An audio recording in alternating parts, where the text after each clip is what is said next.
The protagonist of this story had only one desire in life: to reach the very peak of martial arts. But as time went on, he realized that even if he spent his entire life training, it would never be enough to achieve his dream. He simply wasn't destined to reach the summit of martial mastery. Still, because of his deep desperation, he refused to give up.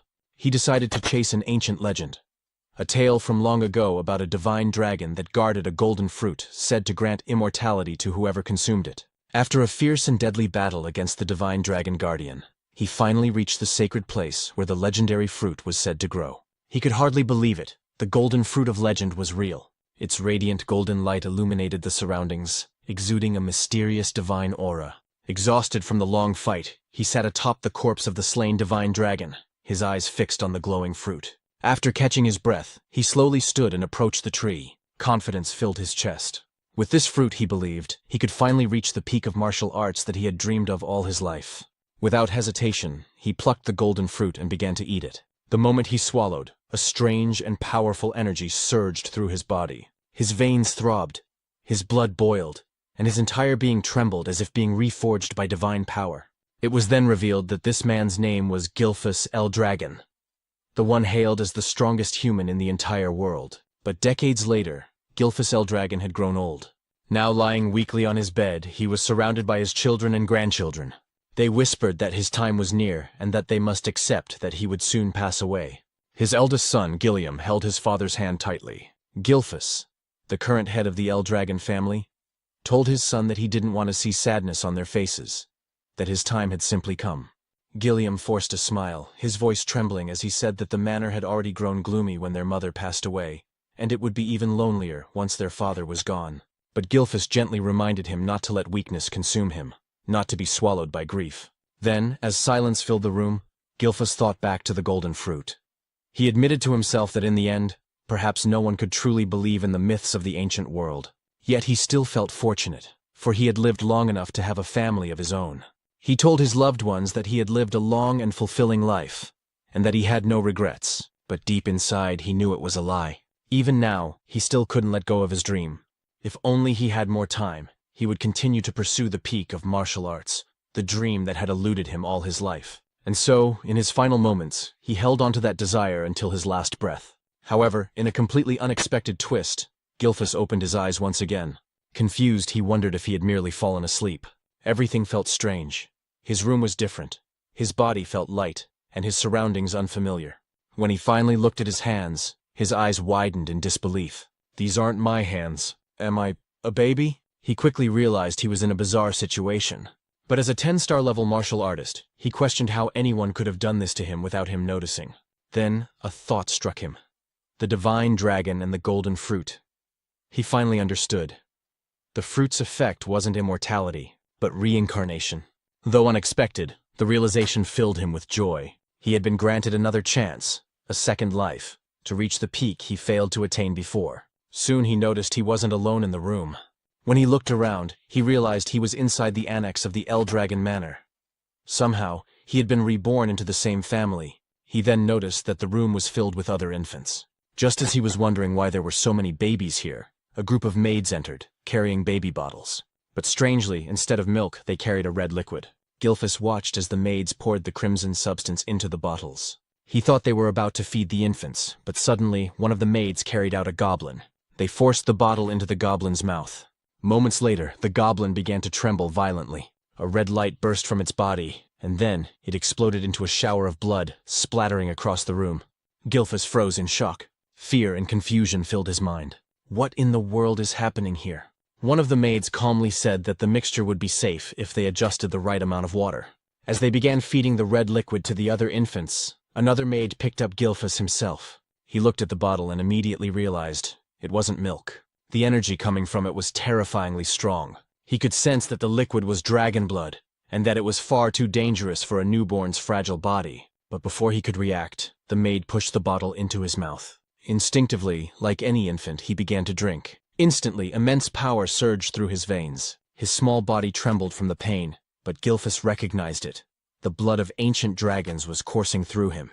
He thought, "This is dangerous, but maybe this is also an opportunity." At first, he considered stopping, but then he realized, if he could absorb this power, He might surpass even his former self. He might finally reach the true summit of martial arts. With fierce determination, he continued drinking the dragon's blood. His veins bulged, his body convulsed in agony, but his will remained unbroken.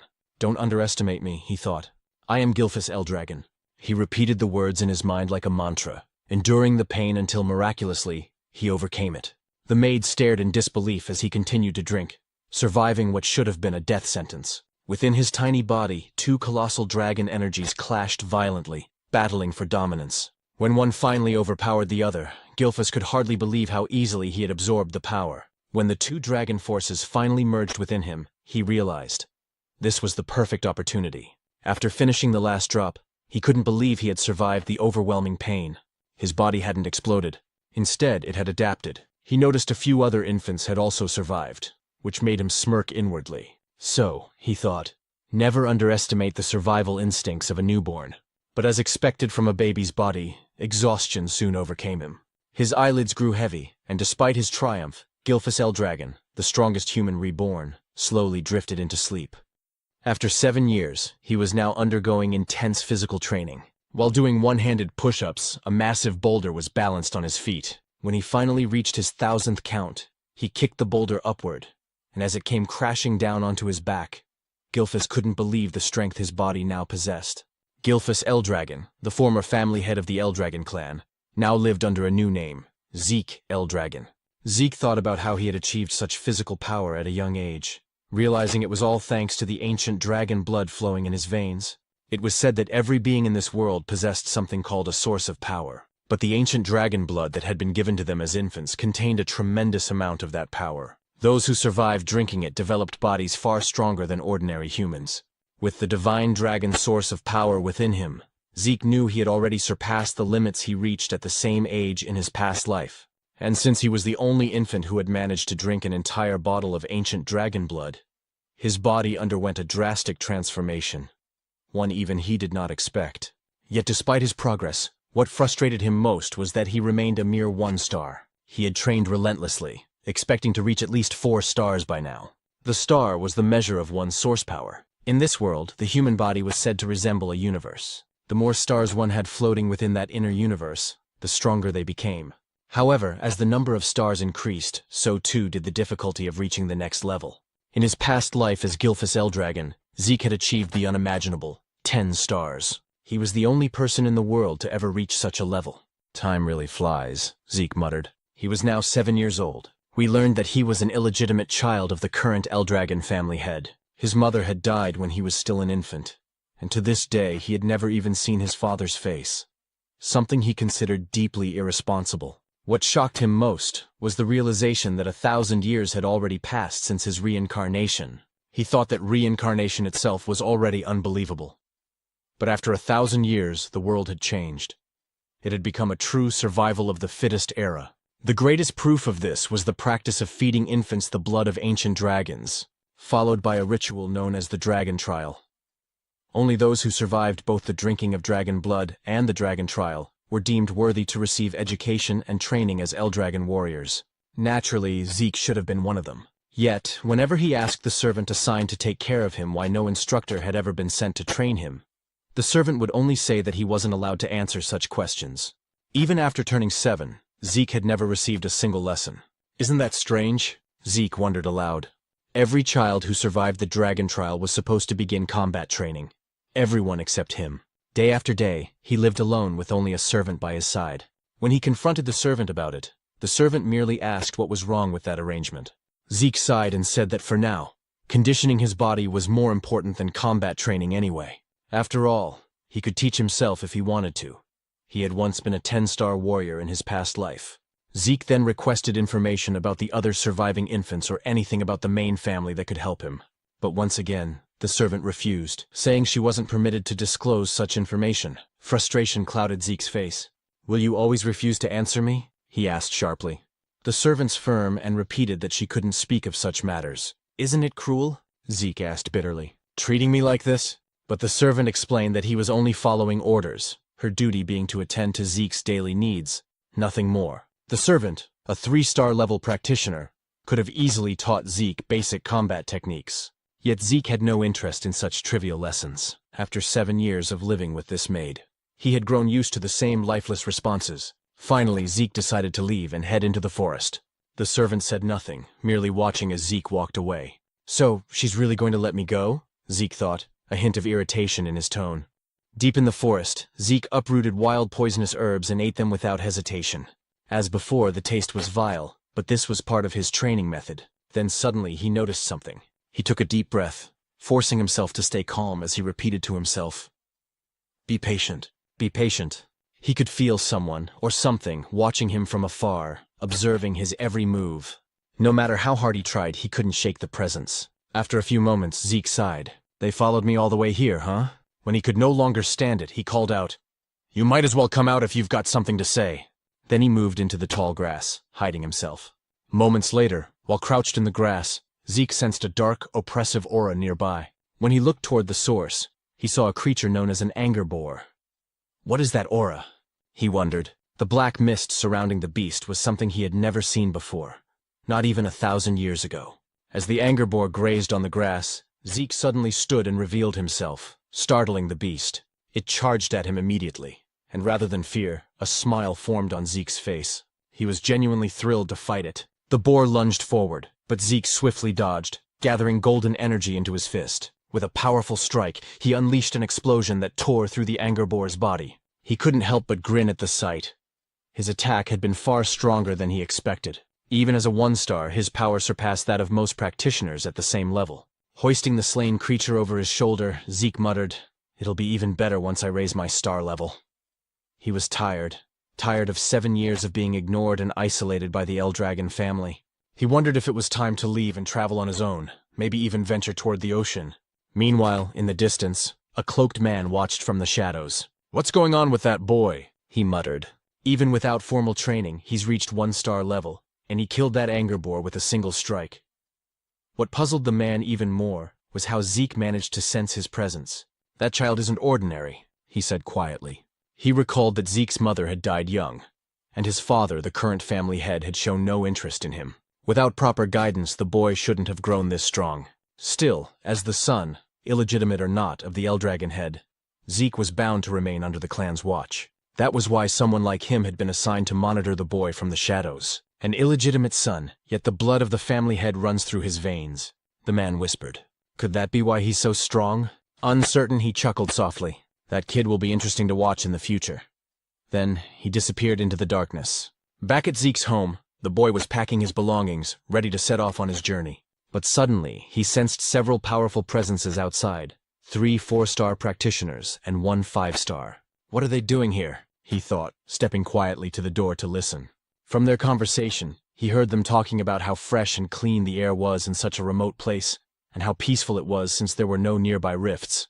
Hearing this, Zeke concluded that they weren't assassins. They didn't sound like bad people at all. Deciding to confront them directly, he opened his door and asked, "What business do you have here?" The group froze in surprise. Then Zeke noticed the emblem embroidered on their clothing, the mark of the Eldragon clan. "Eldragon?" he muttered under his breath, wondering what they wanted from him. The men quickly bowed. "It's an honor to finally meet you, young Master Zeke," their leader said. "We've been sent to escort you to the site of your examination." Examination? Zeke frowned in confusion. Annoyance flickered across his face. "They expect me to take an exam," he muttered, "even though they haven't taught me a damn thing yet." And after a few days, Zeke could hardly believe that he had returned once again to the main estate of the Eldragon family. He told us that he wasn't brought here to live again within the main estate, but rather for another purpose. Before he could enter, they instructed him to change out of his dirty clothes first. Zeke then began to explain about something known as the Dragon's Nest. After 1,000 years, the Eldragon family had established a school that served all branches of their bloodline. Everyone born with any relation or connection to the Eldragon family dreamed of entering this so-called Dragon's Nest to receive proper education once they turned 7 years old.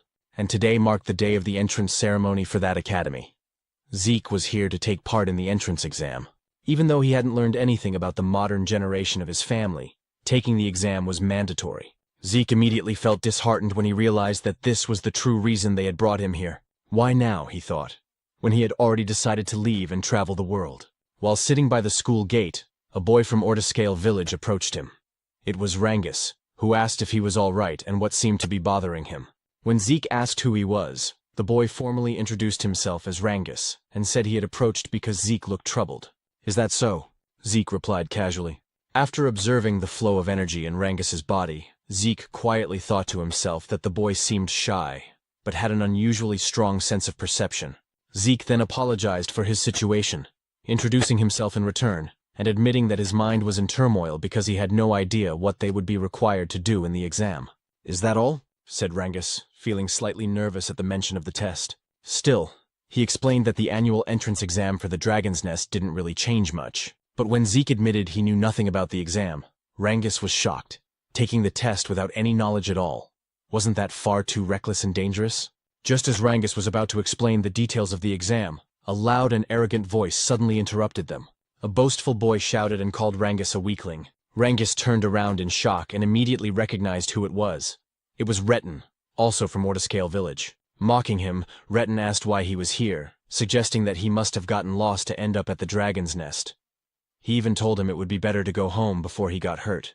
"I'm here to take the entrance exam," Rangus replied, though his voice trembled as Retin drew closer, asking if he was seriously going to take the test. Retin clutched his stomach and burst out laughing, saying it was impossible for him to pass. He even insulted Rangus's father, saying, "Your father's a pseudo-dragon, right? What could the son of a pseudo-dragon possibly accomplish?" Rangus's fists trembled as he held back his anger. But Zeke noticed everything. Then it was explained to us that the L-Dragon family followed an absolute hierarchy. The ranks were as follows: novice whelp dragons, regular soldier child dragons, captain-level adult dragons, executive elder dragons, also known as elders, and at the very bottom were the pseudo-dragons. Those who had failed to enter or graduate from the Dragon's Nest, considered immature and incomplete dragons. Yet Rangus had long dreamed of proving that even if they were called pseudo-dragons, they were still dragons nonetheless. Zeke was surprised and asked why Retin was so sure Rangus would fail the exam even before it started. "Who the hell do you think you are?" Retin snapped, asking if Zeke had a problem with him. Zeke calmly said he was merely curious why Retin was so confident Rangus couldn't pass. Retin pointed at Rangus and shouted that the reason was obvious. He was just a weakling.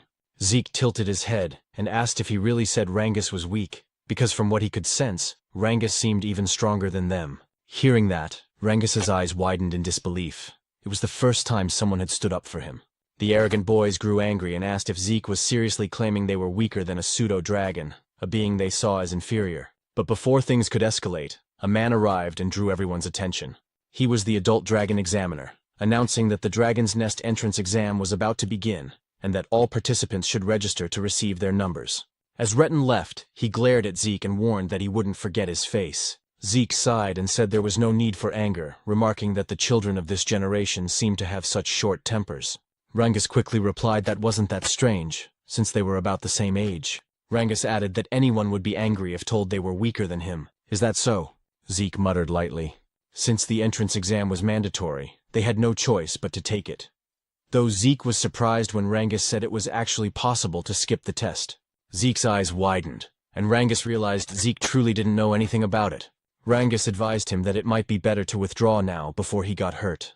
But Zeke replied confidently that a genius like him would never withdraw from a challenge. Rangus could only shake his head and say that Zeke was overly confident despite knowing nothing about the exam. Zeke simply laughed and said that whatever the test may be, they should hurry since it was about to start. Rangus had no choice but to agree. When they arrived at the testing grounds, the examiner announced that the exam was simple. To pass, they only needed to scratch the stones placed behind him. However, no other weapons were allowed except those provided by the academy. Still, they were free to use their bare hands if they wished, but each participant only had 3 attempts. "That's it?" Zeke said, sounding unimpressed. After surviving the dragon trial when they were still infants, he expected something far more terrifying and intense. But this seemed disappointingly simple. The examiner then called the first participant and instructed him to begin. The boy, nervous but determined, struck the massive stone with all his strength. The sound of metal clashing against rock echoed loudly, ringing in their ears. But to everyone's shock, the boy's sword snapped in half, and the recoil shattered his arm. Zeke was stunned at what he saw. As the boy writhed in pain, the examiner calmly said that he still had 2 remaining attempts, and asked if he wished to continue. But since the boy could no longer stand, the examiner declared him failed and ordered the others to clean up the area. As the injured participant was dragged away, the next number was called. Rangus trembled in fear at what he witnessed, while Zeke grew annoyed. "So this is what they call an exam?" he muttered. He then asked what kind of stones they were using. It was explained that the stones possessed regenerative properties. Any scratches would vanish in an instant. Moreover, they could reflect physical force 100-fold when struck with power. Zeke immediately said that such materials were far too excessive for an entrance exam. But Rangus explained that it was still possible to scratch them if one could properly circulate their source power throughout their entire body before attacking. "I see," Zeke said. He realized that the circulation of source power was far more important than martial arts skills in this exam. After glancing at the other participants, he thought that only a few would be able to pass, including those arrogant boys. As the exam continued, more and more failed than passed. Many were injured badly due to the stone's ability to reflect ordinary physical attacks. Then, after a few moments, the examiner called out Zeke's number. "It's my turn," Zeke said with a calm smile. Rangus, still nervous, asked if he really had no intention of withdrawing. But Zeke simply walked forward, telling him not to worry. As he approached the examiner, the man's eyes widened in shock. Zeke's aura began to flare up, faintly revealing the might from his previous life as Gilphus. The examiner told him to step forward and choose a weapon, but Zeke said it wasn't necessary. His fists alone would be enough. The crowd murmured in disbelief. No matter how skilled he might be in circulating source power, they thought, there was no way he could scratch the stone with his bare hands. His fists would surely shatter instead. Some of them said that not only Zeke's fists, but also his arms would be destroyed, which made Rangus extremely nervous for him. Along with his fear came anger toward himself, thinking he should have forcibly stopped Zeke to prevent him from getting hurt. The examiner then gave the signal to begin. As Zeke approached the massive stone, he placed his hand on it, noting that this was the first time he had ever seen such a material. He thought to himself that it must have been formed over 1,000 years ago. And even now, there were still many things about the current generation that he didn't fully understand. But that didn't matter anymore. He immediately gathered his source power into his fist. While Rangus trembled with anxiety about what might happen to Zeke, our protagonist was actually filled with excitement, because for the first time, he could use his full strength. He decided to use the mysterious stone to measure his current power. Rangus's eyes widened once more as Zeke unleashed the first form of the Dragon Destruction combat technique, Burst Strike, against the stone. A tremendous surge of energy erupted from the impact. Fragments of the shattered rock flew everywhere, and the violent wind from the blast sent dust and debris swirling through the air. In awe yet on guard, Rangus quickly shielded himself from the aftermath, while the examiner's eyes widened in disbelief at what he had just witnessed. As the dust began to settle, Zeke stood there with a smile on his face, remarking that the technique he used still seemed too much for his current strength. Despite the severe injuries to his hand, he laughed at himself, realizing he still needed much more intense training. The other participants were speechless at what they had seen. Retin looked both shocked and annoyed that Zeke had destroyed the enchanted stone. A woman watching commented that Zeke was truly interesting. While the others still couldn't get over what had happened, Zeke waited happily for the examiner to announce the results. But the examiner was still in shock. The stone Zeke had destroyed was known to regenerate itself, and the only ones capable of breaking it were supposed to be those who had already reached the 4-star level or higher. Yet now, a mere child stood before him, having done what seemed impossible. "He's just an illegitimate son," the examiner muttered to himself, then wondered if Zeke's ability came from the blood of the family head that still flowed within him. He also realized that the technique Zeke used seemed strangely familiar. Still dazed, the examiner didn't respond right away, so Zeke called out to him impatiently, asking for the result. Snapping back to his senses, the examiner finally declared that Zeke had passed the test. One of the examiners then handed Zeke a small bottle containing a green liquid. Curious, Zeke asked what it was, but the man only asked if he could leave already since Zeke was blocking the area. Annoyed, Zeke frowned and muttered if everyone in this generation was this rude. Before he could complain further, Rangus ran up to him with excitement, praising Zeke's performance. Zeke proudly grinned and said it was nothing but peanuts. Zeke then asked what the liquid was, and Rangus explained that it was a healing potion, the standard potion of the Eldragon family. "Healing potion?" Zeke repeated. Rangus confirmed it, but since Zeke was an illegitimate son of the family, he suspected it might be poison. However, since Rangus had vouched for it, he wondered if it might actually be a spiritual medicine. The elixir, known as Cloud-Piercing Clarity Wood, was made from extremely rare materials, herbs found only in secret realms, along with the pure source power of divine beasts and the essence of elusive phantom beasts. When used, it could heal not only fresh wounds but also old scars and injuries. On top of that, it could enhance one's source power. Because the ingredients were so rare and the process so complex, Such elixirs were rarely seen. After drinking it, Zeke was amazed by its immediate effect on his body. "Is this really a spirit medicine?" he asked Rangus. Rangus replied that he didn't know what spirit medicine meant, but he was certain that the Eldragon family's potions were of far higher quality than any commercial ones outside their domain. Rangus then asked if the potion's effect surprised Zeke that much. "Of course," Zeke said, explaining that it healed both his serious injuries and the strain from his training. Still, he noticed that unlike spirit medicine, it didn't seem to boost his source power. Rangus, on the other hand, said he was even more amazed by Zeke himself, to which Zeke chuckled and told him not to joke. Zeke thought to himself that the potion's existence showed how far knowledge had advanced over the last 1,000 years. Rangus praised Zeke's strength again, and Zeke declared that his dream was to become the strongest of all. Soon, the examiner announced that Retin had also passed the test, as well as his companions. Zeke expected as much, but then Rangus trembled nervously when his number was called. Despite his fear, he gathered his courage and walked to the front. Watching his stiff movements, Zeke wondered why Rangus was so nervous, then shouted to encourage him, telling him to trust himself. Embarrassed, Rangus asked him to lower his voice. When Rangus chose a sword as his weapon, Zeke watched closely, wondering what he was doing.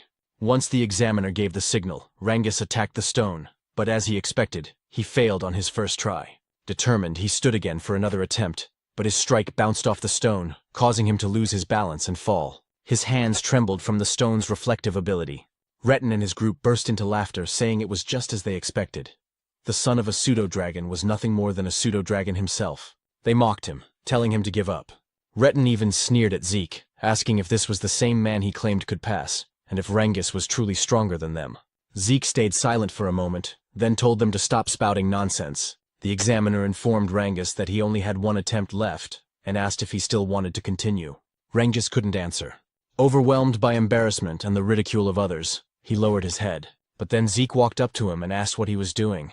He questioned why Rangus was using a sword instead of a spear, why he would choose a weapon that didn't suit him, and why he would take a test without any plan at all. Retin watched mockingly as Zeke told Rangus that in his current condition, he wouldn't even scratch the stone no matter how many times he tried. Retin and his group laughed again, calling Zeke an idiot, reminding him that Rangus knew nothing about using a spear. His weak father only ever taught him swordsmanship, they said, and switching weapons now wouldn't change the outcome. But Zeke ignored their jeers and called out to the examiner, asking if it was against the rules to change weapons. The examiner said it wasn't. "Then Rangus is lucky," Zeke said with a grin. He turned to Rangus and asked if he trusted him. Memories of all the humiliation he and his father had suffered flashed through Rangus's mind. Gritting his teeth, he stood tall and said he would trust Zeke. He would fight with a spear just as Zeke told him to.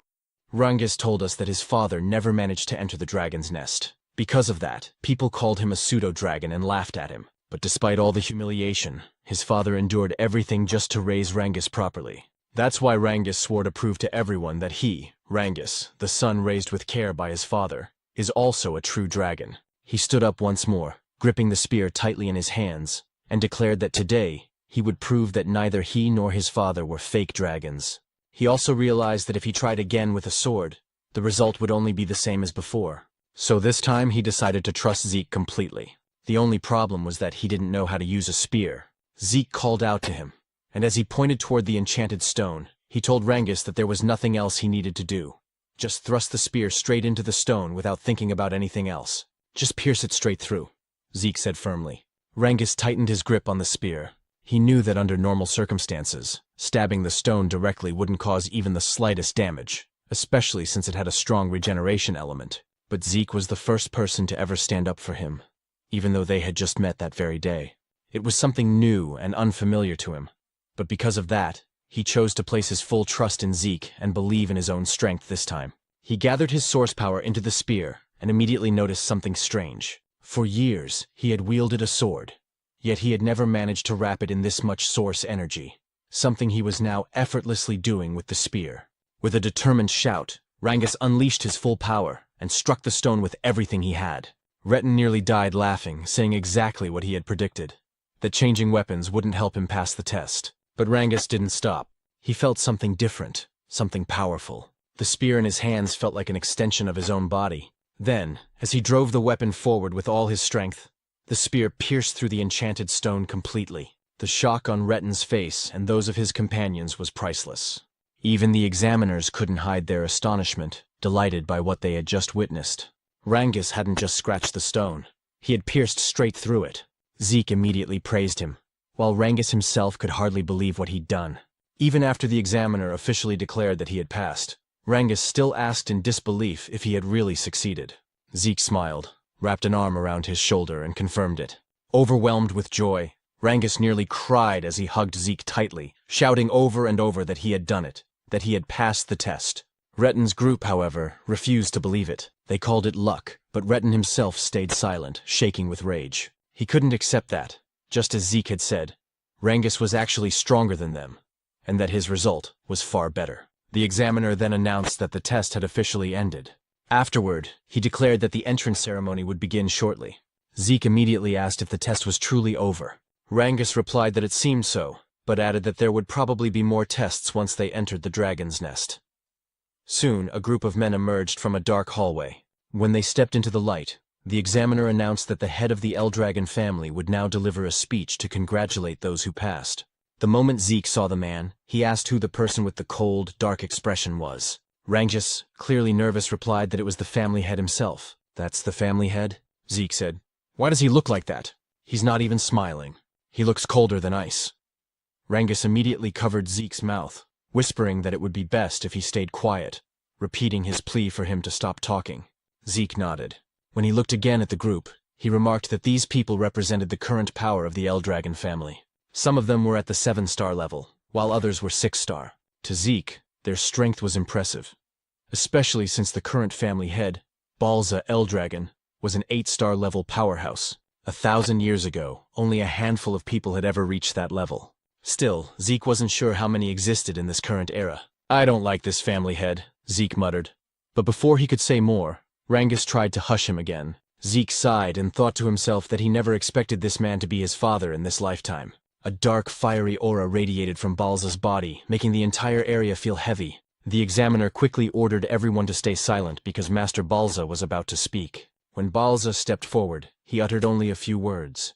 They must all strive to become the flesh and blood of the Eldragon family. As he spoke, the terrifying pressure of his aura spread across the hall. Zeke wasn't affected, but many of the examinees trembled in fear, some struggling to breathe as their bodies froze under the immense pressure. Zeke noticed that even Rangus was affected. He couldn't believe how easily everyone around him was overwhelmed by the family head's presence.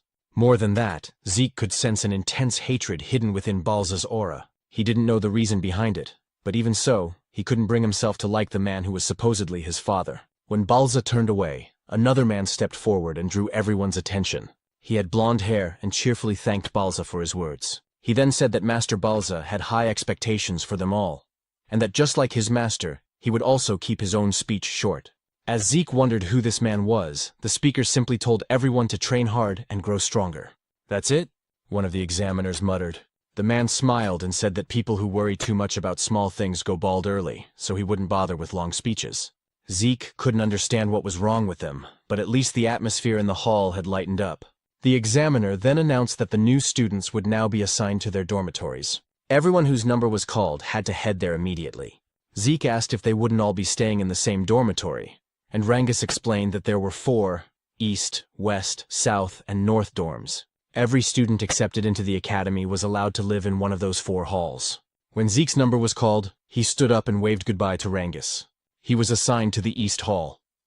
As he walked through the corridor, he commented that a lot had changed in this place over the past 1,000 years. After finding his room, he said that he must have gotten lost since it took him a while to arrive, and his roommate had probably gotten there first. When he opened the door, he cheerfully greeted his new roommate and apologized for being late. He then said that from today on, they'd be sharing the same room. But to his surprise, his new roommate turned out to be none other than Rangus himself. Zeke couldn't help but laugh, saying it seemed like fate kept linking them together. He asked if there was anything else scheduled for the day, and Rangus confirmed that their training would start tomorrow. "Is that so?" Zeke said casually, prompting Rangus to ask if he hadn't listened to the examiner's earlier explanation. Zeke admitted that he hadn't, on purpose. Rangus sighed and said they should get some rest early, since training would begin the next day. As Zeke gazed out the window, he thought about his plan to escape from the Eldragon family and travel the world. But after what he'd learned about the enchanted stone with regenerative properties and the healing potion, He realized he had discovered many interesting things during the exam.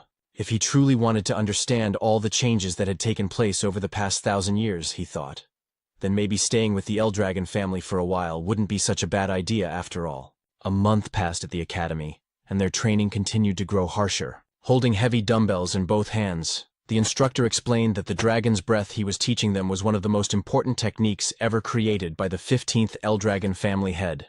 After reminding them that they had to master the technique under any condition, the instructor's attention was drawn to a few students. Some of them, he noticed, had already mastered dragon's breath, especially the young woman he called Master Lika. Her overflowing energy suggested that she was close to reaching the 2-star level. But aside from her, one other student caught his eye, and he could hardly believe what he was seeing. Zeke was training while not only holding the dumbbells but also balancing large stones on his head and arms. The instructor stared in disbelief and muttered to himself that the blood of the family head truly ran in Zeke's veins. However, it was said that no one had ever taught Zeke anything since he was a child, which is why everything he was witnessing now felt unfamiliar to him.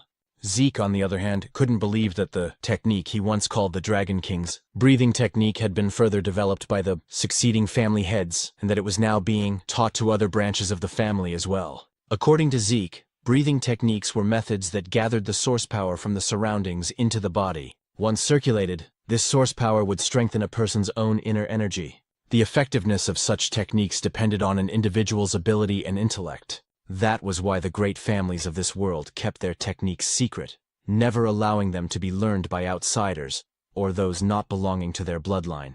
Zeke also realized that the dragon's breath was a safe and simple technique, easy enough to master, but it was useless to him if it could only be used while resting. His own version of the breathing technique allowed him to manipulate the surrounding source power even while moving. Because of that, it was far more complex and powerful in actual combat, but also much harder to learn. Only a few had ever mastered it. He thought the current generation must have simplified his original version, so that even the family's branch members could learn it, and that decision had clearly helped strengthen the Eldragon family. Zeke couldn't help but feel a strange satisfaction. He never imagined that the techniques he had discovered long ago would still have an impact after 1,000 years. It made him wonder if the other martial arts techniques he created had also evolved over time. Interesting, he muttered to himself, amused by the thought. Lika, meanwhile, quietly observed Zeke from a distance. Later, in the cafeteria, the other students were astonished by how much food Zeke was eating. As he continued devouring his meal, he noticed Rangus sitting silently across from him. "What's wrong?" Zeke asked. "You won't get strong if you don't eat." Rangus simply asked if Zeke didn't find his stamina strange. "That's it?" Zeke replied. "You just need to eat more if you want to get stronger. Train harder. Push yourself." He even offered some of his food to Rangus, but the latter politely declined, saying he'd had enough. As Zeke thought about how some of the students were already well trained even before entering the academy, a girl suddenly approached them. "You're quite impressive," Lika said, her tone calm yet confident. Zeke blinked. "And who are you supposed to be?" he asked casually. Rangus immediately choked on his food, whispering nervously, "You don't know who she is? That's Master Lika, the daughter of the family head, Lord Balza." "Oh," Zeke said indifferently. "What do you want me to do about that?" "I don't know her." Rangus began sweating profusely. "You can't talk like that. Master Lika is one of the candidates to become the next family head. She's not someone you can just speak to casually." "Is that so?" Zeke replied. "Well, I'm a family head's child too." "An illegitimate one, though?" Rangus froze in shock while Lika looked at him curiously. "Is that true?" she asked. "You're really the family head's illegitimate son?" The narrator's voice continued. Lika Typhona Eldragon, one of the candidates to inherit the Eldragon family, was now standing before Zeke herself. "Why would I lie about that?" Zeke said, shrugging. Lika frowned slightly. "Then tell me, how could an illegitimate child like you destroy the magic stone with your bare hands? How could someone not from a renowned family possess such strength?" "Because I'm Zeke," he replied confidently, turning back to Rangus. "Stop staring and finish your food." Both Lika and Rangus fell silent for a moment. Then, Lika suddenly smiled. "You really are an interesting person," she said before sitting down beside him. "How about serving under me? I'll make you one of my followers." Zeke raised an eyebrow. "What exactly do you mean by that?" "I want you to join me," she said. "Be my ally and I'll be your backer. Every illegitimate child needs allies and influence, don't they? Use your strength to help me become the next family head, and once I do, I'll help you achieve your own dreams." Zeke didn't even hesitate. "No," he said flatly. Lika frowned again. "Why not?" Don't tell me you want to become the family head yourself? As her aura flared with a faint, crackling energy, Zeke could tell that she was close to reaching 2-star level. For someone her age to release an aura like that, she was indeed impressive. Still, Zeke remained calm. You can think and do whatever you want, he said. But I have no interest in being family head or any kind of title. Why? Lika asked coldly. Zeke stabbed his knife into the table. Because I don't need to serve anyone, he said, his voice steady but sharp. I'm the strongest person there is. The cafeteria went silent. Even Lika couldn't believe what she was feeling. Zeke's presence had completely overwhelmed her for a moment. Rangus immediately stepped in to diffuse the tension, urging both of them to calm down. But Lika wasn't the type to back off. Embarrassed and angered by what just happened, she decided to challenge Zeke to a duel. Zeke, however, didn't seem to care and simply continued eating. Moments later, a commotion spread across the campus. Where are they going? One student asked. To the training grounds, another replied. There's going to be a duel between the younger generation. Master Lika herself is fighting. What? Master Lika from the Typhona family? Someone exclaimed. Who's brave enough to challenge her? When they arrived at the training grounds, everyone whispered among themselves, wondering who would face her. Zeke, meanwhile, couldn't believe Lika was actually serious about the duel. Are you all right with this? Rangus asked nervously. You'll be fighting Master Lika.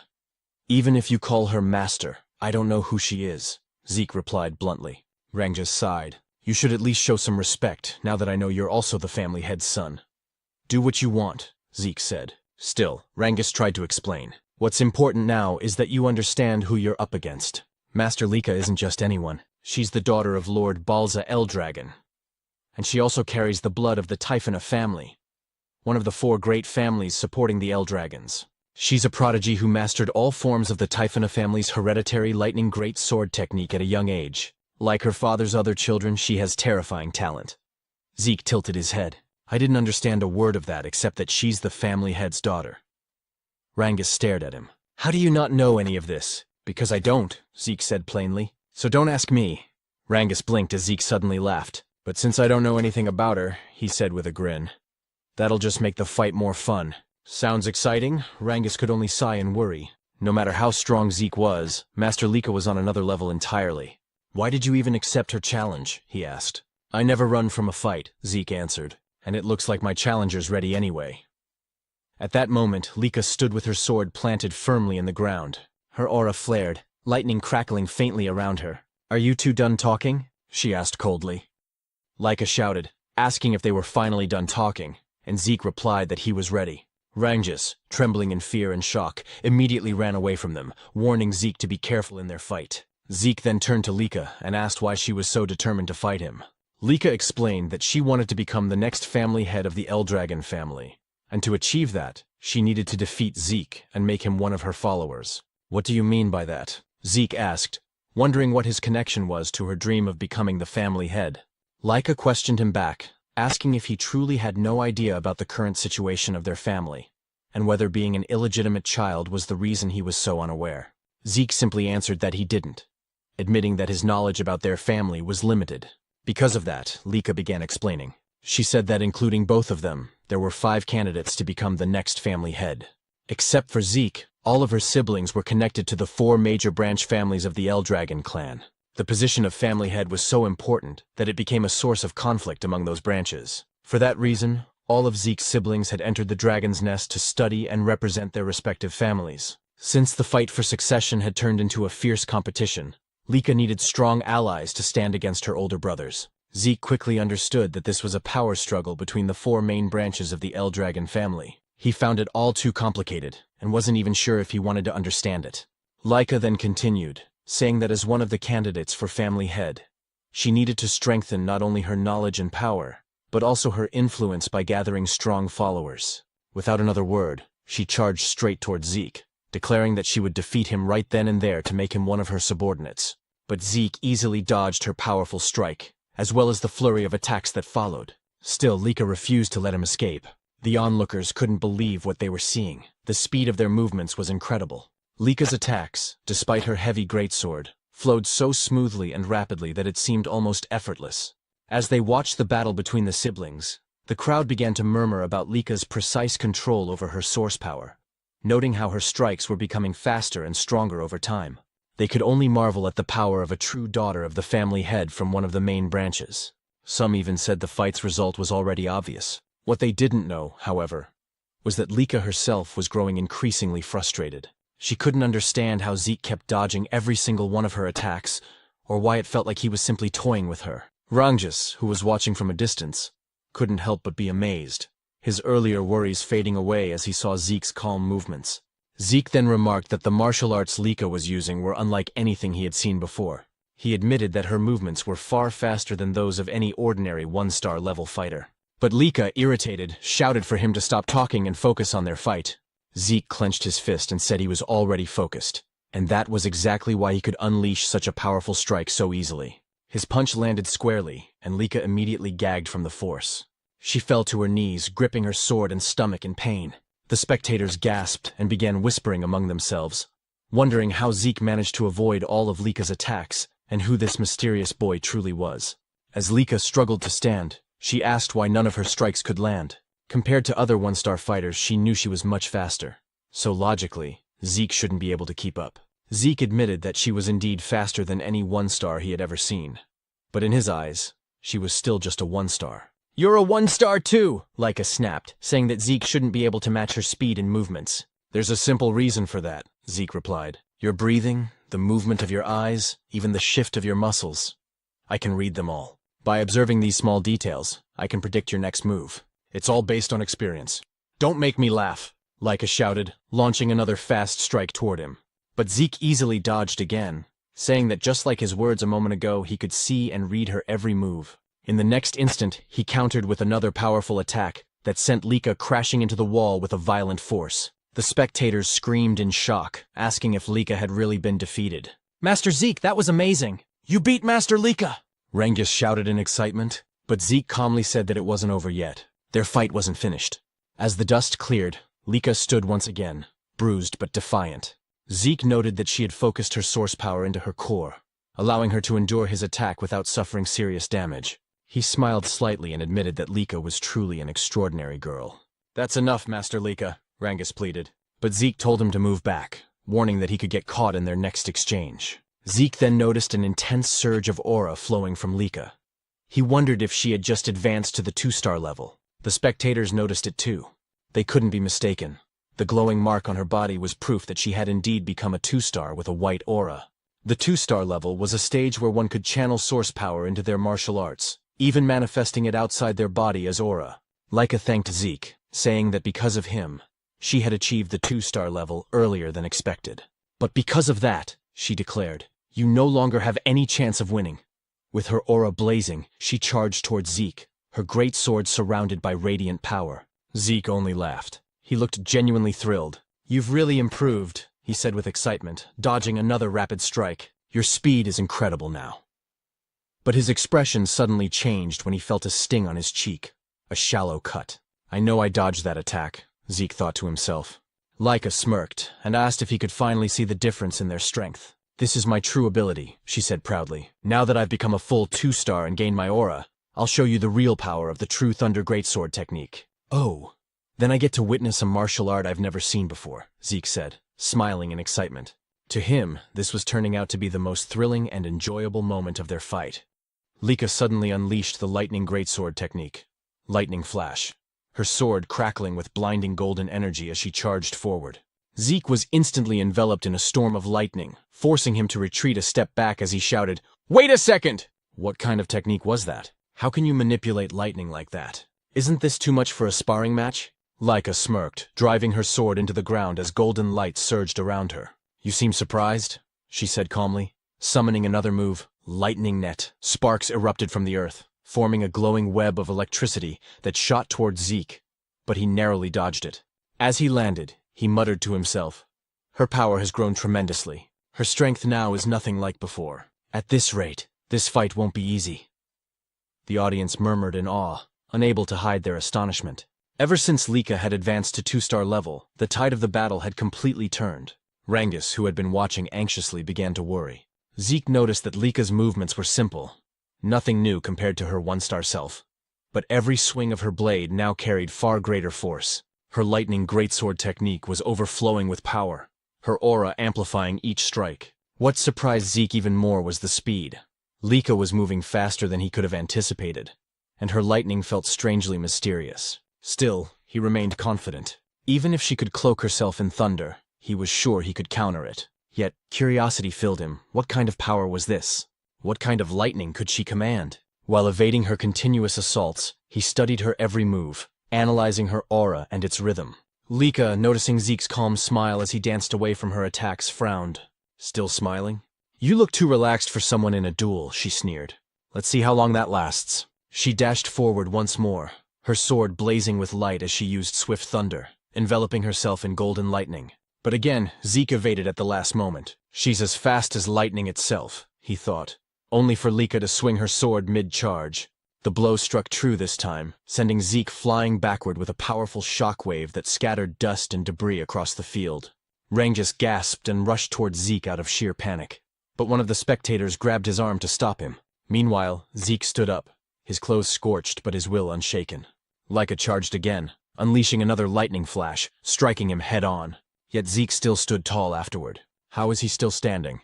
Lika muttered, her brow furrowed in disbelief. Rangus ran toward them, shouting, "Master Lika, stop!" "That's enough. We've already seen your strength." But Lika snapped back coldly. "Do you not understand, Rangus? Stopping mid-battle would be an insult to Zeke." Desperate, Rangus turned to Zeke and begged, "Please, Master Zeke, surrender." "That's enough." Lika chuckled. "He's right. Judging by your condition, surrendering would be wise. If you kneel and pledge loyalty to me, I'll stop." But Zeke only smiled silently. Lika's eyes hardened. "Even as an illegitimate child, you're truly a proud Eldragon," she said with a hint of mockery. She raised her greatsword high, her aura surging. "If that's what you want, then I'll use my full strength to end this." Lightning roared from the heavens as Lika summoned her first secret art, Heaven's Thunder. A colossal surge of golden energy descended, shattering the stones beneath Zeke's feet. Thunderbolts struck his body in a storm of divine fury. Rangus cried out in terror, watching his friend's body engulfed by golden lightning, smoke rising from his charred form. Lika drove her sword into the ground, exhaled deeply, and said softly, "I'm sorry, Zeke, but this is the end." But then, a voice echoed through the crackling air. "Is that so?" In an instant, a brilliant golden lightning aura exploded skyward. Lika's eyes widened in shock as she turned around. "Impossible. How can this be? How do you have a lightning aura?" she stammered. Zeke stood, smiling calmly as golden arcs danced across his skin. "So this is what you call lightning aura," he said casually. "If you're asking how I got it, I honestly don't know." His tone was calm, but his words sent ripples through the crowd. "Impossible," Lika whispered, unable to believe what she was seeing. Zeke smirked. "Truth is, I let you hit me on purpose. I wanted to study your lightning, how it flows, how it behaves. And somehow I learned to use it myself." "That's absurd," Lika snapped. Inwardly, Zeke explained to himself that he had deliberately taken Lika's attacks because her lightning intrigued him. While enduring her strikes, he continuously activated his Dragon King's breath technique. The strange resonance between his breathing and her lightning caused golden energy to gather in his body. Before he knew it, he could manipulate the lightning himself. Maybe Lika has a unique constitution, he thought. And judging from her family's great sword technique, it's likely their whole bloodline shares this lightning affinity. Zeke walked toward her confidently. "I never expected lightning-type source power to be this incredible." This duel turned out to be the perfect training. With a grin, he added, "Thanks to you, Lika. I've reached 2-star level myself." Golden lightning flared around him as he declared, "Our battle isn't over yet." Lika roared and charged again, her greatsword glowing with power, unleashing another blinding attack. But Zeke sidestepped effortlessly and prepared a counterstrike. However, as he moved, he suddenly vanished in a flash and reappeared on the opposite end of the arena. "What just happened?" he muttered. He then realized, when one gains immense source power, it strengthens the body's muscles and nerves. This new lightning aura must have changed my physiology. I can't fully control my speed yet. In the stands, Rangus was speechless. He couldn't follow their movements anymore. Both fighters were blurs of golden light and thunder. Am I just imagining things? Or has Lika not landed a single hit lately? He wondered. Frustrated, Lika shouted, "Are you mocking me, Zeke? Stop toying with me." "I'm not," Zeke replied calmly. "But I will admit, you're a real threat." He then lunged forward, delivering a powerful kick, but Lika blocked it with her sword, the force pushing her backward. Zeke straightened, smirking. "I think it's time to end this." "End this?" Lika repeated, narrowing her eyes. "Yes," Zeke replied. "I've been thinking of creating a new technique for a while now. and this seems like the perfect time. Creating a new technique? She said in disbelief. Zeke nodded. Exactly. He paused for a moment, then murmured, should I call it a first form, or maybe a special form? Lika blinked, confused. Did he even receive proper combat training? From which family could he have learned that? She wondered, her thoughts spinning. Before she could react, Zeke appeared beside her in a flash, lightning surging in his hand. Dragon Destruction Combat Arts, Special Form, Lightning Peak, he shouted. The attack struck her directly, wrapping her in a fierce storm of golden thunder. Her body trembled violently, her sword slipping from her grasp as she fell to her knees before him, electricity still crackling around her. The arena fell silent. Rangus and the others stared in disbelief. Zeke had won. Lika, lying on the ground, exhaled shakily. After a few moments, she forced herself to sit up, trembling. I can't believe I lost. I was supposed to become the next family head. I can't lose. Not to anyone, she thought bitterly. Zeke approached her, offering his hand. You were amazing, Lika. Truly strong, he said sincerely. It's always exciting to learn something new. This fight was worth it. Smiling warmly, he added, it'd be boring if this was the last time we fought. Let's have another sparring match sometime. Lika froze, her cheeks turning red as she stared at his outstretched hand. Despite her defeat, she had a feint of happiness on her face. Perhaps out of pride, or perhaps for the first time, admiration. Once again, Zeke said that they should have another sparring match soon. With a confident smile, he added that he couldn't wait for their next bout. Lika, though a bit shy, extended her hand toward him, admitting that she was no match for him, and that she willingly accepted her defeat. Meanwhile, several hours later, deep inside a dimensional rift, Balza Eldragon, the father of Lika and Zeke, and the current head of the Eldragon family, stood surrounded by countless strange and feral monsters. As the creatures charged toward him, Balza's eyes began to glow with an intense light, releasing a crushing wave of aura and dragon pressure. He instantly froze every creature in place. Drawing his sword, Balza invoked the first form, Genesis, of the Dragon Destruction Combat Arts. With a single, fluid swing, all the monsters around him were cleaved cleanly in half. As he sheathed his sword, the Eldragon family soldiers rushed forward to finish off any remaining monsters that might have survived their master's strike. Balza turned toward the exit of the rift, but before he could leave, one of the soldiers called out to him, saying that he had an important report. Balza stopped walking and asked what it was about. The soldier informed him that Lady Lika had reached the 2-star level. Upon hearing this, Balza froze mid-step. His glowing eyes flickered, and his response came out cold and detached. So what of it? The soldier, clearly nervous, explained that reaching the 2-star level at only 7 years old was an extraordinary achievement. He added that with Lika's talent, once she graduated from Dragon's Nest, she would likely reach the 4-star level, or perhaps even the 5-star level. Balza's reply was chilling. Talent means nothing. The next time you report to me, I expect to hear how she can be of use to us. If all you bring are worthless updates like this, you'd better leave my sight. The soldier fell silent as Balza continued toward the rift's exit. But before he could step through, the soldier quickly added that Lika had recently lost in a sparring match. Balza stopped abruptly and turned his head slightly, his expression unreadable. Did she lose to one of her brothers? He asked. The soldier shook his head. No, master. She was defeated by someone her own age. By Lord Zeke. Zeke? Balza repeated, his voice low. The son of that woman? Memories surfaced, of a humble maid, Zeke's mother. That woman truly was gifted in battle, he muttered. But she died after giving birth to the boy. He turned fully to face the soldier, his tone sharp. Tell me, who could have possibly trained Zeke to defeat a 2-star cultivator? The soldier hesitated before answering. No one, master. Lord Zeke has never received formal training. He defeated Lady Lika through his own strength and skill alone. In fact, he too has already reached the 2-star level. I see, Balza said flatly. Then, turning his back once more, he declared, Begin the first trial. The soldier was visibly startled.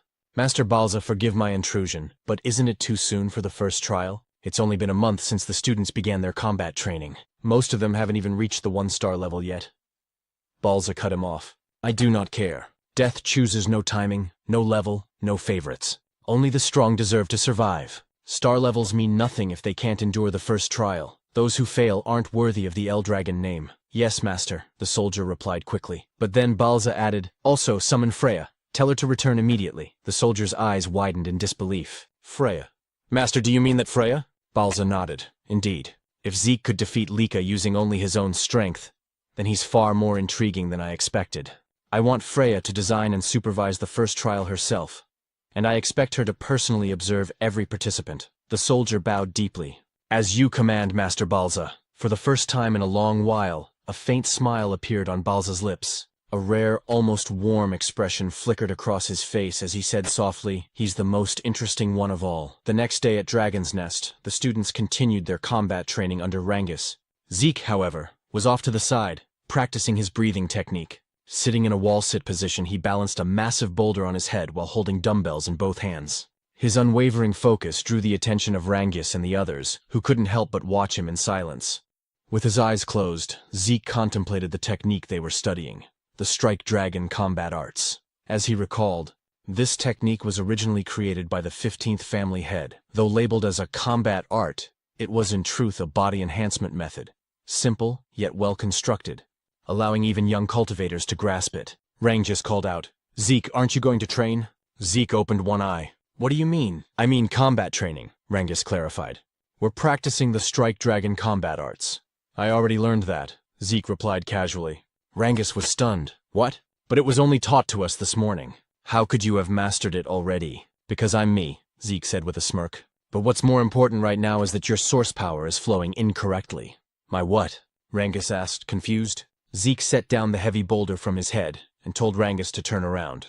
Placing his hand on Rangus' back, Zeke channeled his aura through Rangus's body, correcting the flow of energy. "There," he said. "That's how your aura should circulate." Rangus turned to face him, grateful. "You've really mastered the Strike Dragon combat arts, haven't you?" "That's incredible!"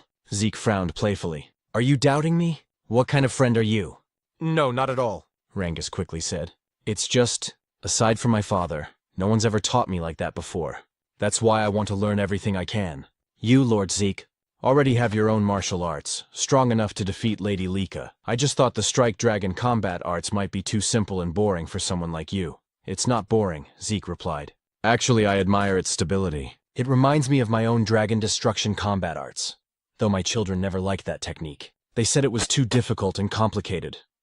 The Dragon Destruction combat arts was indeed a complex and demanding technique, but it possessed immense power. It consisted of 4 main forms, and during his battle with Lika, Zeke had created a 5th. Beyond that, there was even a secret, its final form, a terrifying and destructive ability, the same one he had once used to slay the divine dragon in his past life. He wondered silently how his descendants had handled his other dragon techniques over time. Perhaps they had modified them. The thought only made him more excited. "Anyway," he said, "since I've already mastered the Strike Dragon combat arts, I'll continue with my physical training." He smiled faintly. Everyone has their own way of learning techniques. But before he could continue, Rangus suddenly shouted his name. "Zeke, please, teach me. I know it's a shameless request, but I want to get stronger, even just a little." Zeke looked at him for a moment, then nodded. "All right, I'll teach you." Rangus blinked in surprise. "Wait, you mean it? You'll really teach me?" "Of course," Zeke replied. "Why do you look so surprised? You were the one who asked. I just didn't think you'd agree so easily," Rangus said sheepishly. "I'm not lying," Zeke said, "and I know you're worth teaching." Just then, Lika approached them. Though hesitant, she spoke up. "Zeke, I'd like you to teach me too." Rangus turned to her, startled. "You too, Lady Lika? Is there a problem?" she asked calmly. "Honestly, I used to think that no one my age could defeat me. As a candidate to become the next head of the Eldragon family, I was confident in my power. But yesterday's match? It shattered my pride. I still don't know how you managed to use Lightning Aura, or how you wield it even better than I do." Zeke sighed. "So now this is my fault?" he muttered half-jokingly. Determined, Lika continued.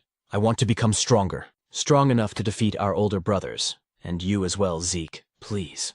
Teach me." Zeke fell silent for a moment, deep in thought. Since Zeke didn't answer right away, Lika asked if he was really fine with it, even though he was also a candidate to become the next head of the Eldragon family.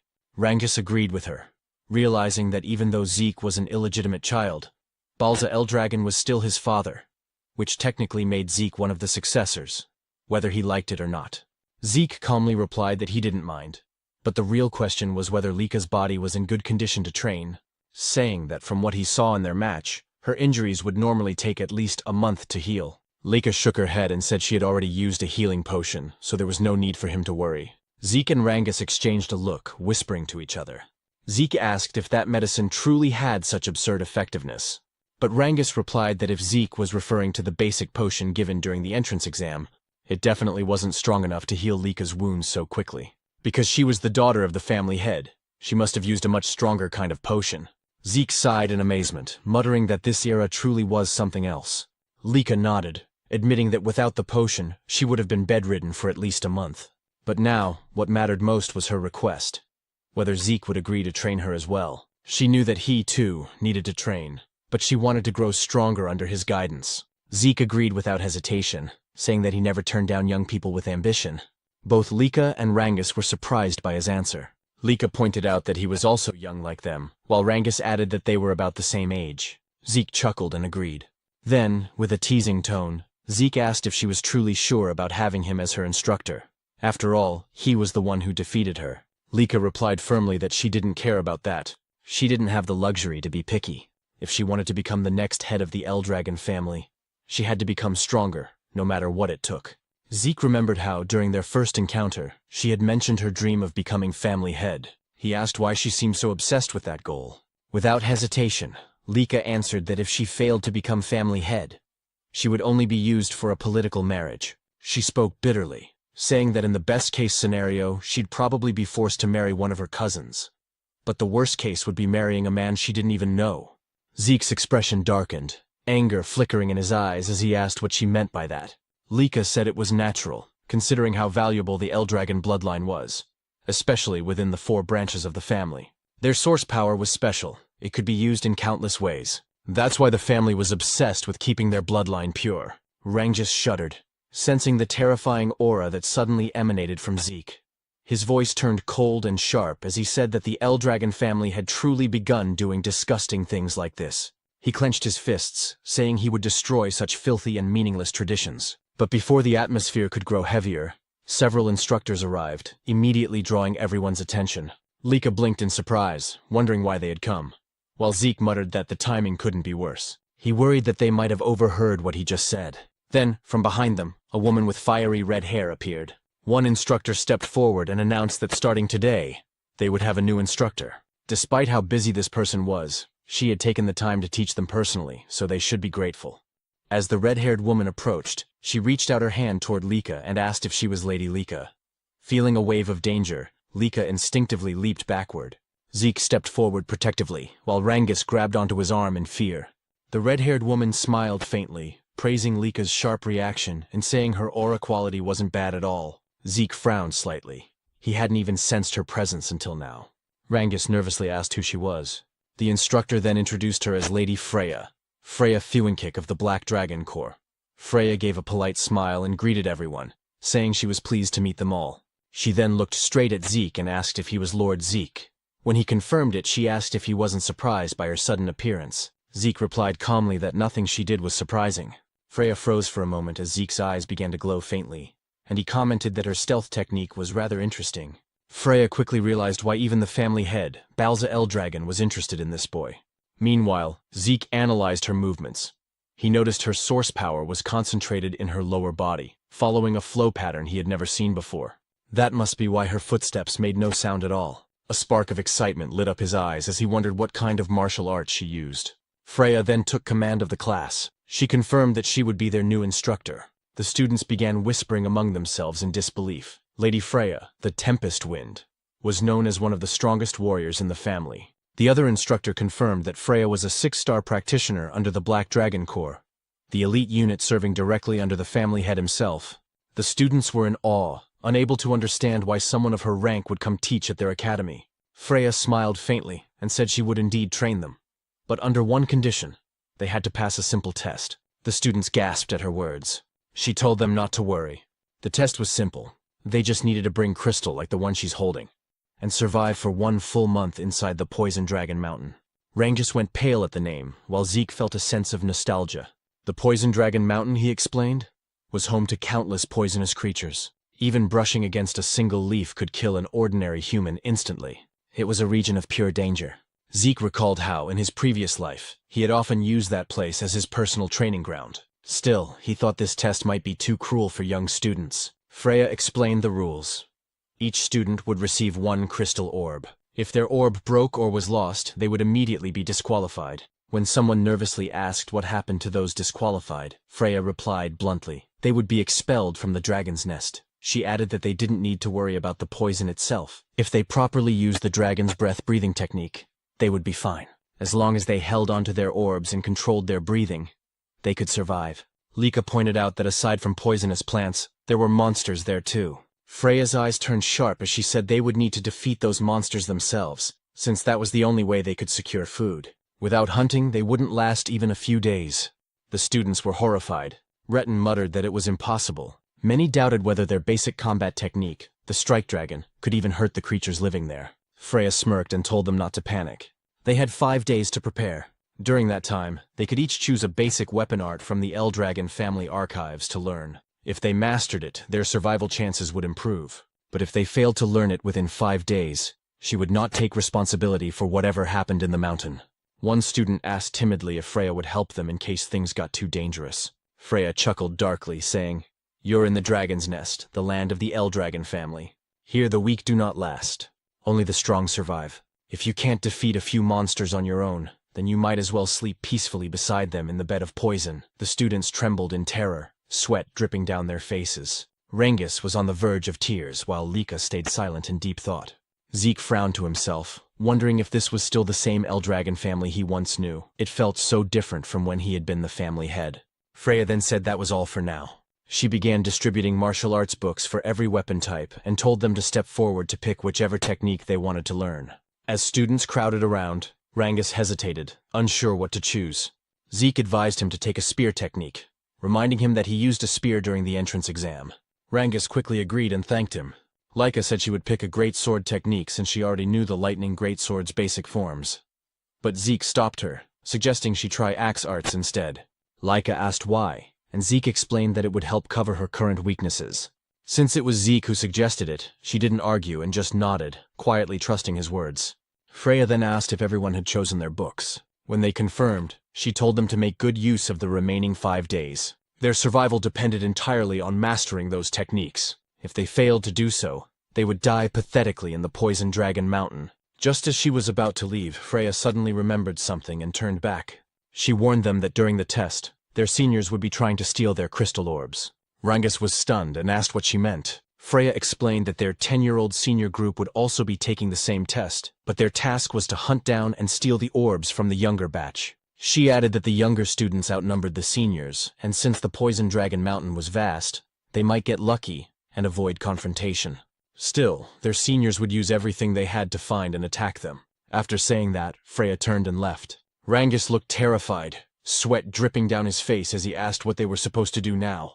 Not only did they have to deal with poisonous monsters, but also with upperclassmen hunting them. Lika frowned and said that every upperclassman was at least 1-star level or higher. If they ganged up on her, she wouldn't last long, and most of their classmates probably wouldn't survive either.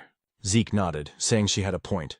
If Lika couldn't fight alone, then she should form a group of 2 or 3. Cooperation wasn't forbidden after all. They could help each other hunt monsters and defend against seniors. When Rangus asked about Zeke's plan, Zeke simply said that he intended to go solo and enjoy the exam.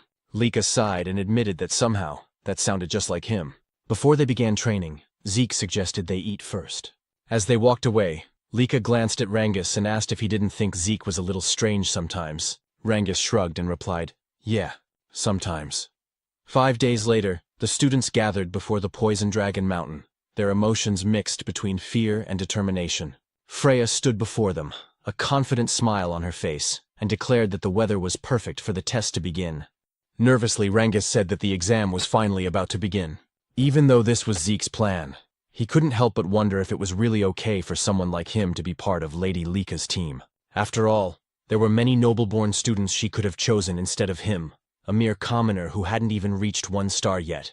"We're the same, Rangus," said another student. When Rangus turned around, he recognized them as Raymond and Celine. Celine, who came from the East Hall of Dragon's Nest, admitted she was also a commoner, and couldn't believe she'd been chosen to join Lady Lika in the upcoming trial at Poison Dragon Mountain. Raymond, also from the East Hall, smiled as he looked at Lady Lika. But Lika quickly said that it didn't matter whether her teammates were nobles or commoners. She had chosen them because she recognized their potential and abilities. Hearing this, Rangus fell silent for a moment, then gripped his spear tightly, and declared that he understood, and that he would do his best not to become a burden to their group. Raymond followed, saying he would give his all to meet Laika's expectations. Laika smiled brightly and said, "I'm counting on you all." Then she turned to Zeke and asked if he was truly planning to take the trial alone. Zeke nodded confidently, saying he couldn't wait for it to begin. Celine, still nervous, admitted she admired both Zeke and Laika. While she was trembling in anxiety, Zeke was brave enough to face Poison Dragon Mountain on his own. Raymond remarked that it was natural for them to be confident, since the blood of family heads flowed through their veins. But Laika quickly interjected, telling him not to compare her to Zeke, because even she felt nervous. "You're nervous?" Zeke asked. "Is there even a reason to be nervous? Aside from you, everyone here seems like a group of promising students." However, they all replied that there were plenty of reasons to be nervous about the upcoming trial. Laika then asked Zeke if he truly thought the students she picked were skilled. Zeke immediately confirmed it, and thought to himself that Laika had successfully gathered some of the most promising students in the academy. He realized that her eye for talent was indeed remarkable. He praised their group's offense and defense, saying the trial would surely be easy for them. "You're right," Rangus replied with a drop of sweat running down his cheek. "You've always been too confident, Zeke." Freya then asked if all the participants have arrived, and soon noticed that many of the students had already formed groups. Since some weren't yet masters of their weapon arts, forming teams wasn't a bad idea. Freya then stepped forward and announced that the trial would begin shortly. She explained once again that their task was to survive for 1 full month in Poison Dragon Mountain and protect their crystal orbs. They would only pass if their orbs remained intact. Every orb was identical, meaning that if one lost theirs, it could be stolen by others. Many students grew anxious upon hearing this, while Zeke realized that this meant stealing orbs from other participants was fair game. Freya continued, saying that after the new students entered the mountain and settled, upperclassmen would also enter, to steal their crystal orbs. The upperclassmen mocked them, saying that since most of the new students hadn't even reached 1 star, taking their orbs would be easy. Hearing this filled Zeke's classmates with mixed emotions, fear, excitement, and unease. Freya concluded the explanation, and as soon as she announced that the trial had officially begun, the students dashed toward Poison Dragon Mountain. Watching them go, Zeke heard Laika tell him to make sure he survived. He smiled and said he would, but that they should survive as well. Laika then called out to her team, and as Zeke told them to be careful, Freya noticed him. "It's your turn to enter, Zeke," she said. "Right," Zeke replied, apologizing for getting a bit carried away. "Carried away?" Freya asked. "Aren't you nervous at all?" "No," Zeke replied with a calm smile before walking toward the mountain.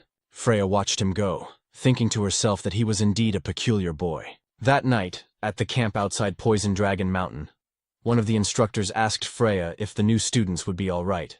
When she asked what he meant, he said the trial seemed too early for beginners. Another instructor agreed, pointing out that most had only been in Dragon's Nest for a few months, that few had achieved even 1 star, and that they lacked real combat experience. He wondered how many would actually survive. Freya reassured them, saying there was no need to worry. Although the mountain was filled with poisonous creatures, most of them were only 1 or 2 star level beasts, not strong enough to pose serious danger. With a cheerful smile, she said the students would do fine. Then, under her breath, she whispered that she would eventually release that thing. When an instructor asked what she said, Freya simply smiled and replied, "Nothing." She then announced that it was time for the upperclassmen to begin their part of the trial. The older students immediately ran off toward the mountain, their eyes gleaming as they carried their weapons. Watching them leave, Freya murmured, "I wonder how many will survive. I can't wait to see the results." Meanwhile, inside the Poison Dragon Mountain, as the upperclassmen began their hunt, one of them spotted their first target. It was none other than Zeke, still standing motionless at the foot of the mountain. "The newbies entered the mountain long ago," one said mockingly. "Is this guy stupid or what?" Another raised his crossbow and prepared to shoot. But before the arrow could reach him, Zeke effortlessly caught it mid-air. As the upperclassmen stared in disbelief, Zeke snapped the arrow in half and said, "I've been waiting for you." One of them asked what he meant, but another shouted that it didn't matter. Didn't they see how he caught that arrow? Without wasting a second, Zeke dashed forward, his eyes sharp with excitement. "Now then," he said with a smirk, "let's play together." In the deeper part of Poison Dragon Mountain, Celine and her group were under attack by the mountain's monsters. After Celine slew a massive frog-like creature, another one suddenly leapt from behind her. Raymond swiftly raised his shield, blocking the attack and saving Celine just in time. With a powerful swing, he bashed the monster to the ground and drove his shield straight into its body, killing it instantly. Seeing that Rangus was easily defeating his own opponent, Raymond smiled in satisfaction. Lika then praised them for their excellent teamwork, and Rangus gratefully thanked her. However, his eyes widened when he saw the mountain of slain frog monsters that Lika had single-handedly defeated. Selena, impressed, remarked that Lika's power was truly on another level, just as they had expected. Raymond agreed, saying that while they were busy fighting a few monsters, Lika had already wiped out most of them by herself. Lika simply shrugged, saying it was only natural. After all, she was a 2-star warrior, and these creatures were nothing more than a warm-up for her. She also noted that since the exam had started a week ago, everyone had improved significantly, especially Celine and Raymond, who had both reached 1-star level. Celine gratefully acknowledged Lika, saying they wouldn't have advanced so quickly without her guidance, and Raymond echoed her gratitude. Rangus, however, remained silent, quietly thinking how far he'd fallen behind now that both Celine and Raymond had achieved their first stars. Celine noticed his downcast expression, and gently told him that he would surely get stronger in time and reach 1-star level too. Raymond agreed, telling him to be patient and keep working hard. Hearing their encouragement, Rangus smiled again and thanked them both. Lika then spoke, saying that Rangus had managed to defeat 3 giant frog monsters even without a star, which was truly impressive. She added that before the exam began, Rangus had trained personally with Zeke and had already perfected his spear handling, so it was only a matter of time before he became a 1-star. Moved by her faith in him, Rangus nearly teared up. As Lika looked toward the sky, she noted that night was fast approaching and told everyone they needed to head back to base. Celine agreed, warning that Poison Dragon Mountain was far too dangerous after dark. While they were on their way back, Lika suddenly stopped. Rangus immediately asked what was wrong, but Lika didn't answer. Her expression darkened as she stared ahead and demanded to know what a certain student was doing near their base. A moment later, a figure emerged from the tall grass. Rangus and the others were startled, and Celine and Raymond instinctively drew their weapons. The student stepped out with a smirk, holding his weapon loosely as he said he hadn't expected Lika to notice him so soon. Lika immediately recognized him as one of the upperclassmen and asked if he had come to steal their crystal. When he confirmed it, she realized that at last, an upperclassman had decided to attack their group, and this one was a 2-star. The upperclassman grinned, saying that their current exam required them to steal the crystals from first years, though he hadn't expected his first target to be none other than Lady Lika's group. Lika asked if he still planned to stay even after realizing whose base he had invaded.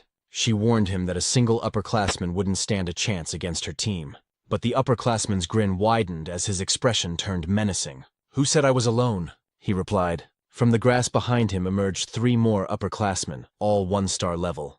Their leader sneered, saying that even Lady Lika would have trouble fighting them since her teammates were nothing but burdens. Drawing his sword, he shouted for them to surrender and hand over their crystal orbs.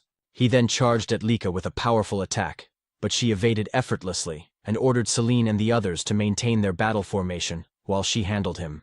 Meanwhile, Rangus, still without a star, struggled to defend against the attacks of his opponent.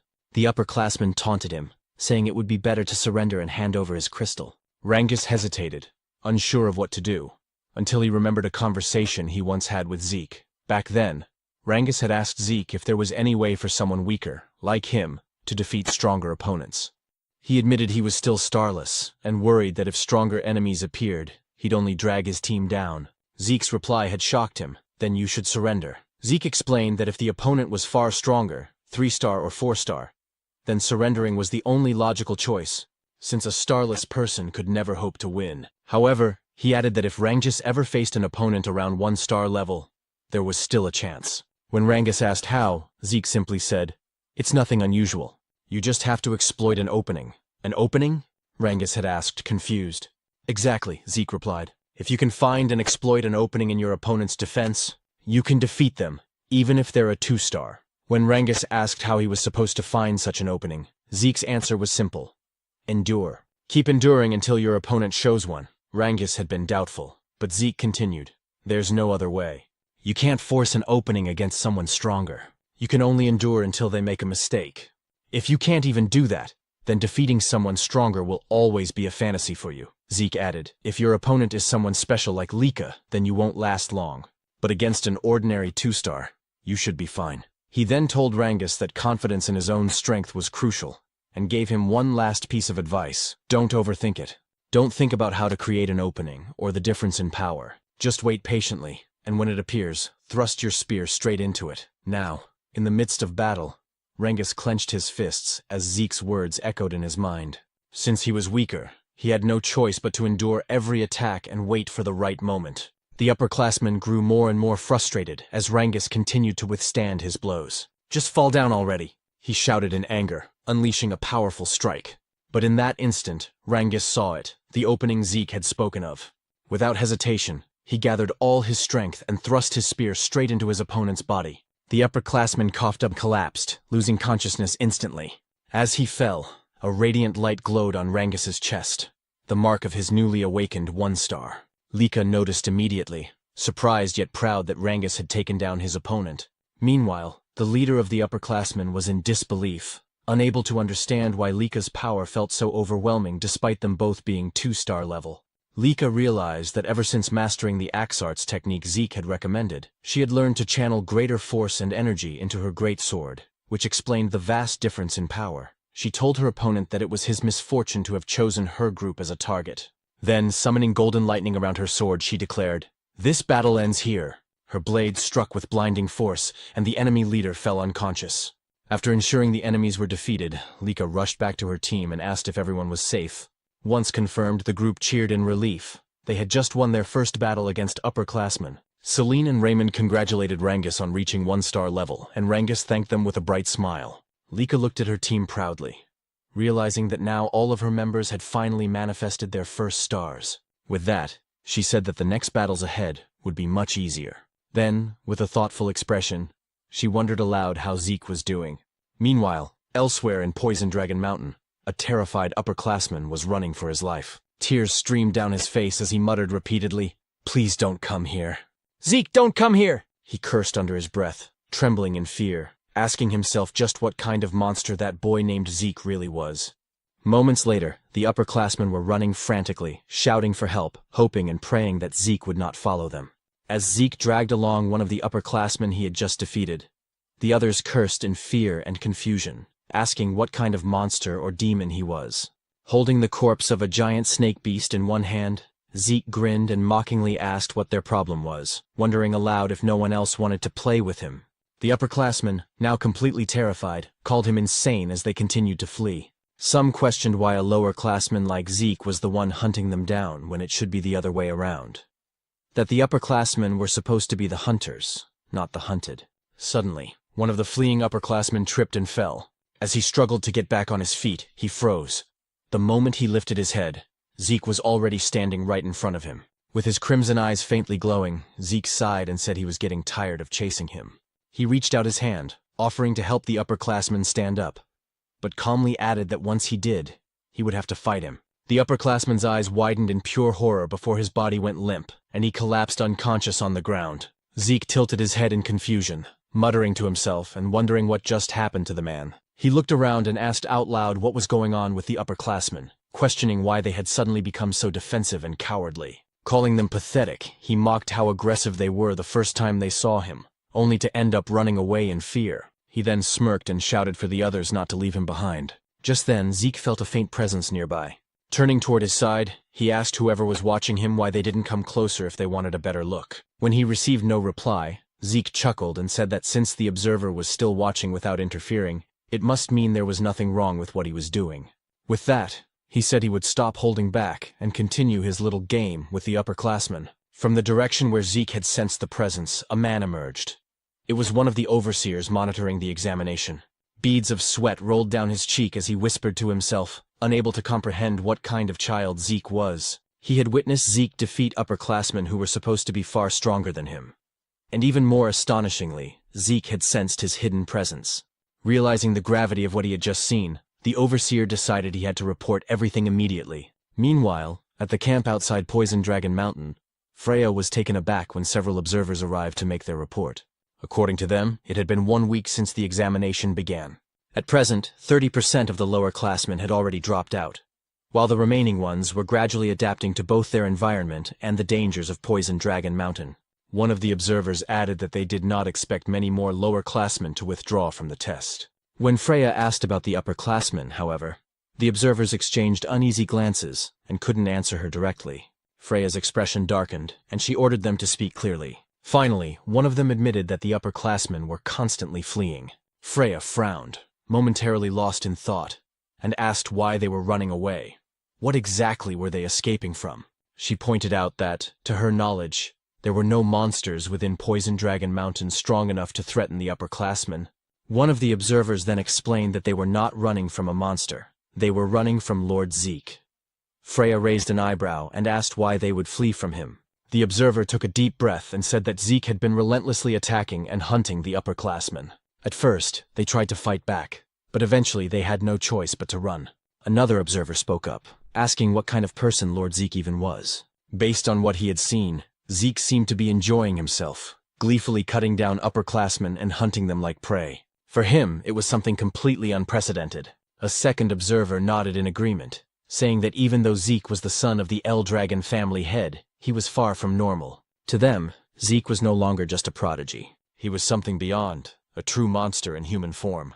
Freya listened quietly, then spoke with a calm but serious tone. She admitted that she had also suspected Zeke was unusual from the very beginning.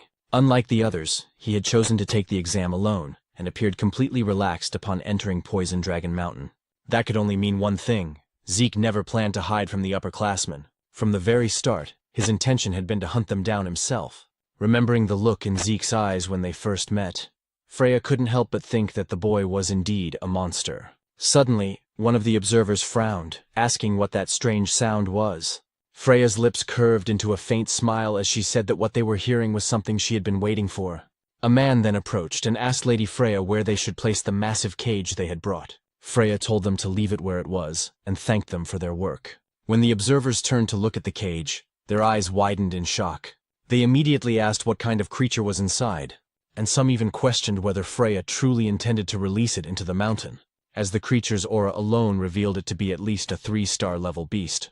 Far too powerful for any of the students to handle. But Freya, clearly pleased, reassured them that there was nothing to worry about. Adjustments had already been made to the creature. It would only target individuals of 2-star level strength or higher. Ordinary students would not suffer serious harm. One of the observers then asked why such a creature was suddenly being released during the exam. Freya replied calmly that it was a direct order from their family head, Balza. In her mind, she wanted to witness the abilities of the boy whom their soldiers had already begun calling a monster. She wanted to see whether Zeke could survive against such a being. With that thought, she ordered that the mysterious creature be released into Poison Dragon Mountain at dawn. The next morning, deep within Poison Dragon Mountain, Rangus and his team suddenly stopped in their tracks as the ground trembled violently beneath them. Lika frowned, saying she had a bad feeling about the tremor.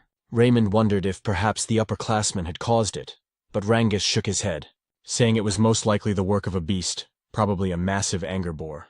Still, Lika couldn't shake off her unease and said that something about it felt different. A moment later, a second, stronger quake shook the mountain.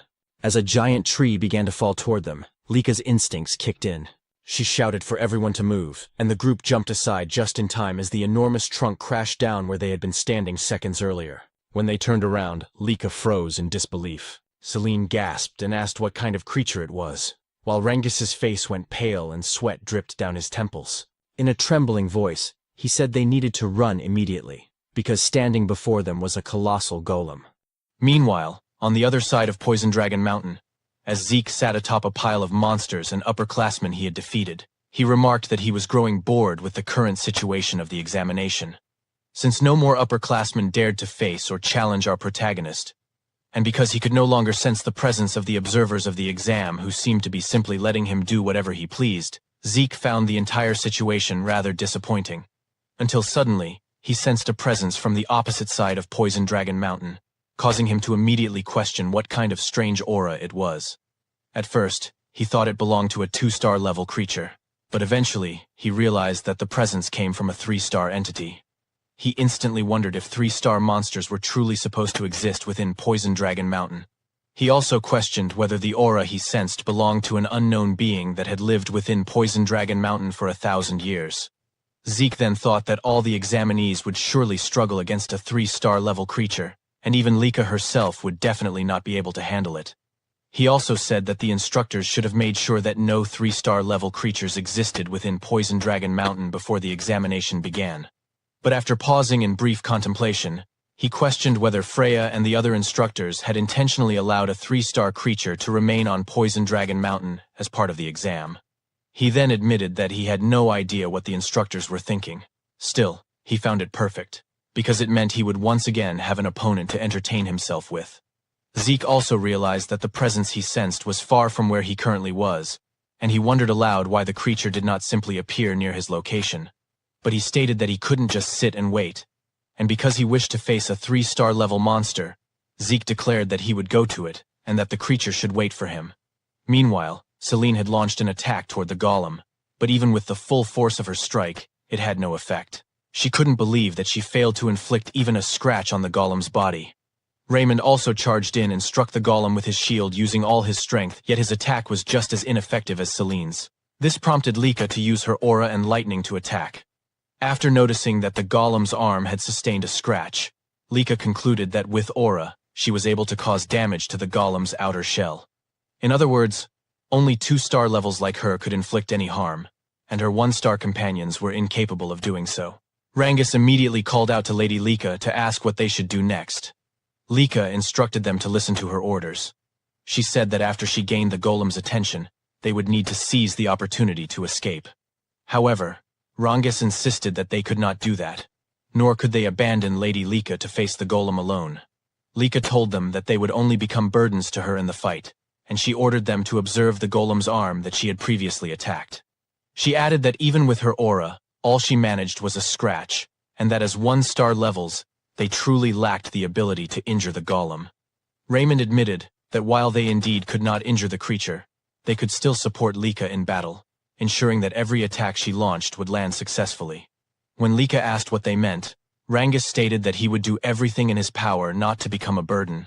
Selene agreed, saying that if they worked together to make sure Lady Lika's attacks hit their mark, then they would surely gain a chance to win. Because of the determination and trust her companions showed her, Lika couldn't help but smile, saying she understood what they wanted. She said she would rely on them to provide support so her attacks would land. As Lika gathered her aura and lightning into her sword, Raymond prepared to defend, while Rangus and Celine readied themselves for their offensive support. After Lika finished concentrating all her power into her sword, she instructed them to begin their renewed assault on the golem. Lika quickly advanced to the front to face the golem, but the creature immediately launched an attack toward her. Raymond used his shield to protect her, but because he was still only a 1-star level, he struggled to withstand the golem's 3-star power. Rangus and Celine dashed forward to attack the golem and draw its attention away. Meanwhile, Lika swiftly moved behind the golem to deliver her strike. She unleashed her lightning great sword technique, Heaven's Thunder, striking the golem from behind with her full strength. A powerful explosion erupted within the forest of Poison Dragon Mountain. After Lika managed to knock down the golem, and once the smoke had cleared, the damage she had caused to the forest was evident. Rangus immediately approached her to ask if she was all right, and Lika said she was fine, though she had used up all the source power in her entire body. She then asked how Raymond was doing. With Celine supporting him, Raymond replied that he was doing all right as well. But when Lika said that they should return to their base, she suddenly sensed the golem's presence again behind them. She quickly shoved Rangus away, resulting in Lika being the one seized by the golem. As the golem held her, she couldn't believe that it was still capable of moving. She realized she had grown too complacent after her attack. Celine also couldn't believe that after being hit by Lika's full power strike, the golem was still alive and able to move. Rangus immediately tried to save Lady Lika by attacking the golem with his spear, but the golem swung Lika rapidly, preventing him from landing a blow. As Rangus grew increasingly concerned for Lika, a tree suddenly came hurtling toward their direction. When the tree struck the golem, it released Lika from its grip. Rangus quickly helped her stand and move away from the creature. Lika, still confused, wondered aloud what had happened and how she managed to escape the golem's hold. Then Zeke suddenly asked what kind of situation they were dealing with. Rangus and Lika immediately recognized our protagonist upon hearing his voice. But instead of checking on Lika's condition, Zeke was far too delighted by the sight of the monster. With his eyes glowing in excitement, he immediately asked what kind of clay puppet he was looking at. Just moments before Zeke arrived at the location where he sensed the presence of the golem, he caught sight of a golden lightning aura. He immediately realized that this aura belonged to Lika, and he couldn't believe that Lika's group would be the first to encounter and clash with the monster. As Zeke continued sprinting at full speed, he said that in his previous life, he could have reached the location of the aura he sensed in an instant. But now, he could do nothing but run toward the monster's location, something he found utterly pathetic in his current state. He also thought about how Lika's group was filled with promising youngsters. Even so, their opponent was a 3-star level monster, so he had no idea how long they would be able to endure in battle. Suddenly, something came to mind, causing him to stop abruptly as he remembered a technique he had recently learned. He immediately grabbed the trunk of a huge tree, and after pulling it out from the ground, he used his physical strength along with the new technique to hurl the massive tree toward the monster. While watching the tree fly through the air, Zeke commented that the result of the new technique wasn't bad at all. He also said he didn't make a wrong decision learning it, because with his current body, he would definitely need this technique, the technique known as nurturing dragon throwing arts. According to Zeke, the basic Eldragon combat manuals were given to them as preparation for the exam. The nurturing dragon combat arts, much like the strike dragon combat arts, didn't contain battle techniques but instead basic movements and source power flow simple instructional texts. But they were perfect for him, especially since in his previous life he had been a long-range fighter possessing a body similar to melee fighters. However, he quickly realized that throwing a tree at the monster wouldn't be enough, so Zeke resumed running toward Lika's location. Rangus, still unable to believe Zeke had arrived, immediately asked if they were all right. Rangus confirmed that they were, but said that wasn't what mattered. They had a bigger problem, the golem they were fighting. Zeke's eyes glimmered as he repeated the word golem, saying so that's what the creature was called. He also said the creature was strange because he could sense its presence, yet he couldn't detect any life force within it. As the golem rose again, it immediately launched an attack toward Zeke, prompting Lika to shout an alarm, with Rangus warning that the golem was extremely dangerous. But even though the golem unleashed a powerful attack, Zeke casually caught its fist with one hand, remarking that the creature was indeed tough. Because of the golem's hardness, Zeke quickly realized that he needed to use aura in order to gradually break through its defenses. With a swing of his arm as he pushed away the golem's fist, he commented that fighting and defeating the golem using normal methods would be too boring. Lika, exasperated, said that Zeke was always too reckless, while Rangus couldn't believe that Zeke actually found the golem boring to fight, considering their group had nearly died and struggled greatly against it. When the golem prepared to attack Zeke again, he immediately noted that because of its large size, the creature was definitely dangerous. Even so, he didn't hesitate to raise his arms and block the attack head-on, resulting in a powerful impact that shook the area. While defending himself, Zeke stated that the place was too dangerous, so they needed to move away. Lika's group immediately obeyed Zeke's order and hurriedly evacuated the battlefield. Once they were far enough, Zeke gathered momentum and threw the golem with tremendous force. As the creature crashed away, he remarked that its outer shell truly was extremely durable. While gathering aura into his fist and rushing forward, Zeke said he wanted to know if the inside of the golem's body was as tough as its outer shell. After leaping into the air, he declared that it was time to find out whether its interior was just as hard. He then activated the first form of the Dragon Destruction Combat Arts Burst World, striking the monster and causing a massive explosion upon impact. In Zeke's mind, instead of dragging out the battle by slowly breaking through the golem's defenses, it was better to use Burst World to inject source power into the monster's body and destroy it from within. After confirming that his plan and attack worked,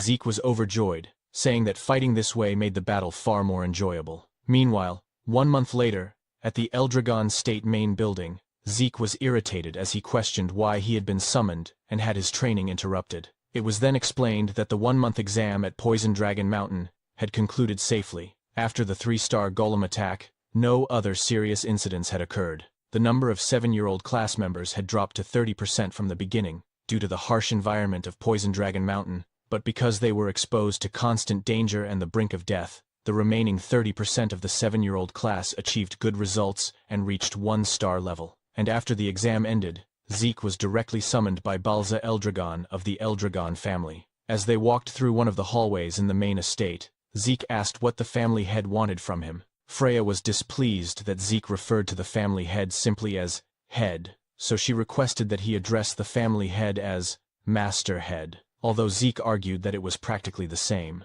In Freya's mind, the reason for the summons was already obvious, but she still explained that Zeke was called because of his behavior and actions during the exam, and that he had brought this upon himself. When Zeke asked if it was truly because of his behavior, Freya immediately confirmed it. She said that the purpose of the upperclassmen exam was for them to attack the lowerclassmen and steal their crystal orbs. But Zeke, a lowerclassman, did the opposite by attacking the upperclassmen, something they never expected. Freya added that because of Zeke, not a single upperclassman managed to steal a crystal orb from any lowerclassman, and so the upperclassmen had to retake the exam. Zeke argued that attacking upperclassmen wasn't forbidden, but Freya replied that no one would ever expect a lowerclassman to muster the courage to attack an upperclassman. Freya could only sigh, and as she turned away, she told him that his awful attitude needed to be corrected before he faced the Master Head. Once again, Freya reminded Zeke to fix his attitude and the way he spoke in front of the Master Head, especially when speaking directly to him.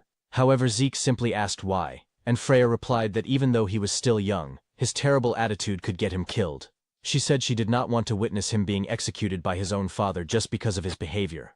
Zeke, on the other hand, only commented that if that were the case, then Balza was apparently quite violent. After they reached the door, Freya knocked immediately, and after addressing Balza as Master Head, introduced herself as a member of the Black Dragon Corps, Freya Winkik, and stated that they had come in response to the Master Head's summons. Balza then spoke in a serious tone, telling them that they may enter. After Freya opened the door and they stepped into the room, she immediately stated that she had brought Zeke according to the Master Head's orders. While Balza was still writing, he suddenly looked up at Zeke and seriously asked him why he had attacked the upperclassmen during the examination. Zeke fell silent for a moment, then said that everyone kept asking him the same repeated questions, so instead of answering, he decided to ask his father whether he was not allowed to attack the upperclassmen during the exam. When Balza asked what he meant by that, Zeke explained that the condition for passing the test was to survive in Poison Dragon Mountain for 1 month, and keep their crystal orbs safe, and aside from that he had not heard of any other rules.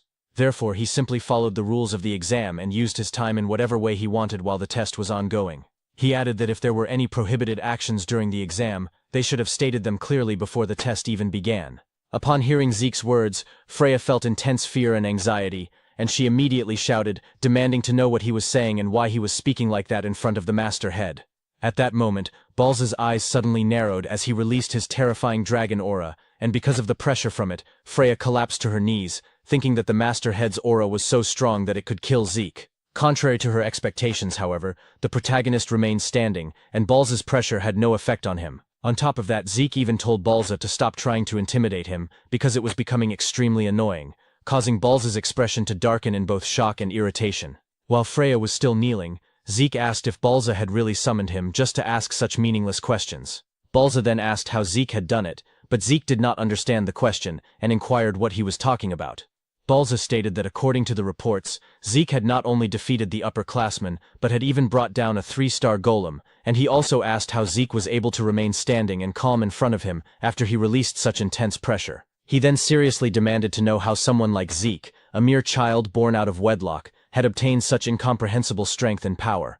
Zeke simply asked if Balza really wanted to know the reason for his strength, and said it was very simple, the only reason being that he was Zeke, which caused Balza to furrow his brows in frustration, while Zeke's gaze sharpened as he stood by his arrogant answer. After a moment of silent staring between them, Balza finally said that Zeke's personality really was as terrible as the reports claimed, yet he would still reward him for defeating the golem. Balza told him that he could choose what he wanted. Either take any single item from the dragon treasury, or gain access to the 2nd floor of the dragon hall, which made Freya silently question what was happening, and why Balza was actually rewarding him. According to Freya, both the Dragon Hall and the Dragon Treasury were repositories of rare items collected by the Eldragon family for more than 1,000 years, beginning with the Patriarch Gilfas Eldragon. She explained that the Dragon Hall contained various kinds of books, including those now considered forbidden techniques, while the Dragon Treasury held relics from previous family heads of the Eldragon family, including legendary weapons, spirit medicines, artifacts, and other items from different eras. These facilities also contained the secret treasures of the Eldragon family, which was why they were heavily guarded, and only a few people were given the opportunity to enter, as one had to demonstrate extremely excellent results to even gain access to the 2nd floor or higher levels of the Dragon Hall. Freya could not believe that despite all the disrespect Zeke had shown to his father, Master Balza still considered him an outstanding child. Zeke then said that if Balza was going to give him a reward, there was no need to be stingy and make him choose, and asked why he could not just be given access to both the Dragon Hall and the Dragon Treasury. Balza, however, stated that he could only choose one, and then told them they could leave, but Zeke suddenly pointed at him, unable to believe that their conversation was already over, saying that he still had many things he wanted to say. This angered Freya, and she immediately grabbed Zeke by the collar, and while pulling him away cheerfully said that it was a great honor for him to receive a reward directly from the Master Head, adding that she now understood his orders and that they would be leaving. As she turned her back and dragged Zeke along, he said that if that was the case, there was just one last thing he wanted to say to Balza, and he stated that as long as Balza continued to kill off his own emotions the way he was doing, he would never become any stronger no matter what he did. Balza was shocked as he released his aura once more, only to find that his dragon aura had been suppressed by the protagonist's divine dragon. Freya, trembling, told Zeke to be quiet, and after they left Balza's room, the father of the protagonist remained silent, questioning to himself what kind of presence he had felt from Zeke. Meanwhile, as they exited the main hall, Freya shouted, asking what had been going through Zeke's mind and why he had been so rude to the master head, and asked if he had not listened to her warnings before they entered Balza's room. Zeke merely asked what she was talking about, saying that he had done everything he could to hold himself back so that he could behave properly in front of Balza, which made Freya ask if that really counted as him restraining himself, and why he could speak politely to the instructors and even to her, yet be so disrespectful to the headmaster. Zeke simply replied that Balza was his father, so the way he spoke to him was different. Because of Zeke's abilities and personality, Freya could only say that he truly was not an ordinary child, and asked who he really was. Zeke, however, asked if she was seriously questioning who he was, and as he always said, he was Zeke, which left Freya speechless. In her mind, all of them had drunk ancient dragon blood as infants, and they had no ability to defy the Master Head, because Balza possessed the power of the Dragon King, a superior species among all ancient dragons, and even Zeke should not have been able to oppose him. That was why she wondered what kind of child Zeke truly was, someone who could stand calmly in front of the Master Head. When Freya fell silent, Zeke asked if there was a problem, but she replied that there was none, while thinking that she needed to thoroughly investigate Zeke's birth records. She then asked which reward Zeke would choose, once again explaining that he could either enter the Dragon Hall up to the second floor, or enter the Dragon Treasury to take any item he wanted, but he could only choose one. When Zeke asked if he could have both, Freya said no, so he had no choice but to select the Dragon Hall, as it contained knowledge. Zeke then thought that he lacked understanding of the current era, and for now he wanted to learn about the new medicines and tools that had been created over the past 1,000 years, but he could only choose one. At that moment Rangus arrived, unable to believe that they would actually be allowed into the Dragon Hall of the Eldragon family. When Zeke asked if he was happy, Rangus immediately confirmed it and said that the Strike Dragon combat arts and Nurturing Dragon spear arts he had learned were already amazing, and now he would have the chance to learn even better martial arts from the Dragon Hall, adding that he could not believe they would receive such great rewards after passing the exam. Soon after, Laika also arrived, excitedly wondering how much knowledge she would be able to absorb before the time limit ended, and saying that she would need to read with all her effort. When Zeke asked if there was a time limit to their stay in the Dragon Hall, Laika replied that even though they could only enter the first floor, the basic rules were the same as the higher levels. She explained that each of them would be allowed to borrow one book from the Dragon Hall, but they could read as many others as they wanted, as long as their time had not run out, so managing their time inside would be extremely important. Zeke simply responded with an I see. Laika then mentioned that she had heard Zeke had been given a choice for his reward, and asked why he had chosen the Dragon Hall instead of the Dragon Treasury, saying that based on what she knew about him, she thought he would choose the treasury. Zeke replied that he had thought about it at first as well, but for now knowledge was more important to him. Upon hearing that, Laika said that the second floor of the Dragon Hall contained much rarer books than the first floor, especially when it came to martial arts, and that according to what she had heard, the difference in the quality of books between the floors was enormous. Even so, she said she believed there was no technique better than her lightning greatsword technique.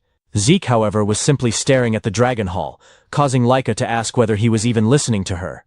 When they finally arrived at the Dragon Hall, the Guardian announced that their time limit inside would be 5 hours, and reminded them to use their time wisely and to remain silent while inside. Zeke was unsure if 5 hours was considered long or short for them, but Laika said that it was already a generous amount of time compared to others who were only allowed 2 to 3 hours inside the Dragon Hall. She then said that the first thing they had to do was decide which book they wanted to borrow, and after that they should use the rest of their time to read as many other books as possible. Rangus mentioned that he had heard of talented people who could read multiple books at the same time, but his current goal was simply to find a martial arts book that suited him before their time ran out. After they entered the Dragon Hall, Zeke commented that finding the books that suited them and that they wanted to borrow would probably be difficult, while Rangus and Celine still could not believe that they were actually inside the Dragon Hall and that this was what it truly looked like. Zeke, on the other hand, said that the number of books in the Dragon Hall was even more impressive than he had expected, and he immediately smiled, excited about whether there was some new knowledge he could discover that might surprise him. At the moments after our protagonist finished choosing and reading some of the books he wanted to read, it was as if he had been struck by lightning from the shock, wondering what kind of new information he was discovering. With a mountain of books stacked in front of him and at his sides, Zeke still couldn't believe what he was reading about rifts, chaos, and magic. Because of the overwhelming amount of new knowledge he was uncovering, his mind struggled to process everything all at once. Eventually, Zeke simply lay down beside the books he had already finished, saying that the events of the past 1,000 years were terrifying, and more than anything, he still couldn't believe what had happened to their world within just 1,000 years, especially the fact that their world was now becoming connected to another world through rifts. According to the information he discovered, 900 years ago was the first time the dimensional wall was torn after a rift appeared. Beyond that rift lay a chaotic world now known as the Chaos Realm. In the Chaos Realm, monsters known as Chaos roamed freely, and there were also humans in that world who possessed powerful source power and continued to fight these Chaos. After the Eldragon family learned about the existence of these people, they cooperated with them to fight against the Chaos. Through the bond formed in war and their continuous battles against the Chaos, 4 powerful female warriors from the other world eventually married into the Eldragon family. They were Typona, Fafnield, Levias, and Bahamut, founders of the 4 great Eldragon branch families that still exist to this day. Zeke's thoughts then drifted back to the anger boar he killed in the forest, the one covered in a strange black mist, as well as the lightning aura he recently saw from Lika. He admitted to himself that he truly knew nothing about any of those things, because both the strange black mist from the anger boar and Lika's lightning aura originated from the other world. But what truly caught his interest was magic, for to Zeke, it felt like an advanced form of technology brought by the people from the other world into their own. His eyes shone with excitement as he wondered where the books on magic might be, questioning why he couldn't find a single book that could teach him magic. Normally, such books would be placed near the history section, but then Zeke was startled when he suddenly heard a voice telling him to be quiet while inside the Dragon Hall. When he turned around, he noticed a golden aura in the darker area of the hall, and immediately wondered how it was possible for him to hear a voice, even though he sensed no presence. He also questioned whether it was truly just a voice, or if this was what they called magic, a technique capable of transmitting sound alone. As he looked up at the ceiling of the Dragon Hall, Zeke confirmed he still couldn't sense any presence aside from the source power he saw earlier. Then suddenly, the books in front of him moved. When the books floated into the air, Zeke was completely shocked and cried out in surprise, asking what was happening. But his eyes gleamed again when he realized something: the use of source power threads to manipulate objects and books. Excited, Zeke exclaimed how interesting that technique was. But when the mysterious voice once again told him to be quiet, Zeke grabbed one of the books mid-air, asking how he was supposed to stay quiet in front of something so fascinating, and demanded that the source of the voice show itself to him properly instead. However, the cloaked figure sitting on the upper floor of the Dragon Hall remained silent. After using their source power threads again, Zeke immediately froze when he realized his entire body was now bound. In the next instant, the mysterious cloaked figure threw him down to the first floor, saying that his time inside the Dragon Hall was over. After tossing him out of the hall's doors, Zeke tumbled across the ground and stabilized himself before landing properly, saying he had discovered yet another thing he didn't understand. As he stood up, he wasn't sure whether he was angry or simply excited by this new discovery, demanding that the cloaked figure show him clearly how the source power thread was used. But before he could continue, Rangus arrived, full of confusion, immediately asking Zeke what happened. Lika followed, asking what he had done inside the Dragon Hall for him to be forcibly thrown out. Zeke simply said he got a little too excited, then asked how things went for them if they found the books and techniques they wanted. Rangus confirmed this and said he borrowed a martial arts book called Cloud Water Spear Arts, adding that he thought he had learned a few simple techniques while inside. Celine said she also learned some techniques, and in addition, borrowed a martial arts book called Windflower Sword Arts. Reynald said he learned about the Eldragon-style Guardian Sword Arts inside, and the book he borrowed was also Eldragon-style, specifically about Guardian Shield Arts. Zeke greeted them awkwardly, thinking to himself that all the techniques they borrowed were ones he created in his past life as mere pastimes. When Zeke asked which book Lika chose, she happily said she picked the Heavy Wave Great Sword Arts, created by the first Patriarch of the Eldragon family, Gilphus Eldragon. In the present time, it was known as the Heavy Wave Great Sword Arts revised and improved version by their 15th family head. She added that she also possessed their family's hereditary martial arts, so she could use the book for research. Zeke fell silent, thinking about how another one of his techniques had been revised by the 15th family head, just like his dragon's breath and strike dragon combat arts. He also remembered seeing many books in the Dragon Hall related to his other techniques from the past, but most of them now had improved versions placed alongside the originals. He wondered if the 15th family head was behind all those improved versions, finding the man more and more intriguing. When Zeke glanced back at the Dragon Hall, he thought that he originally assumed things would become boring after entering it, but now he could no longer wait for the next chance to go back inside.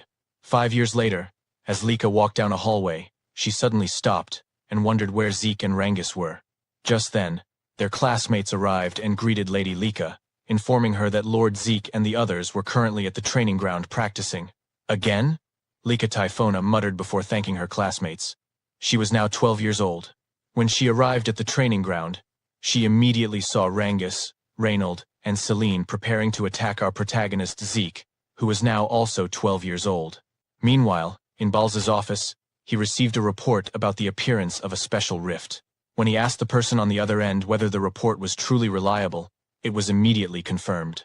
The man reporting was Ein, captain of the Black Dragon Corps, who stated that according to their investigation, there was roughly an 80% chance that water magic existed inside this newly appeared special rift.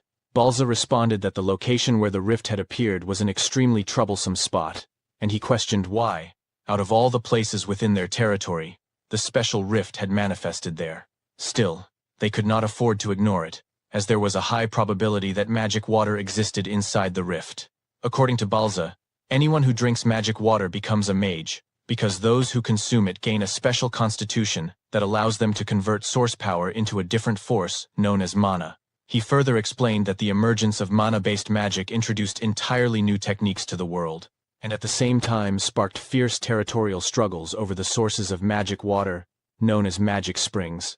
In this age of magic, the number of mages directly determines a house's military strength. However, within Eldragon territory, not a single magic spring existed.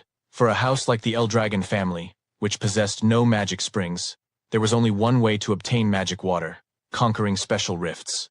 At present, the number of Eldragon mages was extremely small, and including Balza himself, all of them were hardened veterans, who had obtained magic water through special rift conquests. Even so, in terms of sheer numbers, they were being overwhelmed by other houses that owned magic springs. For this reason, conquering special rifts was Eldragon's top priority mission.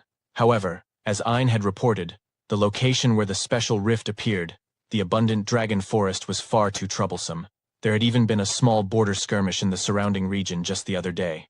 The abundant dragon forest was a vast woodland that lay mostly within Eldragon territory, but part of it stretched into the lands of another house. Those who claimed broader ownership of the forest and referred to it as the Great Abundant Forest were the Kerberos family. Ein added that the rift itself was certainly within Eldragon lands, but considering its scale and position, the special domain formed around it might extend into Kerberos territory. Knowing those mongrels, there was a high chance they would swarm toward it. Balza remarked that their noses were the only thing they were good for, and in any case, they would detect the special rift sooner or later. Thus, the Eldragon family had to prepare with a struggle against them in mind. Since it was a special rift, both sides would have limited options, but they needed to act before the Kerberos family caught on. With that decided, Balza immediately instructed Ein to inform all dragons' nests at once, and announced that a selection exam would be held as soon as possible. Meanwhile, at the training grounds, Lika commented that Rangus and the others really went all out every time they trained with Zeke. In the middle of it all, Zeke remained calm as he waited for their attacks. As the three of them attacked Zeke simultaneously from different directions, Zeke's expression darkened as he strengthened his body and accepted all of their blows at once. With the sharp tip of Rangus's spear pressed and embedded into the hero's cheek, Zeke remarked that their coordination was good, but that Rangus was putting too much force into his spear, which ruined the true strength of spear arts. At the time, Rangus was 11 years old. As for Celine, who was 12, Zeke advised her that she focused too much on speed and the number of strikes, leaving no weight behind her attacks, and that she needed to find a proper balance. Raymond, who was also 12, was told by Zeke that his movements and use of the shield were good and correct. Even so, Zeke stated that all of them were still far too passive, and he told them to get more accustomed to attacking. Once again, he instructed them to come at him. As Rangus charged forward again, Lika remarked that watching their training was still completely insane. When Zeke asked what exactly she found so crazy about it, Lika replied that letting himself get hit bare-bodied without using source power was total madness. Zeke simply asked what she was talking about, and said that this was proper training for him. Shouting toward Lika, while flexing his muscles beneath his shirt, he told her that she should witness the fruits of his training. Zeke added that because of this training, his body had become sturdy, even without source power. Lika complained that Zeke should at least have them stop attacking while they were talking, but at that very moment, Rangis delivered a powerful spear strike from behind Zeke. Rangis declared that Lika should look closely at his attack to see just how insane Zeke's body truly was. This caused Lika to shut her eyes and clutch her head, muttering that all of them were truly abnormal. Not only did Zeke refuse to use any bodily defense, but Rangis and the others continued attacking him with full force. Raymond suddenly asked how Zeke could possess such incredible defense without using source power, while Celine said that it was far too mysterious to be explained by the human body. Lika told them not to lump Zeke in with humans, because Zeke was not one of them. She then asked if they knew what the seniors used to call Zeke, and revealed that he was known as the Eastern Hall's demon child. This prompted Zeke to ask whether that title was meant as an insult, before questioning what Lika's purpose was in coming to see them and whether she wanted to join their training. Lika replied that training was fine, but there was something she wanted to tell Zeke first.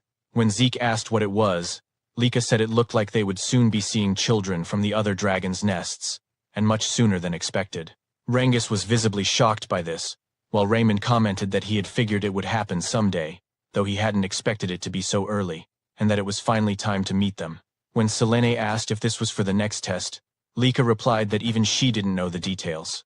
Zeke then asked where Lika picked up such rumors, to which she answered that she simply observed the instructors, their conversations, and their movements. Zeke said that he had never paid attention to such things, meaning gossip and rumors from instructors the way Lika always did. Lika responded that regardless, they needed to be careful, because the West Hall had that guy. By that guy, she meant one of the next head candidates besides herself and Zeke. Zeke merely said that now it sounded fun. A few days later, the students of the East Dragon's Nest were gathered in the arena, including several students who were being introduced for the first time.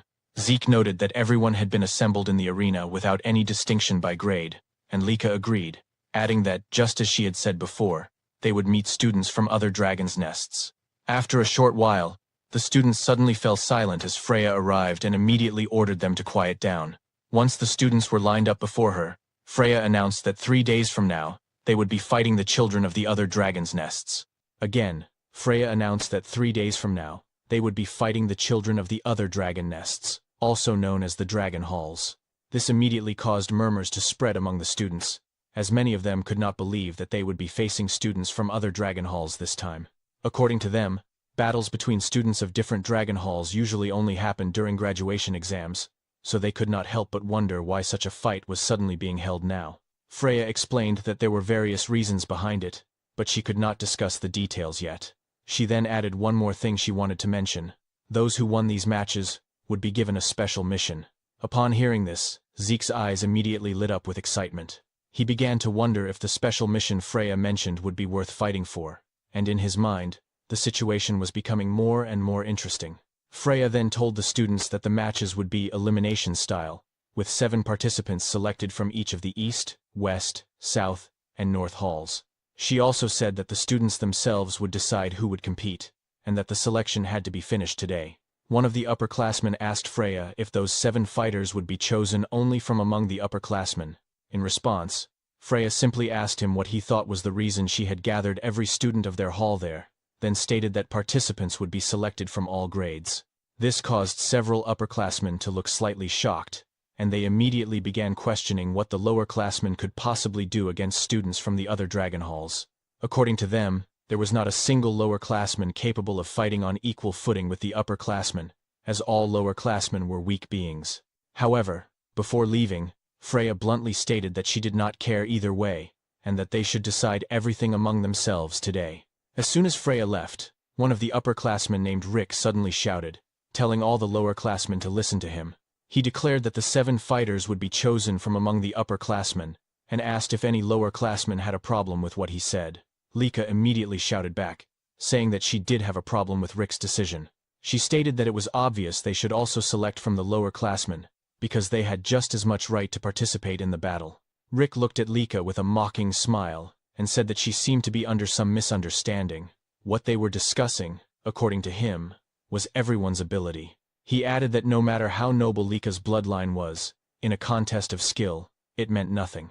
In response, Lika slowly walked toward Rick as her aura burst forth.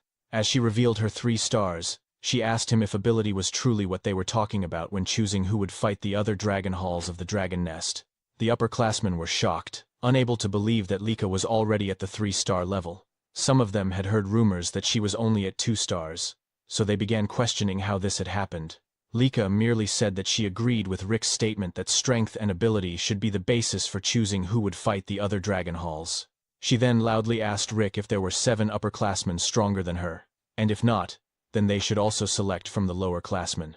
Enraged and irritated, Rick was unable to answer immediately, and eventually said that the only reason Lady Lika was stronger than the other upperclassmen was because her bloodline was special. Nevertheless, Rick insisted that aside from Lika, there was not a single lower classman capable of standing against the upperclassmen, calling them nothing but trash. At that moment, Zeke suddenly told him that he was too noisy. Rick, now furious at the protagonist, asked if Zeke could repeat what he had just said. As requested, Zeke mockingly repeated that Rick was too loud and annoying, causing Rick's anger to flare even further.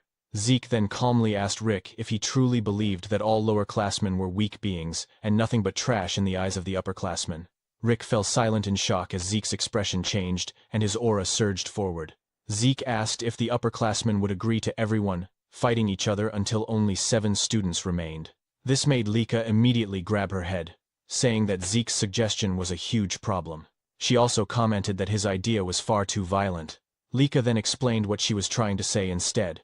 How about holding preliminaries for those who wanted to participate, allowing anyone who wished to compete in 3 days to join, regardless of grade?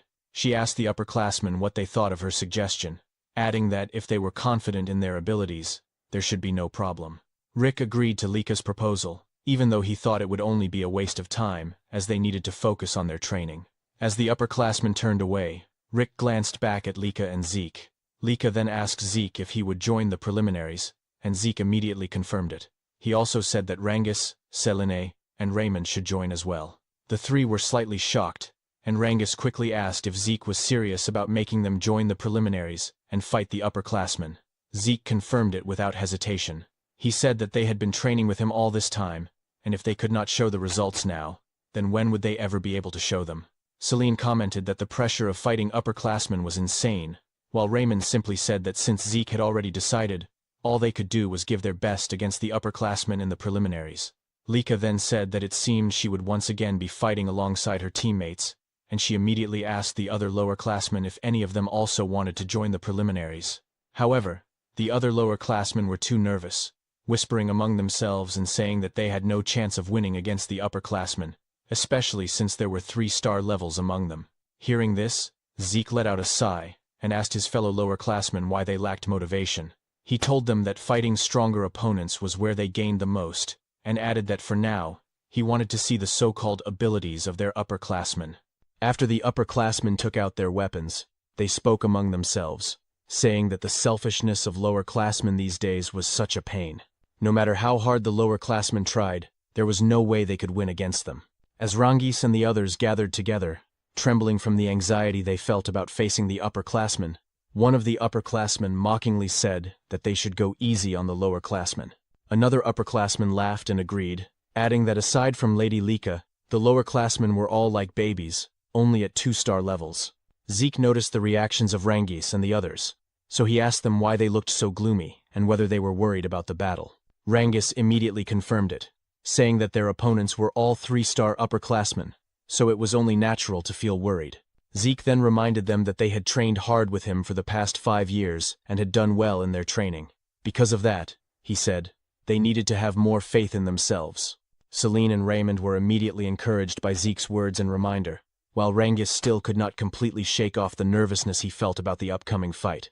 Suddenly, one of the upperclassmen shouted, telling them to stop chattering because they were just wasting precious time, and that upperclassmen did not have time to waste on lowerclassmen. He told them to hurry up and start the fight already, saying they would teach the lowerclassmen their proper place.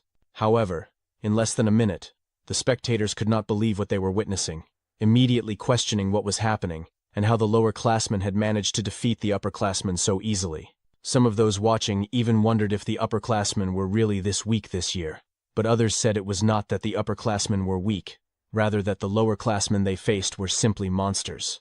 Our protagonist wore a wide smile, clearly delighted by the result of the battle, and he immediately praised and congratulated Rangus and the others. In Zeke's mind, Rangus's deflection techniques and his eye for spotting openings had become much sharper. Celine was also handling the multi-strike windflower sword arts very well, and Zeke thought it was impressive how Raymond could smoothly switch between his shield and sword arts. According to Zeke, all of them had shown magnificent results from their training, and at this rate, if they gained confidence through real combat, it would only benefit them further.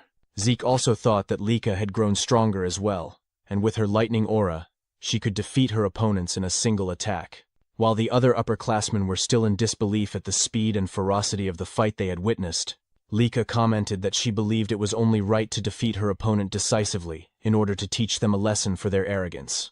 However, Rick could not accept the result of the battle. According to him, there was no way 3-star upperclassmen would lose to 2-star lowerclassmen. At that moment, Zeke walked toward him and said that Rick was naive, because even after seeing the results with his own eyes, he was still spouting such nonsense. As Zeke approached Rick, he said that age and the number of stars were merely indicators, because in actual combat, the strong were simply the victors. Zeke added that if the upperclassmen were weak, then they would lose, and that was all there was to it. Rick suddenly pointed his finger at Zeke, shouting and calling him stupid. He insisted that the number of stars was equivalent to power, and asked if Zeke did not even know something so basic. Zeke calmly replied that whether Rick had stars or not, if his heart was destroyed, he would die all the same. Rick fell silent for a moment when Zeke told him not to lose sight of the essence of strength, because in combat, strength was simply whether one could win or not, and nothing more. Rick then shouted again, telling Zeke to shut up and demanding to know who Zeke thought he was. Rick said he was an upperclassman, so a brat like Zeke should not try to twist logic because it would not work on him. He added that he had been going easy on the lowerclassmen because they were just kids, but because of Zeke's words, it was now too late for Zeke to cry later, as he would not hold back anymore. Zeke simply replied that he was already tired of their war of words. He said that children should act like children and move their bodies before their mouths, and since only the two of them were left in the arena, he asked Rick to show the martial arts he had mastered and was so proud of, as well as how much he had trained. This only made Rick boil with rage, shouting at Zeke not to underestimate him. Rick immediately charged forward with his great strength technique, using all his power. However, before Rick's attack could even land, Zeke's eyes suddenly emitted a golden light, and with a single punch to Rick's face, Rick was sent flying across the arena.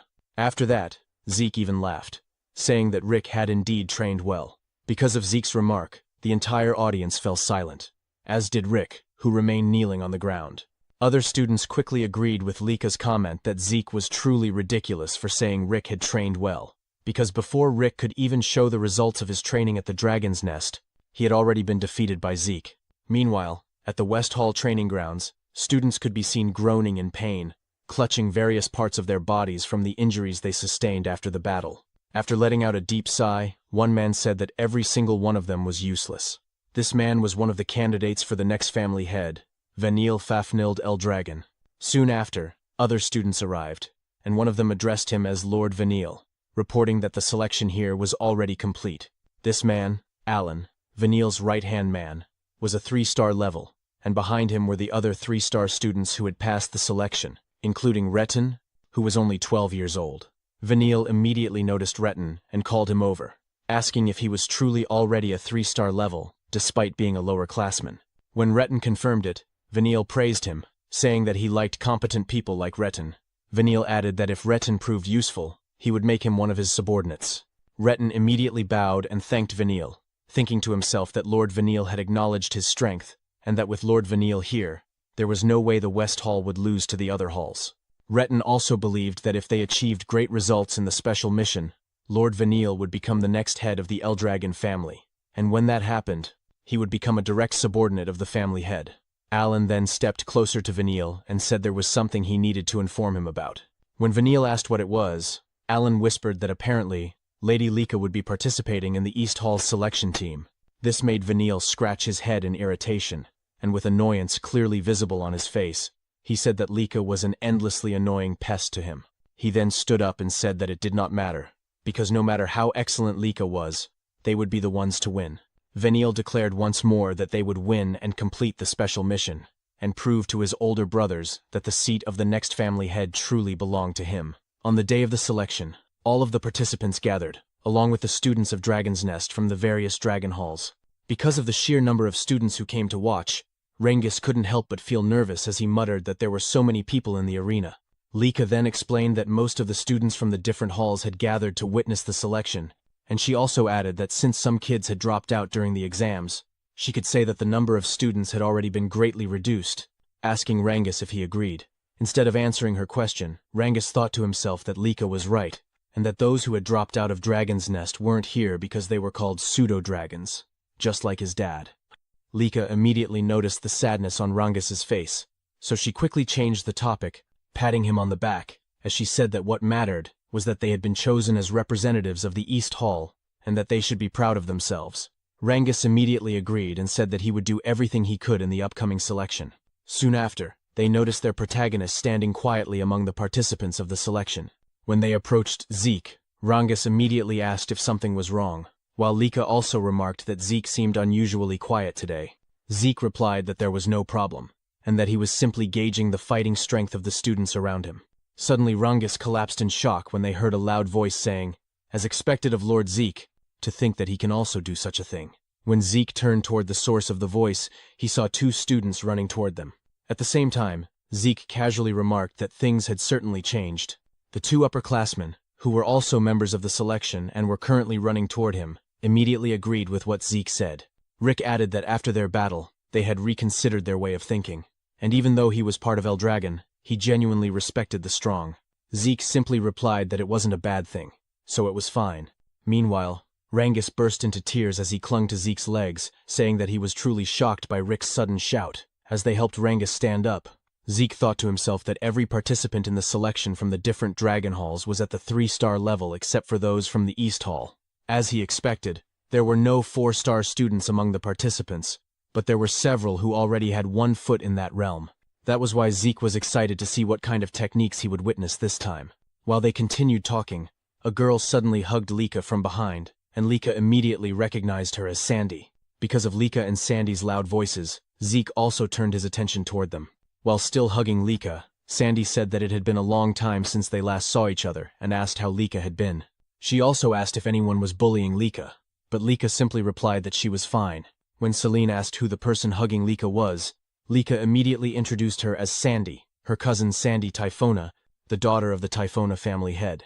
This shocked Rengis and the others, as Sandy was also a member of one of the 4 great families. With a serious tone, Sandy asked Lika who these kids were, and Lika answered that they were her companions and also her friends.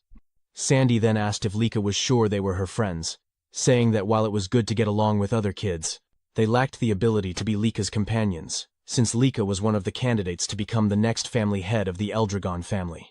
Zeke immediately intervened, saying that it would only become clear when they fought. When Sandy asked who he was, Lika quickly said that he was Zeke, and also one of the candidates like her. Sandy then asked if he really was a candidate, and whether he was the rumored illegitimate child of the current family head. She bluntly stated that she never thought a mere bastard like Zeke would still be alive. Despite Sandy's harsh words, Zeke remained smiling, while Lika was clearly shocked and immediately asked Sandy why she was acting like that in front of her friends and Zeke. Sandy was surprised by Lika's reaction and said that even if Zeke was an illegitimate child, he was still Lika's rival. She added that Lika wouldn't be able to defeat the other family head candidates with such an attitude. Sandy also remarked that Zeke's group was of poor quality, as none of them were even 3-star level, and asked if the East Hall students were really that weak now. Zeke suddenly cut in, pouting slightly as he warned Sandy that if she kept looking down on them the way she was now, she would end up having the rug pulled out from under her. Sandy's expression immediately darkened, her eyes narrowing as she asked Zeke to repeat what he had just said, questioning whether a mere illegitimate child with no backing other than the family head's blood was actually daring to lecture her. Zeke calmly replied that what he said wasn't advice, but a warning. This caused Sandy to flare up in anger, but another student quickly stepped in and said that Sandy shouldn't cause trouble for the other teams. The student introduced himself as Aegis Van Blade, a representative of the North Hall. As Rangis tried to recall who Aegis was, Sandy told him not to interfere, saying that they were in the middle of an important conversation. Aegis, however, smiled and said he couldn't let it slide, since the selection battle was about to begin. As the students continued chatting while waiting for the selection to start, a man suddenly arrived and drew everyone's attention. Rangis, Lika, and Sandy all fell silent, while Zeke smiled brightly, excited for the battle to come. The man who announced that the selection battle would now begin was none other than the captain of the Gold Dragon Corps, Teach Mentric, also known as the Educator. Mentric announced that from this moment on, the selection battle would officially begin. He then explained to everyone that the matches would follow a tournament-style elimination format, combining all 4 halls. According to him, the 4 halls would be split into 2 groups, and the halls that emerged victorious from each group would face each other in the finals. He added that the battle format would be one-on-one duels, where each hall would send out its fighters one at a time, following a predetermined order of the 7 participants from each hall. Mentric further explained that the hall which defeated 4 opponents first would be declared the winner, and once the match began, no changes to the fighting order would be allowed. Because of this, the fighting order itself had to be carefully considered as part of each hall's strategy. As a final point, Mentric revealed that those selected through this match would be assigned a special mission, one that was extremely important to the Eldragon family. Anyone who took part in this mission would make a significant contribution to the family, and for Lika and Veniel, gaining such contributions meant taking a major step closer to the head seat. After that, Mentric said they would now determine the brackets, and called forward the representatives of each hall in order to draw a stone from the box. The first he called was Veniel Fafnield, the representative of the West Hall. As Veniel approached the officer holding the box, he immediately reached inside and took a stone. Afterward, Mentric promptly sent him back to his position. As Veniel walked away, a bead of sweat rolled down Lika's face as she stared at her older brother, who was also looking back at her and her group with a malicious smile. Zeke quickly noticed this, and asked Lika if she knew that man. Lika immediately confirmed it, and told Zeke that the man was the West Hall's head candidate she had mentioned before, none other than Veniel Fafnild Eldragon. "I see," Zeke replied simply, a faint smile forming on his face as he thought about it. Aside from Veniel, the West Hall had many strong warriors overall. Not only that, Zeke could also tell that the other halls were well-trained too, though everyone could clearly feel the difference in power between them. Soon, Zeke's gaze landed on Retin, and he thought that it had been a while since he last saw that face. According to Zeke, Retin already had considerable skill during the entrance exam, but to have reached the 3-star level at the age of 12 made Zeke smile, thinking that Retin must have trained extremely hard as well. Just then, Retin suddenly noticed Rangis, and his expression darkened with hostility as he questioned why Rangis was even included in the current selection. Students who recognized Rangis were also shocked, some even shouting in surprise as they wondered what Rangis was doing in the arena. Because of this, Rangis once again felt nervous. When Raymond noticed it, he immediately asked if Rangis was okay. Rangis hesitantly replied that he was fine, while Retin continued to stare at him with clear malicious intent. Soon after, Mentric called the representative of the North Hall. After Aegis drew a stone from the box, Mentric then called the representative of the South Hall, who likewise took a stone. Finally, he called the last representative from the East Hall. When Lika heard this, she immediately told Zeke that he was being called forward, causing Zeke to look at her in confusion as he asked why he had to be their representative. Lika calmly replied that the reason was simple, it was because he was the strongest in their group. Eric and the others immediately agreed with her, while Zeke questioned whether, in situations like this, it would be better to send the youngest member of the group instead. Lika merely asked what he meant by that, then added that they were all about the same age anyway, before ordering Zeke to go forward and take a stone. With no other choice, Zeke accepted his role as the East Hall's representative and stepped forward. However, Sandy suddenly questioned why an illegitimate child like Zeke was chosen as their representative instead of Lika herself. Lika simply replied that it was because Zeke was the strongest among them. Even so, Sandy did not believe her. According to Sandy, Zeke was not even at the 3-star level like Lika. She also reminded Lika that the selection was effectively a head candidate battle between her and Veniel, and that at this rate, Lika would surely lose. Lika merely smiled and said that it was fine and that there would be no problem, confidently declaring that their team was strong. After Zeke took the last stone from the box, Mentric instructed each hall's representative to channel their source power into the stone they had drawn. As they did so, the stones began to glow, turning either blue or red. Mentric then explained that the colors would determine the brackets, announcing that the first match would be East Hall versus North Hall, followed by West Hall versus South Hall. Upon learning that their first opponent would be the North Hall, Zeke's group immediately turned their attention towards Sandy and Aegis's team. They soon noticed a particularly tall student, and upon seeing his appearance and the sharpness of his gaze, Reincarnates shuddered in shock and asked if that tall man was truly a student of Dragon's Nest. Lika confirmed it, though she had not expected that they would be facing Sandy's team in the very first match. Meanwhile, Sandy released her lightning aura and told Lika that this was a good opportunity to wake her up. Pointing at Lika's team, Sandy declared that she would thoroughly crush Lika so that she would remember her position and purpose in life. Lika, however, did not waver. As her golden lightning aura surged forth, she told Sandy to bring it on. At the same time, while holding the blue stone, Zeke noticed Aegis smiling calmly as he said that it looked like they would be fighting in the first match, and that he was really looking forward to it. Seeing Aegis's reaction and hearing his words, Zeke replied that it seemed like they would get along, adding that he too was looking forward to the battle and could not wait to fight anymore. Meanwhile, after a brief moment of silence filled the entire arena, Mentric declared that the first match would take place between East Hall and North Hall. As soon as everyone heard the announcement, Eric immediately told Lord Zeke that he would do everything he could to win his fight. However, despite his determined words, his expression betrayed him, causing sweat to trickle down Lika's cheek as she nervously asked Zeke if Eric would really be alright, since his anxiety was clearly visible. Zeke simply agreed with her observation. Soon after, Mentric asked whether both groups were ready for the match, and once Eric stepped into the center of the arena to face his opponent, Mentric immediately ordered the start of the battle. Eric charged at his opponent right away after gathering his source power into his fist. As Zeke and the others watched from the sidelines, Zeke couldn't help but wonder what the outcome of Eric's match would be.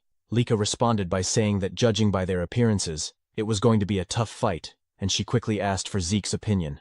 Zeke simply replied that there was no such thing as a guaranteed victory in any battle, unless they were talking about himself, since he was confident that his wins were always absolute.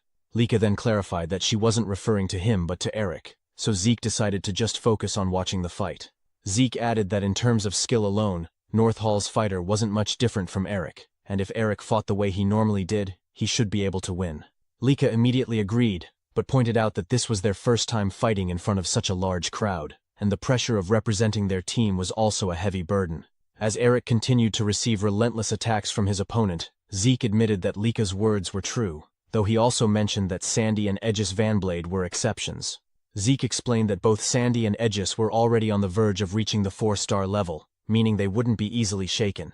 He also remembered that Sandy was Lika's cousin from the Typhona family, which likely meant she wielded techniques from the same lineage, and he noted to himself that this would become valuable battle experience for Lika. After Eric was eventually knocked down by his opponent, Mentric declared that the winner of the first match was North Hall. Because of this, Marin became extremely nervous, and despite her hesitation, she said she needed to win. Lika tried to comfort her, telling her not to be too anxious and that she would be fine, but in just a moment, Marin was also defeated by her opponent, leaving Zeke and Lika with nothing but a sigh. As Eric and Marin trembled, they apologized to Zeke for their losses, but Zeke simply laughed and said he already knew they were completely overwhelmed by the atmosphere of the arena. He added that they didn't need to worry, because if this were a real battlefield where life and death were at stake, the results would surely be different. Zeke cheerfully reminded them that the place they were in now was meant for learning and testing their strength, not for killing each other. He explained that lessons like today's were experiences they could only gain safely here, and that their failures would become nourishment for them on a real battlefield in the future, so they only needed to continue honing their skills. Hearing this, Eric and Marin quickly regained their spirits. However, their team had already suffered 2 straight losses, making the next match extremely important, and Zeke immediately asked if Reincarnates understood that. Reincarnates, already overwhelmed with fear and shock, begged Zeke not to make him even more nervous, saying he had been anxious since morning, and to make matters worse, he would be facing the largest and most intimidating member of North Hall. After seeing his opponent's glowing red eyes, Reincarnates burst into tears with his nose running, hugging Zeke while saying that his opponent was a terrifying upperclassman and he was truly scared. Zeke calmly reminded Reincarnates that he had already fought senior students before when they were forming teams, but Reincarnates insisted that none of the East Hall seniors had looked as frightening as this opponent. Reincarnates also admitted that fighting someone so intimidating in front of such a huge crowd made him extremely nervous, causing Zeke to sigh while gently holding Reincarnates' head. Zeke then wrapped his arm around Reincarnates and told him to carefully observe his opponent, asking what weapon he was holding. After taking a closer look, Reincarnates saw the massive sword his opponent carried. When Rangus told Zeke that his opponent used a sword, Zeke confirmed it, and explained that Rangus was simply fighting someone holding a sword, so he didn't need to think about anything else. Zeke said that if his opponent thrust the sword, Rangus only needed to parry it. If the opponent slashed upward, he only needed to pull back, and if the opponent swung downward, he only needed to step forward and thrust his spear. Zeke emphasized that Rangus only needed to focus on dealing with the weapon in front of him, just like he always did. Because of Zeke's words, Rangus gradually regained his confidence. When Zeke looked into Rangus's eyes, he realized how impressive Rangus's focus was. Zeke knew Rangus still needed guidance to center himself for now, but once he could naturally enter that focused state, he would grow far beyond his current limits. As Rangus and his opponent stepped into the center of the arena, Zeke couldn't help but wonder how much this battle would help Rangus grow. Meanwhile, the spectators quickly noticed the massive size difference between Rangus and his opponent, commenting that there was no way the scrawny Rangus could match him. After Mentrix signaled the start of the match, Rangus's opponent immediately charged forward and used the triple-leaf sword-style technique called Single Blade Branch, but before the attack could land, Rangus swiftly dodged it.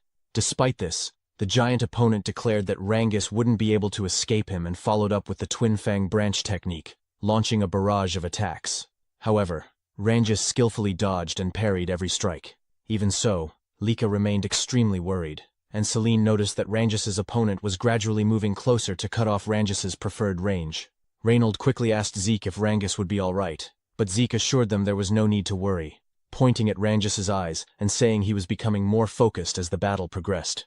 After once again dodging his opponent's sword swing, the giant used another triple-leaf sword-style technique called Leaf Storm Dance to attack Rangus, but before the attack could hit, Rangus's eyes suddenly flashed with clarity. He immediately used his Cloud Water Spear-style technique called Flowing Clouds and Water to parry the sword.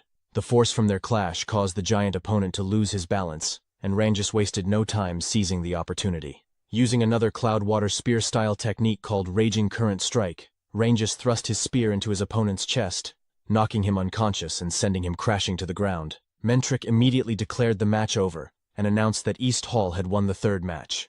Rangus sighed in relief, while Zeke smiled and stated that they should start turning the battle around.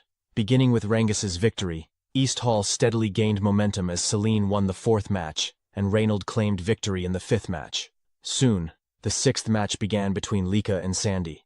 Lika greeted Sandy, saying it had been a while since they last crossed swords like this, while both wielded lightning thunder techniques. Sandy admitted she never expected North Hall's elites to lose to younger students who hadn't even reached the 3-star level. Lika calmly replied that, as she had said before, her companions were strong. Sandy mockingly agreed, admitting she underestimated Lika's companions, but stated that they weren't the real issue between them. As Sandy released her golden aura, Lika was visibly startled and nervous. Sandy declared that Lika's companions were secondary, and that if Lika truly wanted to become the family head, she needed overwhelming power herself. Yet she was only second in East Hall. Sandy questioned whether Lika truly understood how dangerous her position was. Lika answered that she fully understood her standing, and while glancing at Zeke behind her, she said she had not given up on becoming the family head, nor on surpassing her sister Sandy, because she believed her current strength was enough to defeat her. Sandy responded by saying she wanted to see that confidence for herself. As soon as Sandy activated her ability, she vanished from Lika's sight, shocking the spectators. In an instant, Sandy reappeared behind Lika, saying she wanted to witness Lika's so-called strength. Lika quickly defended herself with her sword, but Sandy suddenly ducked in front of her and launched another attack. As they exchanged intense blows, Aegis observed that, as expected, Sandy held the advantage, though he wondered how well Lika could fight against someone who wielded lightning great sword arts even better than she did. When Sandy used the lightning great sword art called Judgment, Lika suffered a wound on her side, causing Celine and Marin to panic. After retreating, Lika reassured herself that she was fine, realizing the injury was only a scratch and that she simply needed to catch her breath.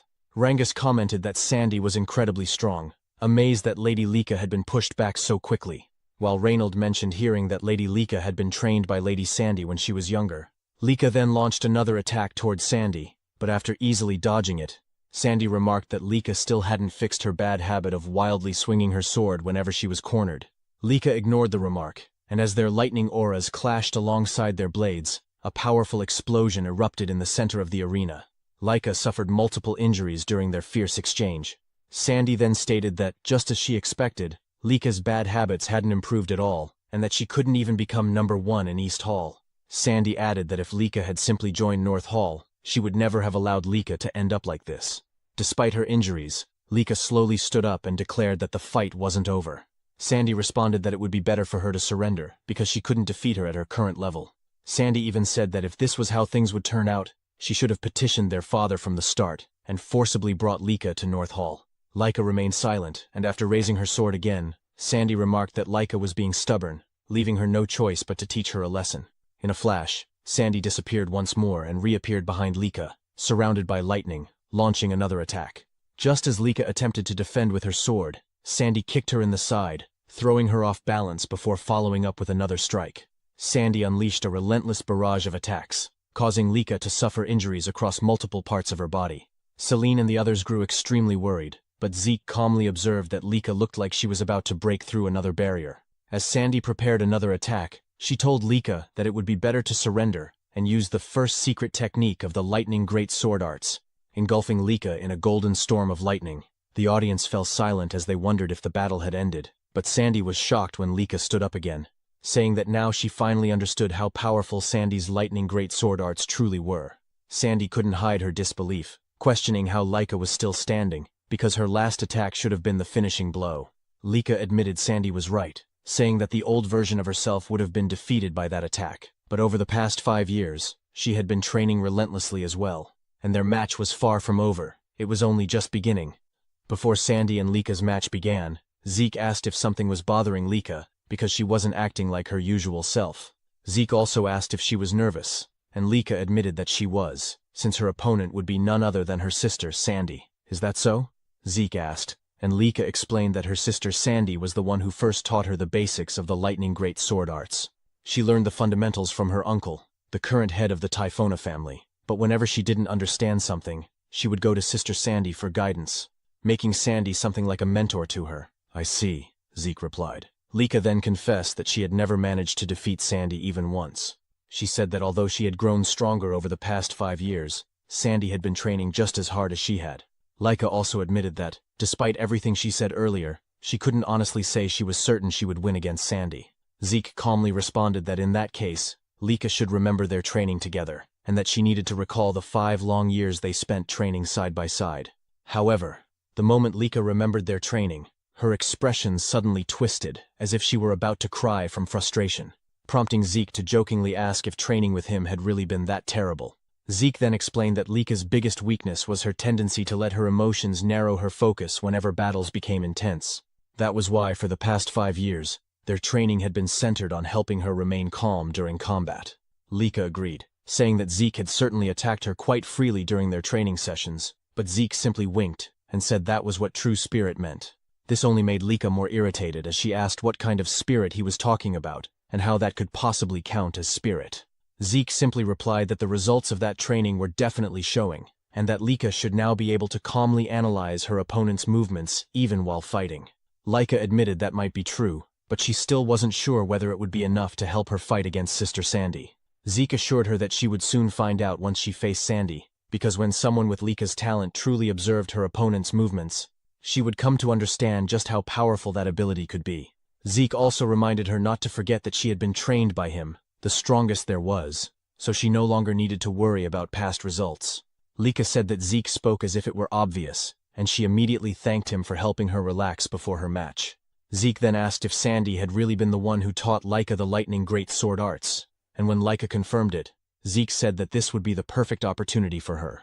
Just like during training, all she needed to do was carefully observe Sandy's techniques, because if she did that properly, she would surely grow even stronger than Sandy. Back in the present battle, Lika stated that she had carefully observed her sister Sandy's lightning great sword arts, even taking Sandy's attacks head-on to study them thoroughly, and now she had finally begun to see through them. When Sandy asked what Lika was talking about, Lika suddenly launched an attack toward her. Because of the after-images created by Lika's sword movements, Sandy couldn't determine whether Lika had slowed down or stopped, allowing Lika to land a successful strike. While Sandy was still shocked by Lika's sudden counterattack, Lika continued to unleash a relentless barrage of lightning-infused sword strikes, leaving Sandy with no choice but to endure each attack. As Lika charged forward once again, Sandy could only question what was happening and why Lika had suddenly become so fast. When Lika attempted to replicate Sandy's earlier finishing move called Judgment, the attempt initially failed. However, Lika quickly realized that her mistake was failing to replicate the tempo variation that Sandy naturally possessed, something Lika previously lacked. Now that she understood it, she simply needed to apply it properly. Sandy argued that such mastery wasn't something Lika could instantly copy just by realizing it. Meanwhile, Rangus and the others watched in awe at the sudden transformation in Lika's movements and attacks. Zeke, on the other hand, laughed in satisfaction, saying that just as he expected, fighting someone who used the same technique always produced remarkable insight. When Eric asked whether Lord Zeke truly understood the sudden changes in Lady Lika's movements, Zeke explained that Lika was learning her sister's lightning great sword arts during the fight itself, and that it was the direct result of their training, which allowed her to calmly analyze her opponent even while under heavy attack. "I see," Eric replied. As they continued watching the battle, Zeke added that Lika used to lose her composure during combat, focusing only on her own sword, but now she was different. She had gained the composure to observe her opponent while fighting, and by studying the same sword style in the middle of combat, she had reached an entirely new stage. Even so, Sandy still couldn't believe that Lika had already managed to copy her techniques, insisting that such an incomplete imitation would never defeat her. However, after another clash between their swords and lightning, Sandy was suddenly sent flying backward, unable to believe that she was being overwhelmed by Lika. Lika immediately rushed toward Sandy again, declaring that as for physical training, she had spent the past years training to the brink of death with a certain someone. As she gathered lightning for her next attack, Lika told Sandy that this was the true strength of her lightning great sword arts now, before unleashing her grand thunder technique. The attack caused Sandy's eyes to widen as golden lightning surged violently across the entire arena. After the attack ended, Sandy remained standing while struggling to catch her breath, admitting that Lika had truly grown stronger, before finally collapsing, resulting in Lika's victory. Even Vanille couldn't believe the strength Lika had displayed, especially in defeating Sandy. As Lika walked back toward Zeke and the others, Zeke immediately praised her, saying that it seemed he wouldn't need to fight after all. Lika smiled happily and said she was glad she managed to secure the victory for her team. She also mentioned that if she had lost, not that she had ever intended to, Zeke would have been the one to face Aegis in the next match. This immediately prompted Zeke to ask if Lika knew Aegis personally. Lika replied that she didn't know him personally, but Aegis was extremely famous, as he was said to be the greatest genius ever produced by the Vanblade family. "Is that so?" Zeke muttered while thinking to himself that judging by Aegis's aura, he indeed stood far above the other participants in this tournament. Lika then added that even for Zeke, facing Aegis would have been uncertain, and there was no telling what might have happened. Meanwhile, Mentrix stepped into the center of the arena and announced that although East Hall's victory had already been decided, the matches would still continue until the end. Rangus and Zeke were both surprised by this announcement. Lika commented that it was strange because she thought the competition was supposed to end once 4 opponents had been defeated. Zeke, however, remained silent as he stared toward Mentrix and Aegis, unable to stop himself from wondering what they were planning. Regardless of whatever scheme they had in mind, Zeke thought to himself that as long as he could fight, that alone was more than enough for him. Aegis then said that although North Hall may have lost, he was happy that he still had the chance to fight Zeke like this. When Zeke asked if Aegis really wanted to fight him that badly, Aegis immediately confirmed and explained that what he meant was that Zeke was East Hall's representative. Despite having Lady Lika present, it was Zeke who was chosen, so how could he not be curious about who Zeke truly was? Aegis also added that even if Zeke carried the blood of a family head, from what he could sense, Zeke was only at the 2-star level, and yet he was chosen as the representative instead of the 3-star Lady Lika. That was the main reason he wanted to fight him. Zeke remained silent as he listened to Aegis's words. After a moment, Zeke said that just as he expected, they seemed to get along, because he himself had been eager to cross blades with Aegis as well. When Aegis asked if that was true, Zeke replied that there were many skilled fighters in this venue, but Aegis was exceptional. Zeke also mentioned that he had heard about Aegis's reputation, being called a once-in-a-century genius at such a young age, and that he truly wanted to measure Aegis's strength through a direct battle. "Good, if that's the case," Aegis responded, and as he slowly drew his katana, he said that he was becoming more excited by the minute. Meanwhile, Zeke immediately noticed that his opponent used a katana, and it had been a long time since he had faced someone who wielded that type of weapon. As soon as Mentrix announced the start of their match, Aegis rushed toward Zeke with incredible speed, slightly catching him off guard but also filling him with excitement. Zeke noted that with just a single step, Aegis was able to cover such a vast distance, and he couldn't help but praise Aegis's footwork. Aegis, smiling confidently, immediately used his 1,000-blade style technique called 9 Blades to attack Zeke. Because of the golden glow from Aegis's aura, Zeke was shocked to realize that the presence of Aegis's katana seemed to completely vanish. However, before Aegis's attack could strike Zeke's body, Aegis himself was startled when his blade only cut through Zeke's afterimage. After launching his attack, Aegis quickly realized that Zeke had avoided his strike by twisting his body within a split second. Aegis admitted that he was certain his attack would land, but Zeke simply smiled and praised the excellence of Aegis's strike, even asking him to show more of his techniques. Without hesitation, Aegis moved swiftly once again and unleashed another 1,000-blade style technique called Wave Blade toward Zeke. As Zeke carefully observed Aegis's attack, he commented that Aegis's blade trajectory was extremely difficult to read. Suddenly, Zeke was caught off guard when he realized that one of Aegis's attacks was coming from beneath the ground, something he had not anticipated. Even so, Zeke remained calm and continued praising Aegis's skill, saying that although he had no intention of allowing Aegis to cut him, the sword paths of Aegis were truly unpredictable. At that moment, Zeke concluded that Aegis was truly a genius, constantly changing his attack patterns without sacrificing speed or power. Aegis's source power flowed flawlessly, without a single wasted movement, delivering sharp strikes that perfectly read Zeke's breathing and rhythm. Zeke knew that such mastery was impossible without relentless training. Meanwhile, because Zeke kept evading every attack, Aegis admitted that he couldn't believe he still couldn't catch him. Aegis praised Zeke, saying that he was truly incredible, and asked what kind of training Zeke had undergone. Zeke simply asked if Aegis really wanted to know what kind of training he did, and then casually invited Aegis to train with him after their battle was over. Moments later, Zeke suddenly moved toward Aegis to launch his own attack. As Zeke's eyes flashed with determination, he struck forward with his fist toward Aegis.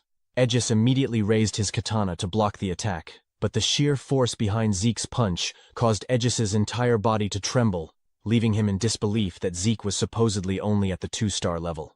After delivering the punch, Zeke noticed the damage inflicted on his own fist, and he realized that although he had tried altering his breathing pattern, Aegis had already adapted to that as well. Because of this, Zeke couldn't help but admit that Aegis was an even more exceptional warrior than he had initially expected.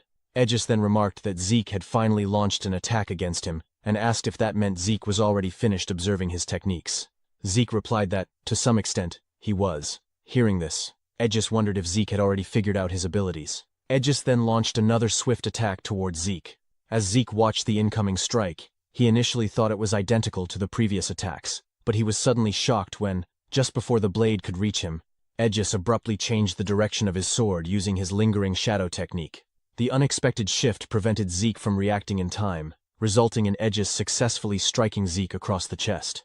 After landing his attack, Aegis asked whether he still needed to reveal more of his techniques in order to meet Zeke's expectations. Meanwhile, as Zeke held his chest, he couldn't believe that Aegis had managed to wound him during their fight. Even so, Zeke continued smiling, admitting that their battle was becoming more and more enjoyable. Meanwhile, as the intense battle between Zeke and Aegis continued, Sandy slowly regained consciousness. Their teammates immediately ran toward her, anxiously asking if she was all right. Sandy quickly responded that she was fine. Soon after, she realized that she had lost her match against Lika. Even so, as she recalled how Lika had defeated her, Sandy could not help but smile and let out a soft sigh. Although she had lost, she was genuinely pleased with the outcome of their fight and with Lika's current strength. After that, Sandy apologized to her teammates, saying that if she had won, they might still have had a chance to secure the special mission. However, her teammates immediately protested, insisting that they were the ones who should apologize for being a burden to her and Aegis. They all bowed their heads in front of Sandy, but she firmly told them that what they were thinking was not true. According to Sandy, their opponents were simply that strong. She added that they just needed to train harder so they would not lose again next time. Hearing this, her teammates felt encouraged and regained their spirits. Sandy then asked whether the match between West Hall and South Hall had already begun, but one of them pointed toward the ongoing battle, saying that for some reason, the current match was still going on. She also told Sandy that the fight happening right now was truly incredible. When Sandy looked toward the arena and saw the two fighters clashing, she could not help but feel shocked and wonder what was happening. She immediately realized that Aegis was using the 5 aura blades, which meant he was fighting seriously with his full strength. As Sandy continued watching the battle between Zeke and Aegis, she remembered what Lika had told her, that among their group, Zeke was the strongest. That memory made her fall silent, as she had not fully believed Lika's words before, but now she understood that they were true. Meanwhile, Aegis used his 1000 battle style technique called 5 Shadow to attack the protagonist, but Zeke easily evaded it. Sweat immediately ran down Aegis's cheeks as he could not believe that even that technique had failed to work against Zeke. On top of that, Aegis said that after fighting this much, Zeke was not even out of breath, and he immediately asked what kind of body Zeke possessed. Zeke simply replied that it was nothing special, that he had just put a lot of effort into training his basic stamina. He added that techniques are good, but fundamentals are just as important. I see. Aegis responded, saying that if that was the case, he would focus more on training his body from now on. He then used his ability once again to attack the protagonist, but with only his arms, Zeke shattered every single strike directed at him. At that moment, Zeke assessed that the blade's hardness, sharpness, generation speed and range were around the lower upper tier overall, but considering Aegis's age, he could become very interesting in the future.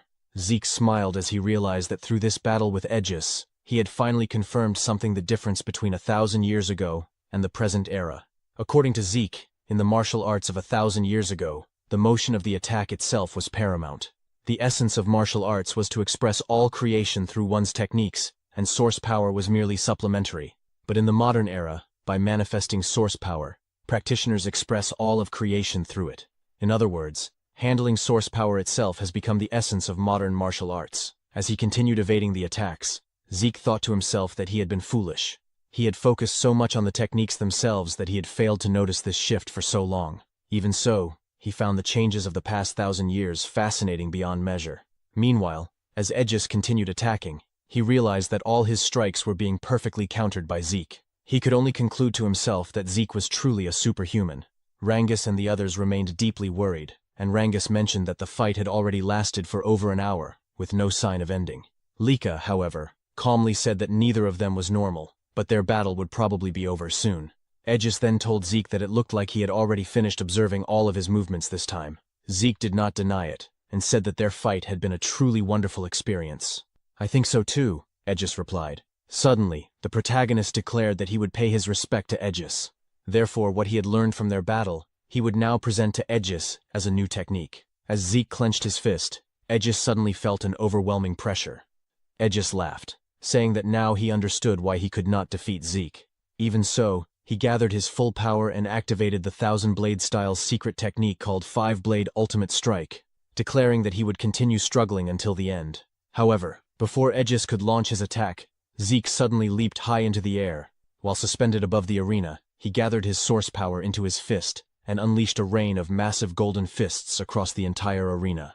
This technique was Zeke's new move, the modified second form of his Dragon Destruction combat arts, which he called Fist Star. As a result, consecutive explosions erupted throughout different parts of the arena, causing the students watching to panic. When the attack finally struck Aegis, a tremendous explosion shook the entire arena. Reynold quickly raised his shield to protect his teammates, marveling at the sheer power of Zeke's attack. Sandy, meanwhile, was so stunned that she could only ask who had won the fight. At that moment, Mentric declared that they had seen enough and announced the end of the match. As the smoke gradually cleared, Aegis's broken katana became visible. Lying on the ground, Aegis could only laugh, saying that he could not even move a single finger. He admitted that Zeke's strength was overwhelming, and that he still had much more training to do if he wished to catch up. Though sweat continued to drip from Zeke due to exhaustion, he smiled as the victory was declared in favor of East Hall. The spectators could hardly believe what they had witnessed, and could not stop asking what kind of battle they had just seen, as well as how Aegis had been defeated. Mentric then announced that they would repair the arena first before starting the match between West Hall and South Hall, instructing everyone to begin preparing. Rangus and the others were filled with admiration and joy, as they had not expected Zeke to defeat Aegis. Lika commented that Zeke had once again destroyed the arena, and that he was strange in so many ways. Zeke immediately asked what she meant, adding that what mattered most was that he had won. He then said that whatever Lika meant was not important right now, because what they needed to focus on was watching the upcoming match between West Hall and South Hall. That's right, Lika agreed, adding that another candidate for the position of family head would be participating in the next match, none other than Vanille Fafnir Eldragon. After the battle between Aegis and Zeke, Zeke asked Rangus if he had gone a bit overboard, because with that level of destruction in the arena, he thought it would not be repaired anytime soon. However, Rangus told him it was fine, and asked Zeke to look toward the side of the arena. Zeke was completely stunned and immediately asked how it was possible, and how they had managed to restore the arena so quickly. Rangus then explained that the entire arena had been built using a rare stone called etherite, and when someone infused it with source power, it could restore itself to its original form. Upon hearing this, the protagonist immediately realized that this was yet another incredible material that had appeared during the 1,000 years he had been gone. As Zeke continued to marvel at the sight, Rangus added that using such an expensive material to construct an arena of this size was truly astonishing. While smiling, Zeke said that West Hall seemed to have the best overall quality, but South Hall also had some strong-looking fighters, so he wondered how their battle would turn out. However, contrary to Zeke's expectations, the match between West Hall and South Hall became utterly one-sided. At the conclusion of the battle between West Hall and South Hall, Mentric couldn't shake off a growing sense of doubt. He felt that something about Vanille's match was off. More than that, he found it hard to believe how overwhelmingly one-sided the fight had been. He couldn't help but question whether Vanille truly possessed enough strength to defeat Lila Sonar that easily. Meanwhile, Vanille calmly asked Mentric if he was going to announce the winner. Snapping out of his thoughts, Mentric looked away briefly before declaring that the victor of the match was West Hall, led by Vanille. He then added that the final battle between East Hall and West Hall would begin in 1 hour. As the announcement settled over the arena, the spectators remained unusually quiet, still unable to process what they had just witnessed. In contrast, Lila's teammates were deeply worried about her condition. One of them carried her away carefully, while Lika stared in disbelief, unable to accept that Lila had been defeated so effortlessly. Zeke, on the other hand, remained silent, observing everything. In Zeke's mind, he was certain something was wrong. The gap in strength and abilities between Lila and Vanille should not have been that wide. Yet for some unknown reason, Lila's source power flow had been completely unstable. In that state, there was little doubt that something had gone wrong with her compared to her normal condition, which explained why the fight had ended so one-sidedly. Zeke also suspected that Mentric, acting as referee, had noticed something unusual. This left him quietly wondering what had truly happened during Vanille and Lila's battle. Even Reynold couldn't believe that Lady Lila from the Sonar family would appear so helpless as they had just seen. He remarked that, as expected, a next head candidate was on a completely different level from them. However, Celine pointed out that the fight had felt too one-sided. Lika agreed, but said that perhaps that was simply the reality. It was their first time witnessing the true strength of the prominent figures from other halls, so it was difficult to determine whether something was actually wrong. Eric then mentioned that speaking of next head candidates, that included Lord Zeke and Lady Lika as well, meaning Lord Vanille must also possess incredible power like them. Though hesitant, Celine and Lika eventually nodded in agreement. Rangus, however, remained silent and absent-minded. When Eric asked what was troubling him, Rangus said it was nothing, just that Lord Vanille was astonishingly strong, and in fact, everyone from West Hall seemed powerful. His words unintentionally dampened Reynold's spirit, prompting Rangus to quickly apologize for sounding so weak-hearted right before their upcoming match. Lika then said that Rangus wasn't wrong. She admitted that she had lost her last match too, and as frustrating as it was, she was still nowhere near West Hall's level. Eric responded that if Lika was saying that, then he felt the same. He couldn't even defeat any of them, despite having more stars. Even so, he had no intention of losing. Just like Rangus and the others who managed to overcome stronger opponents, he wanted to do the same. They could still defeat West Hall. His determination reignited Celine's spirit. As Zeke watched them, he thought that their fighting spirit was finally in the right place. It seemed that Marin and Eric might truly grow from this battle. However, the bigger concern right now was Lika. To Zeke, it didn't seem like Lika had noticed Lila's abnormal source power at all. If she believed everything that happened was purely Vanille's strength, then her shaken reaction made sense. But since Zeke himself didn't know the full details, he couldn't offer careless advice. He quietly wondered what he should do. Rangus soon noticed Lika's unusual expression and asked if she was all right. Lika immediately replied that she was fine and, as she walked away, said she just needed to clear her head. Later, in a garden outside the arena, Lika sat alone by a fountain. She couldn't believe that Vanille had grown strong enough to overwhelm Lila the way he did. Even Aegis had been unable to completely overpower Lila without suffering a scratch, yet Vanille had done it effortlessly. The last time Lika fought Vanille was when they were 5 years old, and she had lost. Since then, she had trained relentlessly, determined to one day defeat him. She had believed she had finally caught up, yet what she witnessed today shattered that confidence. If the match order remained unchanged, Vanille's opponent would likely be Zeke. Strangely, she felt relieved at that thought, since it meant she wouldn't have to face Vanille herself. but she hated herself for feeling that relief. It was as if she had already admitted defeat, despite her long-standing desire to overcome him. Suddenly, Vanille appeared and asked what she was doing there. With a mocking tone, he commented that she looked awfully serious while sitting alone. Lika's eyes narrowed as she demanded to know what he wanted, stating that they had nothing to discuss, and that she had no intention of talking to him. Vanille smirked and told her not to be so prickly. If he became the head of the Eldragon family, she might end up as his wife.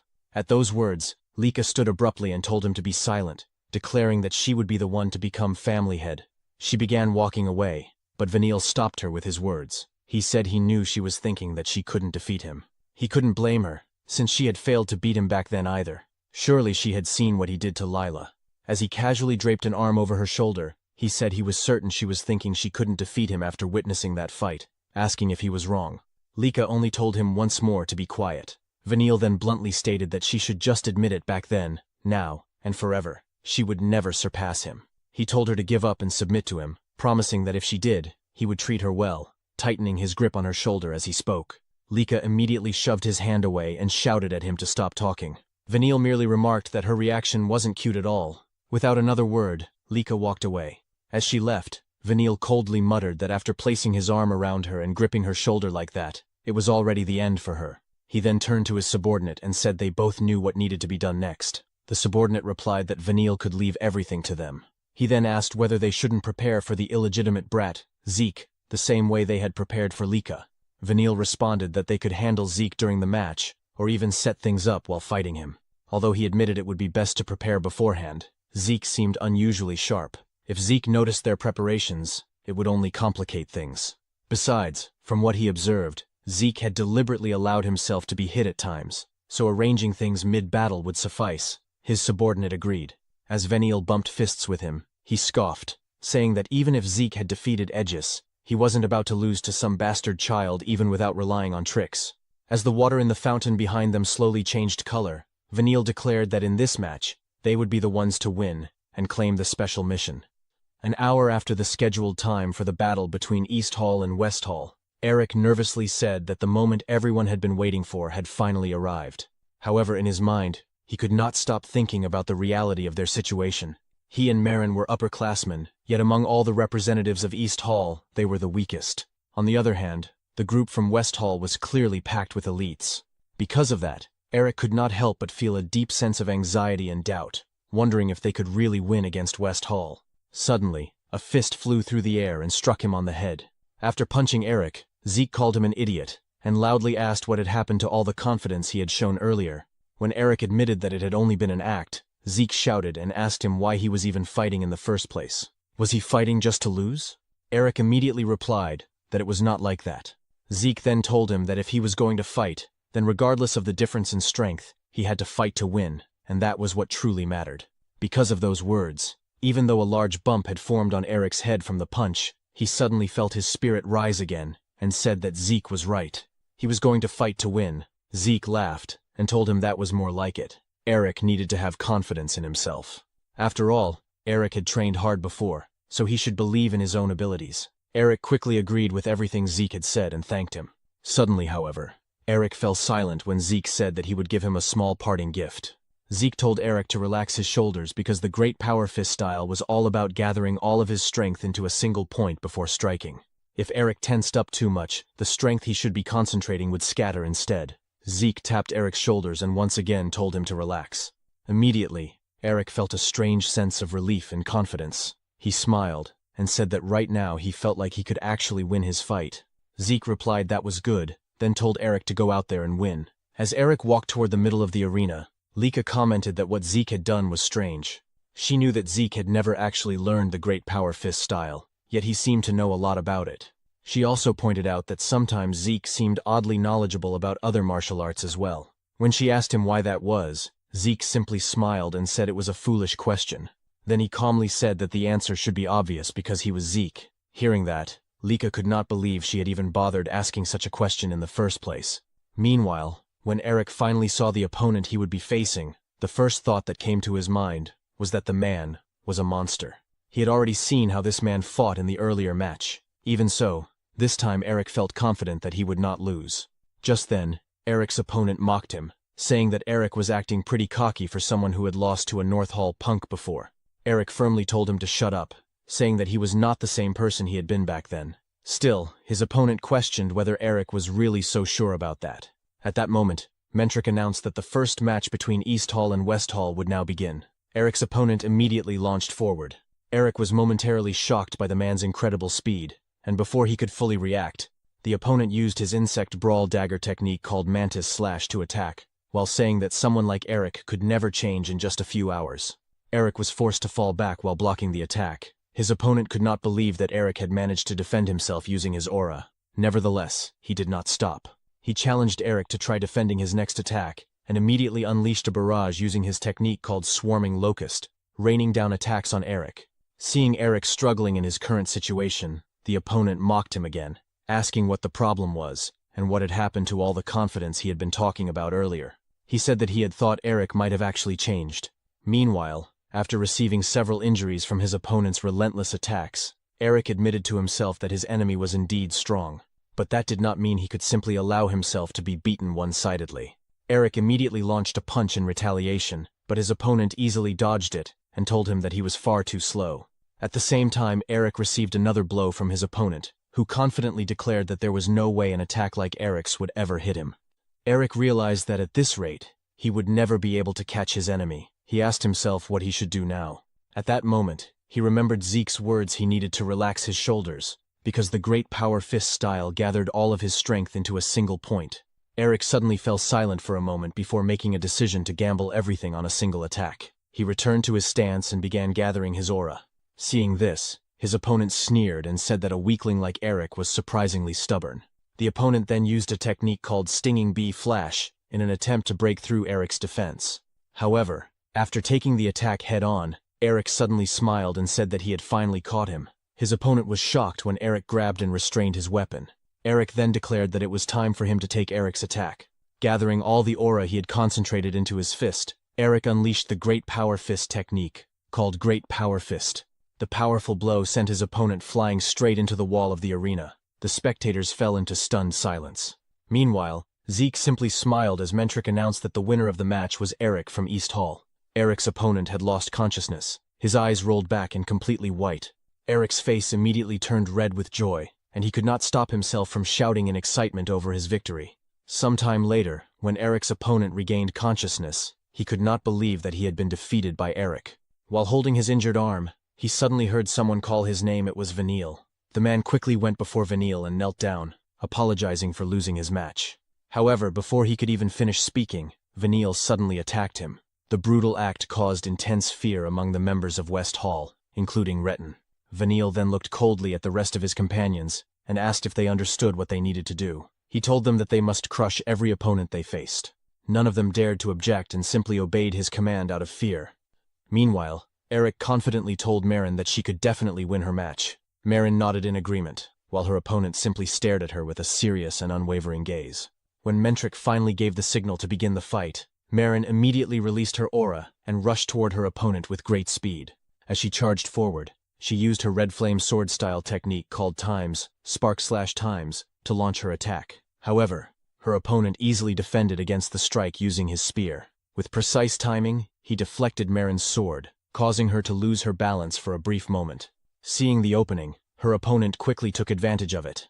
After moving swiftly to Marin's side, he immediately unleashed the Great Wild Spear style technique, known as Times Rampaging Pierce, striking Marin hard in the side. Because of the heavy damage Marin received from the attack, she couldn't help but drop to one knee and cough violently. Before she could even recover, her opponent launched another attack without hesitation. As the assault continued, Rangus could hardly believe what he was witnessing and could only mutter that the situation for Marin was looking bad. Meanwhile, as blood continued to spill from the wounds Marin was receiving during the fight, Lika trembled with anger toward Marin's opponent, and even Celine said that she couldn't bear to watch any longer. Eric, now cursing under his breath in anger, was about to rush toward Marin's opponent, but Reynold quickly stopped him, firmly reminding him that he was not allowed to interfere in the fight. Reynold added that the match hadn't been officially called yet, and if Eric jumped in now, the East Hall would lose by disqualification. After some time passed, Mentric finally declared that the winner of the match between Marin and her opponent was the West Hall. While Marin lay there unconscious, her opponent arrogantly stepped on Marin's face. As Mentric's declaration of victory echoed through the arena, Eric and the others immediately ran toward Marin, while Eric and Lika were filled with deep worry as they saw Marin lying there, covered in blood. Zeke remained silent as he watched everything that had happened. However, the intense anger on his face revealed just how furious he was at the severe injuries Marin had suffered. As Rangus and Celine continued to worry about Marin, Eric shouted Marin's name in desperation. Rangus couldn't help but wonder if Marin would be all right, while Celine said that the injuries Marin had received from her opponent were far too excessive. Zeke, on the other hand, had a look of intense anger on his face, yet he remained silent as he calmly watched their enemies. As Marin's opponent began walking away from the scene, Eric suddenly shouted at him. Raising his voice, Eric demanded to know if there had been any need for him to go that far. The opponent's expression darkened slightly, and when he turned back, he asked if they had a problem. When Eric asked what he meant by that, the man simply replied that what had happened was a battle, in other words, real combat, and he had merely gone all out to ensure a certain victory against Marin. Hearing that only made Eric angrier. He said that even if it had been a battle, what he did to Marin was still too much, especially since she had suffered severe injuries and lost consciousness. Celine also shouted in agreement, saying Eric was right, and that Marin's opponent didn't need to go that far. The man merely smiled mockingly and said they were too soft. According to him, those from West Hall never showed mercy to their enemies in real combat. As he pointed at Eric and the others, he said that in West Hall they simply crushed their enemies, and that was all there was to it. Lika immediately stepped forward and walked toward Marin's opponent. With a dark expression, she asked if what he had done was an order from Vanille. However, the man answered arrogantly, saying, "So what?" He added that if they didn't like it, they could just forfeit. Then he asked Lika if she didn't understand what it meant that the referee hadn't stopped the match. He continued by saying that Marin had still shown the will to fight, and that he had only needed to break that will. After that, he asked them if what he had done wasn't simply natural. Lika shouted again in anger, but Marin's opponent only complained that they were being too noisy before turning his back on them. As he walked away, he mockingly told them they should worry about themselves first before worrying about their friend, because all of them would end up the same way Marin did. Not long after that, Retton suddenly stepped in and said, "That's just how it is." He added that they were welcome to forfeit right there if they wanted. Then he looked at Rangus and asked if he had heard what was just said. Rangus suddenly turned his head toward him, sweat slowly running down his cheek as he uttered Retton's name. Retton then casually said that Rangus should start calling him by his name now, before immediately asking if Rangus planned to forfeit their match. Rangus remained silent. Retton mocked him again, saying that if Rangus wanted to be toyed with like that girl Marin, he wouldn't stop him. He even asked if Rangus wanted him to do the same thing he used to do to him back in the village, calling Rangus a weakling. Rangus lowered his head, his face darkening. Lika, on the other hand, was clearly furious at Retton's words, but Rangus suddenly told Lady Lika that it was fine. Slowly rising to his feet, Rangus said that he wasn't running away. This made Lika turn and look at him in surprise. Rangus then declared that today, right here, he was going to surpass Retton. Retton immediately looked annoyed and demanded to know what Rangus meant by that. Meanwhile, as Marin remained unconscious, the medical team continued treating her injuries while the spectators silently watched everything unfold. In the middle of the arena, Rangus let out a deep breath while gripping his spear when suddenly someone called his name, startling him. Rangus was both confused and astonished because he immediately recognized the voice. It was Zeke's. When he turned to look at him, Zeke calmly told him not to worry because no one else could hear them. According to Zeke, he was speaking directly into Rangus's mind. He explained that he had recreated this technique a few years ago, after reading many books. As Rangus wondered where he should even begin commenting on what Zeke had just done, Zeke told him that more importantly, the reason he used the technique was to give Rangus a piece of advice. When Rangus asked what advice he meant, Zeke said, "There is a saying clouds drift freely, and water flows gently." Rangus began wondering what exactly Zeke meant by that proverb. Zeke continued, saying that clouds drift without a care and water flows ever so gently. He added that whenever Rangus was struggling, he should picture that image in his mind. Just then, Mentric asked what Rangus was doing. Rangus immediately apologized and quickly assumed his battle stance. Mentric then announced that the second battle between West Hall and East Hall would begin. The moment Rangus heard the start of the match, he moved forward and used his Cloudwater spear-style technique called Water Pierce to attack Retton. Retton was briefly surprised by Rangus's speed, but he easily countered the attack and deflected the spear. Retton then told Rangus not to get cocky. Calling him a little weakling, he used his Serpent Strike sword-style technique called Ambush Pierce. His aura took the shape of a snake as it shot directly toward Rangus's chest. As Rangus defended himself against the attack, Retin sneered and said that was all Rangus had behind his big talk. He mocked him further, saying Rangus looked pathetic and calling him a little runt as he charged forward to attack again. Rangus remained silent, raising his spear once more to prepare for the incoming strike. However, when Retin used another serpent strike sword-style technique called Serpentine Slash, Rangus was caught off guard. The attack twisted and curved like a snake, making it impossible for him to block properly, and he was struck in the side. Rangus immediately thought that he was certain he had defended against the attack, yet somehow Retin had changed the direction of his strike mid-attack. Retin mockingly asked what was wrong with him and told Rangus to try hitting him back if he even could. Determined not to lose, Rangus declared that he could still attack and hit Retin. He immediately used another Cloudwater spear-style technique, called Flowing Clouds and Water. But before their weapons could clash, Retin suddenly smiled. In the next instant, his attack curved again and changed direction, striking Rangus once more and sending him flying away. The explosion that followed caused Lika and the others to worry greatly, while Zeke simply remained silent as he watched the battle. After the dust slowly cleared, Rangus could be seen kneeling on the ground while holding onto his spear. Rangus thought to himself that he had tried to deflect and counter Retin's attacks, but every move he made was being turned against him. Retin asked if Rangus had been thinking about using his movements to counterattack. Laughing mockingly, he told Rangus to give him a break. He called Rangus a poor guy, before revealing that his specialty was countering. Retin then said it was unfortunate for Rangus, because he was several levels above him in every way. Meanwhile, Rangus struggled to stay standing, gripping his spear so he wouldn't collapse. He said that what Retin claimed was impossible. However, Retin suddenly stepped forward, grabbed Rangus by the hair, and said he didn't know what kind of delusion Rangus was living in. He mockingly declared that a child of a pseudo-dragon could never become strong. According to him, Rangus was nothing in the end, just a weakling like his father.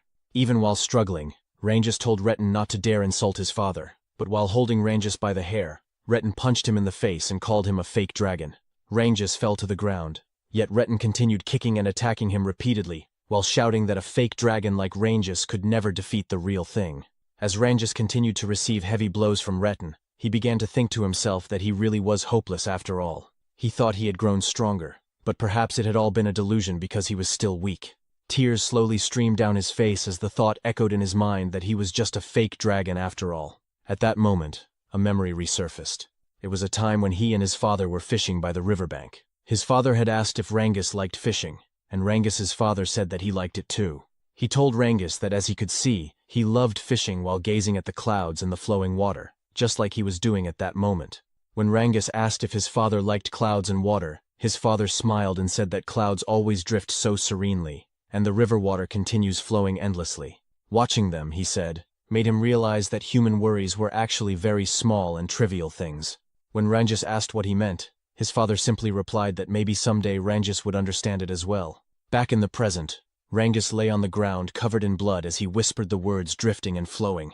Mentric remained silent as he carefully observed the battle. Soon after, Retin grabbed Rangus again and declared that this was where their fight would end. As Retin gathered his aura into his fist for the finishing blow, he said that a fake dragon would always remain a fake. He added that Rangus should crawl through life on his hands and knees, but when Rangus opened his eyes, he remembered Zeke's words before the battle began.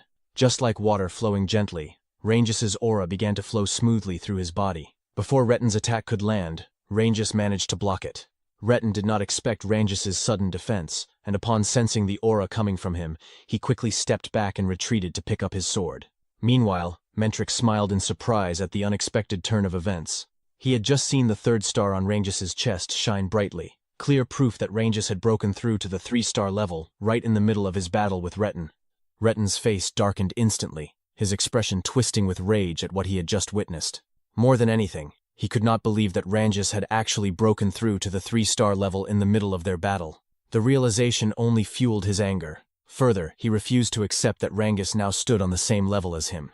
"There's no way some fake is standing on the same level as me," Retin snarled, declaring that he would never acknowledge it.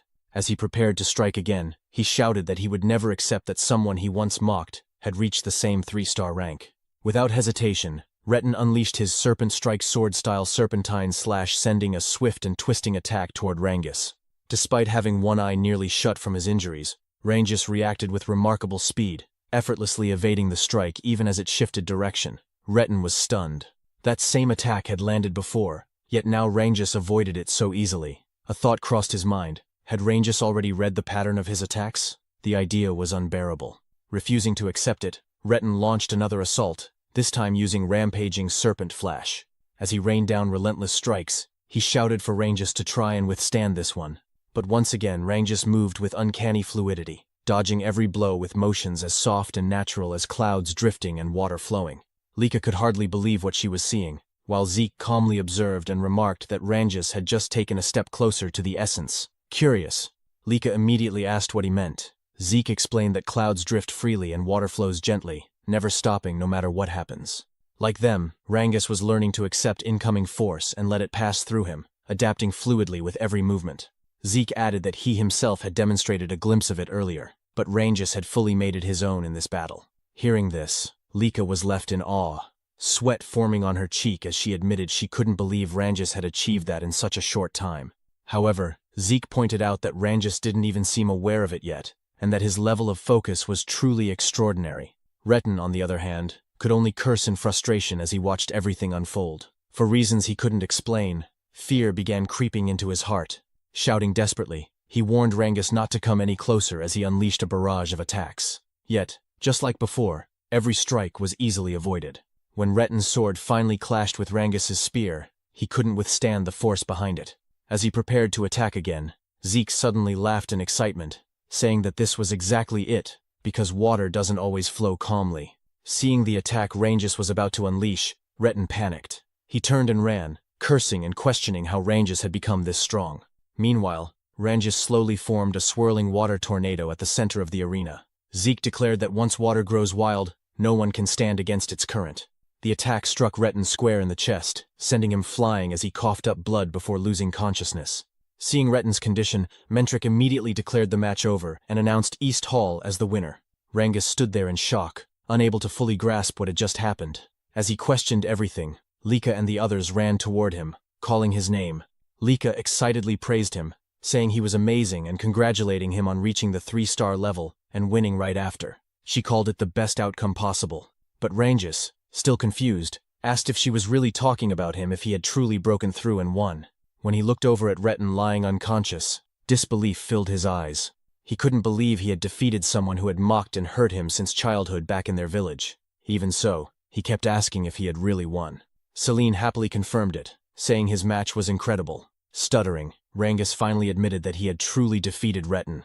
As he stared at him, memories flooded back, and before he knew it, tears began to fall. Eric immediately put an arm around him and asked why he was crying, then curiously questioned what that crazy move earlier had been. Still unaware, Rangus asked what he meant. Lika added that she also wanted to know what that attack was. Reynold described it as a massive water dragon surging upward like a waterfall, saying it looked insane and incredibly cool. Rangus could only shake his head, insisting he didn't know any move like that, but Reynold was certain that was exactly what it looked like. Then Zeke finally spoke, revealing that the technique Rangus used was called Rising Dragon Pierce. Smiling, he explained that it originally came from the second volume of the Cloud Water Spear style, even though Rangus had only studied the first volume. Rangus was surprised, while Lika immediately questioned how Zeke knew about the second volume. Zeke, however, couldn't tell them that he was the one who had created the technique. Lika then realized just how incredible Rangus was. He had reached the second volume purely through self-study. Zeke went on to explain inwardly that the Cloud Water Spear style was a martial art he had created in his previous life, though he didn't remember ever writing it into a book.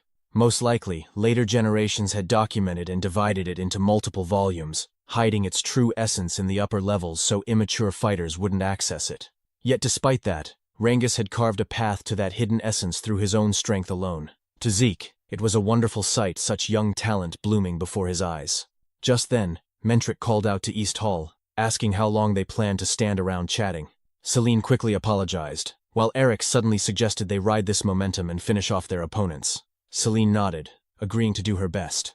Starting from Rangus's match, East Hall's morale soared to its peak. However, West Hall also rallied after their loss, and the battles grew even fiercer. In the fourth match, Celine fought well but narrowly lost, leaving Vanille sighing in disappointment. But in the fifth match, Reynold pushed himself to the limit and managed to secure a hard-fought victory, bringing the outcome to the final rounds. As Rangus supported him, Reynold admitted he barely pulled it off, earning praise from Rangus, while Eric lifted his shield and sword with renewed determination. Celine apologized to everyone, saying that if she had won, the match would already be over. Lika reassured her, saying she had fought well and reminding her that the rule was to reach 4 wins. They were now at 3 wins and 2 losses. Victory was right in front of them. Lika confidently declared that all that remained was for her to win and end everything, telling them to leave it to her. At that moment, Zeke called out to her. When Lika asked what he wanted, she suddenly blushed as he stepped close to her, asking if she felt all right or if anything seemed off. Letting out a small sigh, Lika said she was fine and fully prepared as always, gently pushing him away and pointing out that he was standing too close. She assured him not to worry, promising she wouldn't lose. Rangus then cheered her on, asking her to do her best. Zeke, however, remained silent. As Lika walked toward the center of the arena, he couldn't help but wonder to himself what this strange feeling was, something unfamiliar stirring within him. Because his teammate had lost to Reynold, Alan was furious. Without hesitation, he kicked the defeated fighter and coldly called him a useless pawn. As the man slammed against the wall, Alan added that he was worthless. Still, Alan declared that as long as he won his upcoming fight against Lika, everything would return to how it should be. Suddenly, Lika cut in. With a confident smile, she told Alan that what he wanted would never happen because she would be the one to win their battle. Pulling her sword from where it was embedded in the ground, she prepared herself, and at that moment, Mentric officially announced the start of the match between West Hall and East Hall. Alan versus Lika. In an instant, Lika vanished from where she stood and launched her attack. As she charged toward Alan, he immediately noticed her incredible speed. While defending against her strike, a bead of sweat ran down his cheek as he realized that this was the lightning aura user, Lika, the one said to surpass even Sandy in power. After deflecting her attack, Alan quickly moved behind her. As Lika landed, Alan leapt back, creating distance. But Lika did not stop. She continued her assault, once again using her lightning aura to strike. Alan began to think that in terms of raw strength, he might actually lose this fight.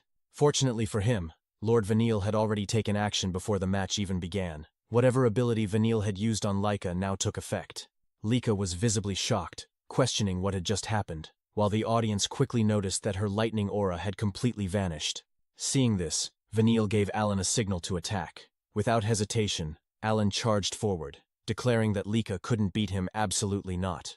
Even without her aura, Lika used her physical strength to block Alan's attack with her sword.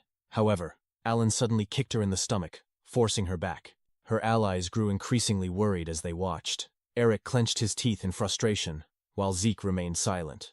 Holding her stomach, Lika kept asking herself why she couldn't use her lightning aura. Alan repeated that she would never defeat him, then unleashed a barrage of attacks across her body. Unable to use her aura, Lika had no choice but to endure each blow. It was explained that a warrior's body is deeply connected to the source power within them, and every movement is enhanced by that power. If a warrior loses their source power mid-battle, every attack from their opponent can become a fatal blow. Alan struck at Lika's head once more. Despite one of her eyes closing from the damage, Lika remained determined to win. She told herself that she only needed to defend against Alan's attacks until her source power and lightning aura returned. Sandy and Aegis grew more alarmed.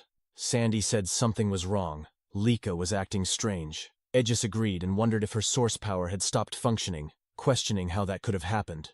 Meanwhile, after enduring Alan's relentless assault, Lika suddenly dropped to her knees in the middle of the arena. She coughed and struggled to breathe. Even Alan was surprised that she could withstand so much without her source power, as expected of someone on par with Lord Vanille as a candidate for the next head. When Alan glanced toward Vanille, he saw him smiling grimly as he gave a clear order to kill Lika. Alan's expression darkened.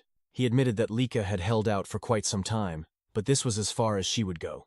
Rangus could no longer contain his worry and shouted, pleading for the match to be stopped, as he tried to rush toward Lika. However, Reynold blocked him, stating that he could not interfere. Zeke, who had remained silent until now, suddenly darkened in expression. His eyes glowed with anger, and his fists ignited with aura as he saw Alan preparing his next attack. Lika, sitting helplessly in the center of the arena, was filled with fear. She could barely move her body as Alan closed in. Just then, a golden bolt of lightning flashed across the arena. In an instant, Sandy appeared in front of Lika, sword in hand, shouting at Alan and demanding to know what he was about to do. Alan was momentarily stunned and halted his attack. Zeke let out a quiet sigh of relief, realizing he no longer needed to intervene. He knew that if he stepped in, East Hall would be disqualified, handing victory to West Hall. Alan questioned Sandy, asking why she was interfering. Sandy angrily replied that Alan should not pretend innocence. He had clearly tried to kill Lika, and she demanded that he confirm it. The audience fell silent in shock. Alan smirked and accused Sandy of being overly violent in her thinking, insisting that he would never do such a thing to a family head candidate. At that moment, Edges stepped into the arena and questioned Alan as well. From his position, the last strike had looked far too dangerous. Alan grew irritated and asked if they were accusing him. Edges calmly replied that if Alan disliked being accused, he should be more careful with his actions. He pointed out that anyone could see Lika could not use her source power, and attacking someone in that state with aura was unacceptable. Vanille then approached, calling out to Edges and asking if he was interfering in the match just to complain about how they fought. He stated that in real combat, an opponent's condition doesn't matter, they simply crush the enemy completely. According to Vanille, Westhall fights as if every match is a real battle. Sandy, still furious, argued that even so, there should be limits, that this was a match, not a death duel. Vanille mocked them, calling them soft and saying that was exactly why they lose. Edges remained silent, but Sandy's anger only grew. Vanille continued, saying they were not playing pretend war, they were fighting for real. He laughed, then added that while this was not a kill or be killed situation, they were still holding back, so it wasn't as if they were trying to kill Lika. However, with a grim expression, he admitted that something might have been a bit broken. Hearing this, Sandy reached her limit and released her lightning aura in anger. Before the situation could escalate, Mentric released his own aura, silencing everyone with overwhelming pressure. In a cold voice, he demanded to know when he had ever given permission for such pointless chatter. Despite this, Sandy insisted that Alan's earlier attack had clear killing intent. Mentric dismissed her, stating that someone who did not belong in the arena had no right to speak. He added that fools had no business disrupting the match, and whether the fight continued or ended was his decision alone. Edges immediately apologized. Mentric then declared the match over Westhall had won. He ordered everyone not involved in the next match to leave at once. Edges quickly lifted Lika and told Sandy to pick up her sword before they left. As they exited the arena, Rangus and the others rushed to Lika's side, deeply worried. Edges reassured them that she would be fine. He had already given her a healing potion, but she needed time to recover, so he would take her straight to the infirmary. Zeke remarked that Edges might face consequences for what he and Sandy had done. Edges simply smiled and told him not to worry, adding that he knew Zeke had also been ready to step in. Zeke jokingly denied it. As Edges carried Lika away, Sandy commented that something about all of this felt wrong. Alan was strong, yes, but for Lika to be overwhelmed like that was impossible. Edges agreed, saying that something had already felt off since the very first match with Lila. There was definitely something going on with Westhall. While Lika remained unconscious, Edges warned Zeke to be careful in his upcoming fight against Vanille. Zeke gave a slight nod, saying he appreciated the concern. As he walked toward the center of the arena, Vanille pointed his weapon at him and declared that it was unfortunate Zeke would never be able to defeat him, and East Hall's loss was already guaranteed. Zeke ignored him completely. Instead, he casually stretched right in front of him. Vanille fell silent, veins bulging on his face in irritation. Mentric then announced the 7th match between East Hall and West Hall. The moment he gave the signal to begin, Zeke moved. In an instant, he delivered a powerful punch straight to Vanille's jaw, causing him to spit blood. Zeke coldly remarked that Vanille's smug attitude really irritated him, and he wanted to see how long he could keep it up. The force of the blow sent Vanille flying into the wall at the far end of the arena, triggering a massive explosion. The audience was left in complete shock, their jaws dropping, while even Mentric widened his eyes in disbelief at what he had just witnessed. Zeke then added that for someone who talked so much about real combat, Vanille had left himself completely open and asked if this was the kind of real combat he liked. Before receiving a devastating attack from Zeke, Vanille first heard him ask and confirm whether those from the West Hall were truly fighting as if it were real combat. Because of this, confusion was clearly written across Vanille's face at the question from our protagonist, until Zeke stated that he would also fight Vanille in real combat mode, and asked if he was sure he wouldn't regret it. Vanille then questioned what Zeke meant, and arrogantly replied that Zeke would be the one to regret this battle, while silently wondering to himself what Zeke was talking about. Zeke then spoke again, and as he clenched his fists, his eyes faintly glowed while his expression darkened. Suddenly, Alan shouted, "Lord Vanille!" with both shock and concern. Although Zeke launched a powerful attack toward Vanille, the latter still managed to counter with a strong move of his own, a fast-moving sphere of wind rushing toward Zeke. However, before it could hit, Zeke simply tilted his head slightly, effortlessly dodging the attack as it crashed into the arena wall. When Vanille stood up, He cursed under his breath. Despite clearly feeling the impact of Zeke's strike, he couldn't understand how Zeke was still standing in the center of the arena. Vanille knew he had countered as quickly as possible when Zeke attacked him, so how was it that Zeke remained completely unharmed? Zeke then remarked that he now understood Vanille possessed wind-type source power, and asked if he was from one of the 4 great families. He also questioned whether that was the special source power of Vanille's clan. Vanille, still furious, simply called Zeke a bastard. In response, Zeke mocked him, asking how real combat felt, adding that he had even tried to match Vanille's style a bit for his sake. This only fueled Vanille's anger further. As he demanded an explanation, he suddenly froze. Zeke had already moved behind him in an instant.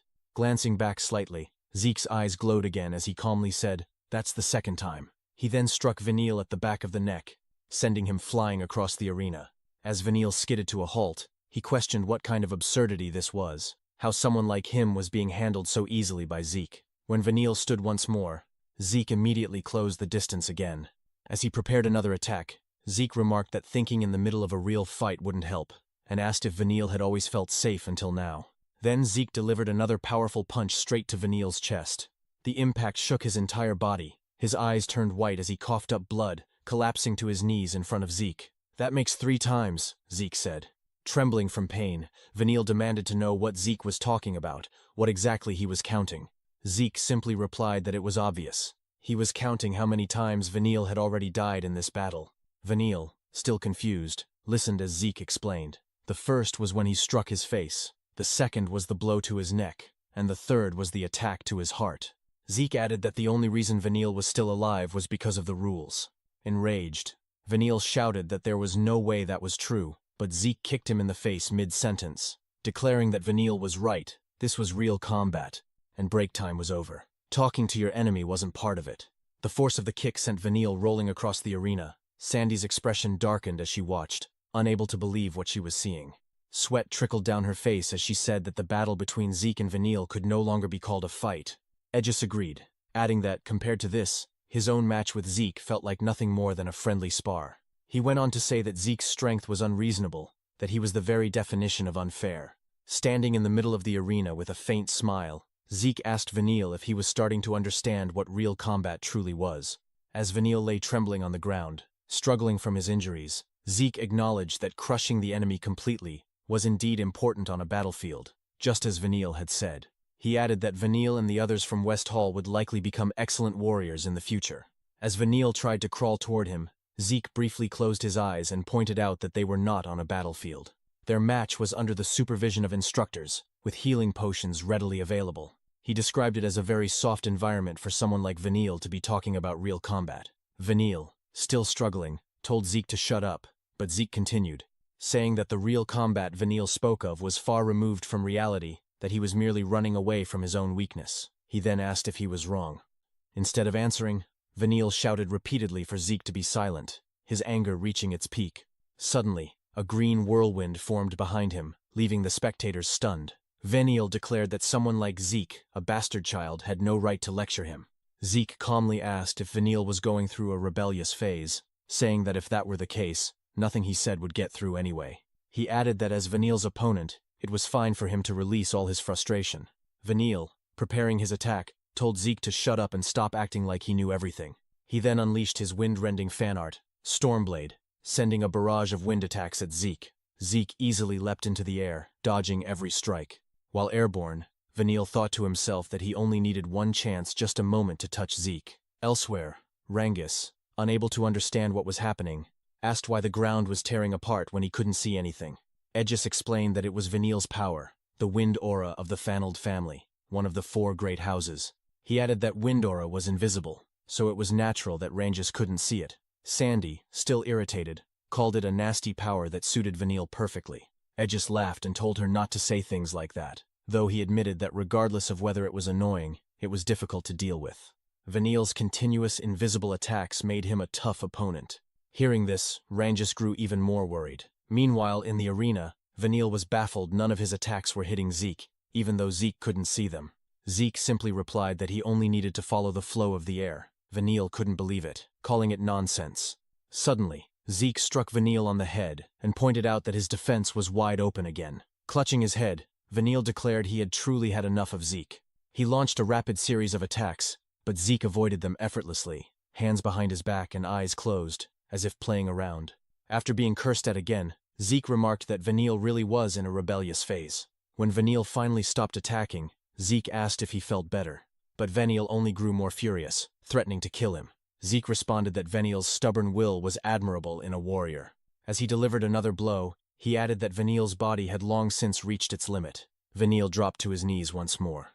Zeke suggested ending the match, saying continuing would only cause more suffering. But suddenly, a mysterious purple aura emerged, as Vanille grabbed Zeke's leg.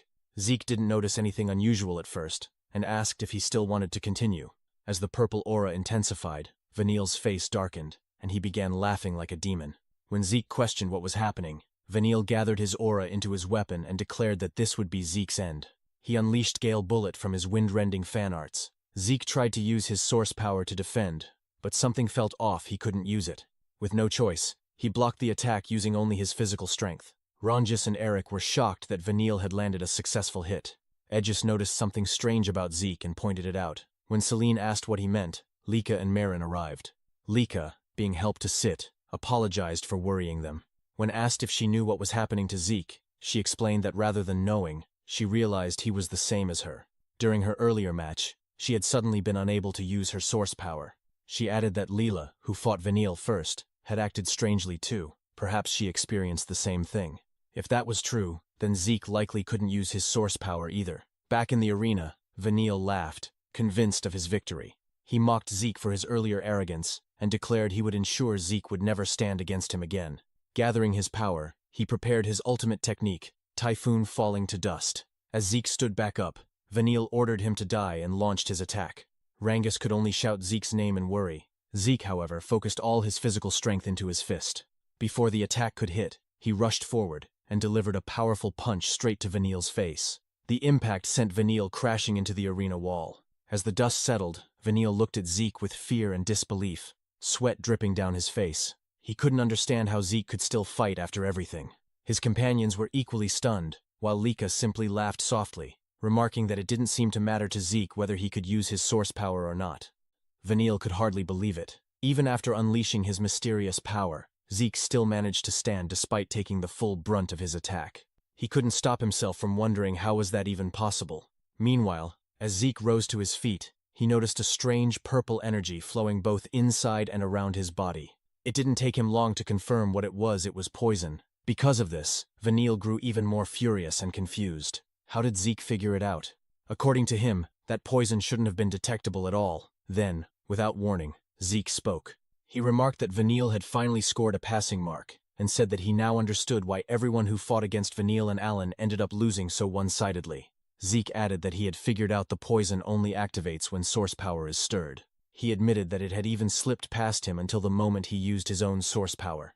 Still, he acknowledged that Vanille had done quite well in creating such a poison. Vanille declared that his poison had completely sealed Zeke's source power and demanded to know how he withstand his last attack. But Zeke responded proudly, saying that something like Vanille's poison was meaningless against a thoroughly trained body. Even if his source power was sealed, it was nothing more than a minor inconvenience. He added that someone like him, the strongest, would never be shaken by such a thing. Hearing his poison dismissed so easily only fueled Vanille's anger. With a furious voice, he asked if Zeke was saying that his creation, his true killing poison, was meaningless. Zeke tilted his head slightly and asked if Vanille had made it himself. He observed that the poison seemed harmless to its creator, noting how Vanille could channel it into his opponent using source power without suffering any side effects. Zeke admitted that it was a groundbreaking kind of poison, and that creating something like it was truly impressive. But then he raised his voice and declared that it simply didn't work on him. Taking a deep breath, Zeke forcefully expelled all the poison from his body through his nose. Vanille's eyes widened in shock.